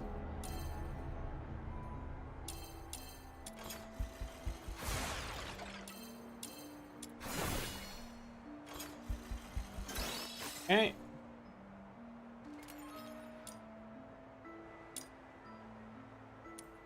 I have a clue missing. Oh.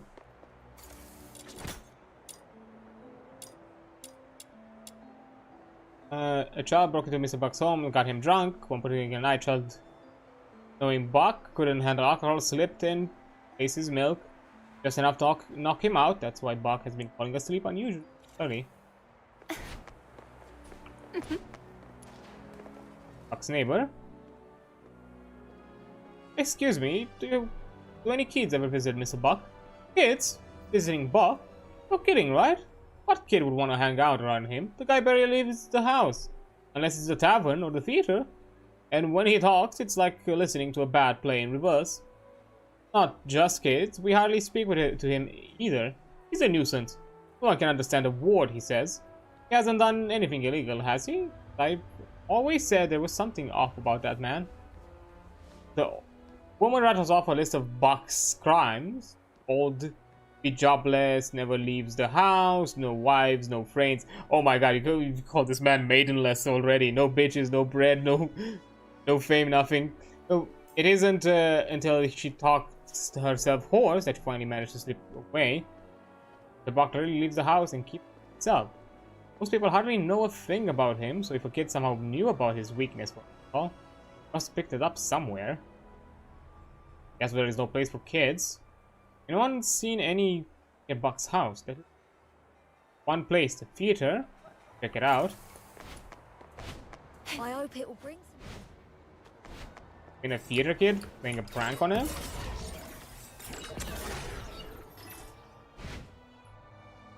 Popcorn, cigs, booze. Yeah, or not? The young Charon boy huddles near the ticket booth. Shivering in the cold, he calls out to passersby trying to sell tickets, posters, beer, and popcorn. He's selling popcorn outside the theater. Could have been the one who spiked Buck's milk.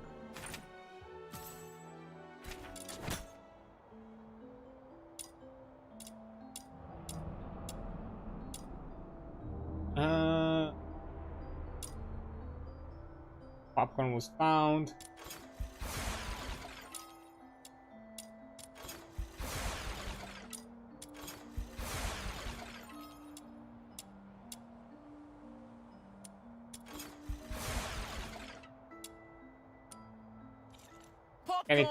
Okay, I think I need to collect a few more. Sometimes it gives you prompts to be able to submit things, and it kind of makes it confusing. What does popcorn taste like, Papa? Can I try some, please? A proper young lady doesn't eat junk like that. After the opera, Papa will take you to the Silver Piece for a proper meal. Aw, okay. The kid outside the theater, buying popcorn longingly, which have been one who spiked Buck's milk. You lost man. Give me another bottle. I'm not drunk. 20 beers, barely a warm up. Come on, keep them coming. Guy reeks of booze. Could have been the one who spiked it.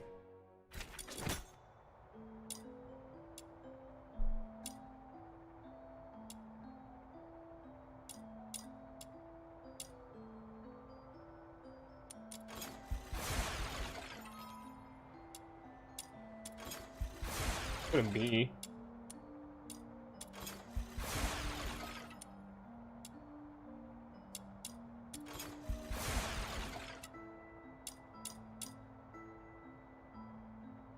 Okay.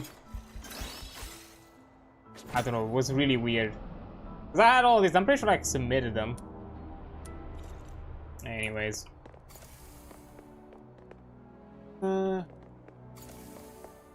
Popcorn, cigs, booze. Alcohol? It's getting colder. Even Charon has limits on cold tolerance. Temperature will be down by 20 degrees this evening. We might lose a few kids in the cold. Huh. Hello? Greetings, my dear patron. Did you enjoy the play? You must be hungry after sitting through the show for 3 hours. You like snacks and drinks? Or perhaps you were captivated by the thrilling performance. How about a poster with the thespian signatures? How's your business day? Will it cover your heating expenses for the night?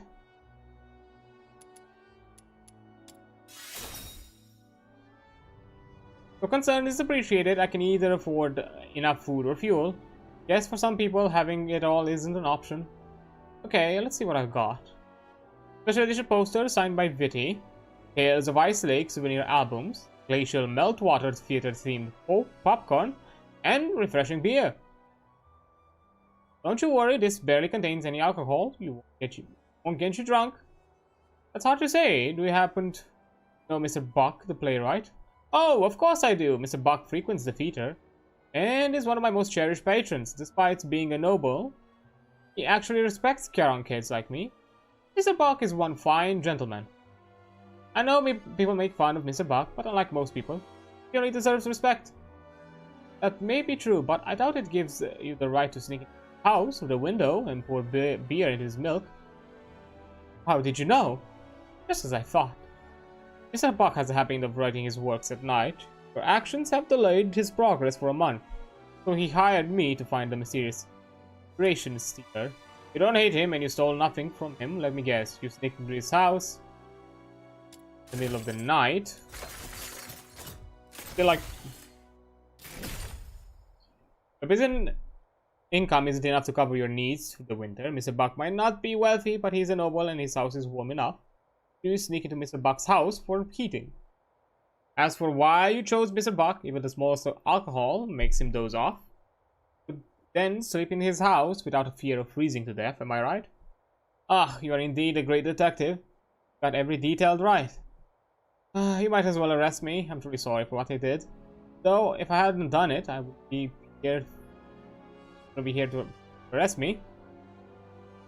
I don't get to decide what to do with you. I'm taking you to my client. Because on the kid's sleeves, they match up with the...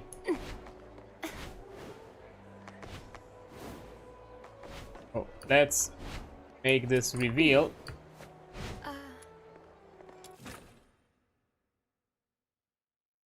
Let's bring forth this charade.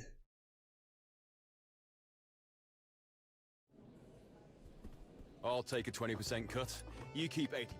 Hey, Buck. I found the perpetrator. Really, your findings? Oh, my brave savior. Allow me to express my gratitude a millionfold. For this evening, for I shall once again be graced by the goddess of inspiration. As for you, you thief in my dreams, you have given me a most unexpected surprise. I'm very sorry, Mr. Buck, but please believe me, I've never intended to hurt you. Oh, my little burglar, I'm well aware of how people scoff and snicker about me behind my back. They label me a third-rate playwright whose works never see the light of success. Adorning my prose with the most exquisite words hasn't made them appreciate my effort. They close their ears and their hearts. From what I see, someone who truly speaks from the heart is indeed a rare gem. Sir, I don't really follow. What I mean is that you, unlike others, have never seen me as a fool chasing impossible dreams. Therefore, I hold great respect for you, my young friend. If the winter proves too harsh, why didn't you come to me sooner? I would gladly prepare a room for you, and if you wish, you may peruse some of my manuscripts as bedtime stories, though I can't guarantee they will help you sleep. What? You'd really let me stay at your place? Sir, you don't have to do that. But I can help with the chores around the house. Please let me do this to make up for the delay I caused.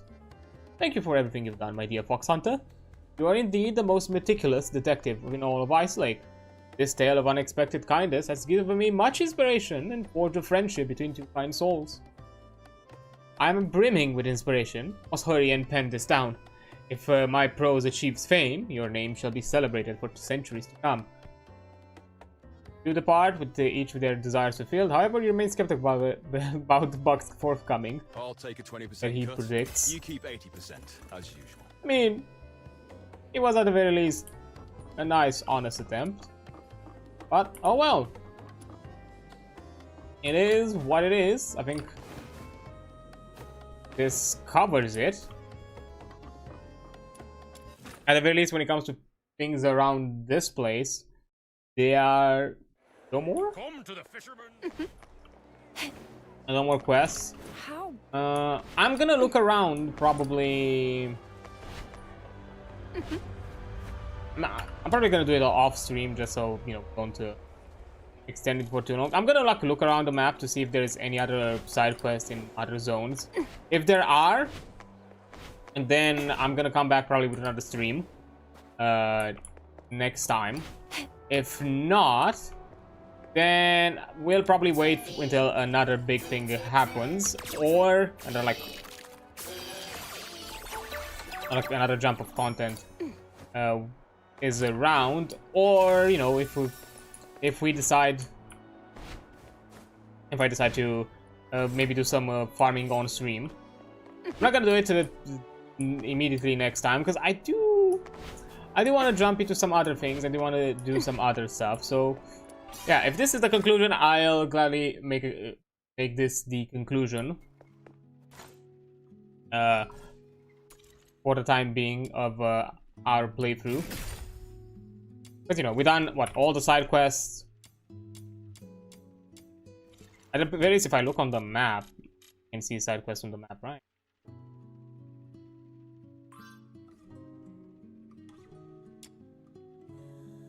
Okay, fishing spot. There. 11 pit. Theater.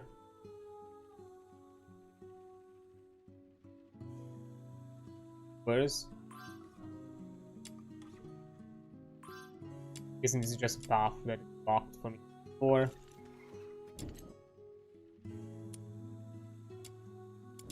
Before some sure there's nothing. Like, I'm not sure if the map will show me. That's the thing. But I don't think there is. And I've not seen anything in Purgatory Island. It's honestly barren. Yeah, this might be it for side quests and content to be done this update. So at least when it comes to like covering content, we're gonna do that another time. And for farming, I'll definitely do some farming streams here and there, as you know, we are doing the Monday grind, but I would probably also want to do some other things for, at least for next Monday. So I'm glad that, you know, we were able to conclude today and be done with it. And hey, we did quite a lot of progress overall. I think have you come across any treasures? I think it has been worthwhile. So yeah, I think this is a good point for me to conclude the stream, as there's nothing else for us to cover. As I said, I'm actually gonna explore the map and check to see if there is anything left when it comes to like quests by next week to decide. If not, what I'm planning, or what I would want to have as a stream next week, is maybe we get ourselves into some Warframe, do a bit of that, get back into the grind frame that is Warframe, and I think that'll be interesting. My plan is I want to play it again from scratch, you know, start it fresh with a new account, and you know, join from there. So I think that would be interesting and somewhat fitting. So yeah, I think I'm probably gonna do that. I think that's my plan. That was kind of what I wanted to do with and what I call these, like, the Monday grinds, because you know, I got into Duet Night Abyss, but the game itself also kind of made me crave Warframe as well. For a long time, it's been a bit since we played, and there's like a lot of interesting updates happening. I've even seen some of the new things with the new, like, Uriel with the new Devil Frame that looks really cool. So yeah, I kind of want to jump into that again, have some shenanigan fun times. So yeah, I think that's gonna be the plan and the idea for it. But anyhow, that's gonna be it for today, as per usual. So before I go, as always, let's check and see if there's anyone around we can say hi to.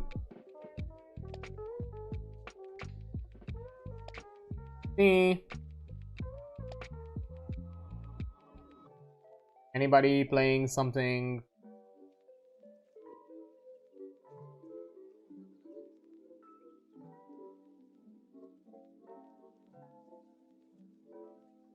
I think anybody's playing something that I'm playing now.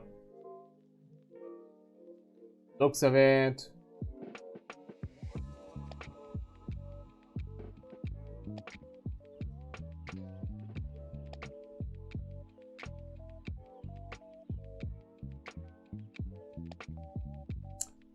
Nope. But that doesn't mean we cannot jump in and say hi to friends.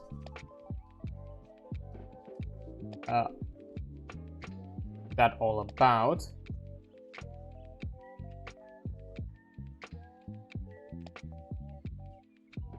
And I think I know where we're gonna go.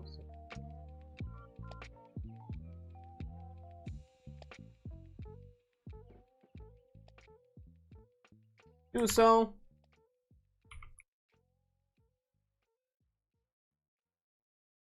And bit channel.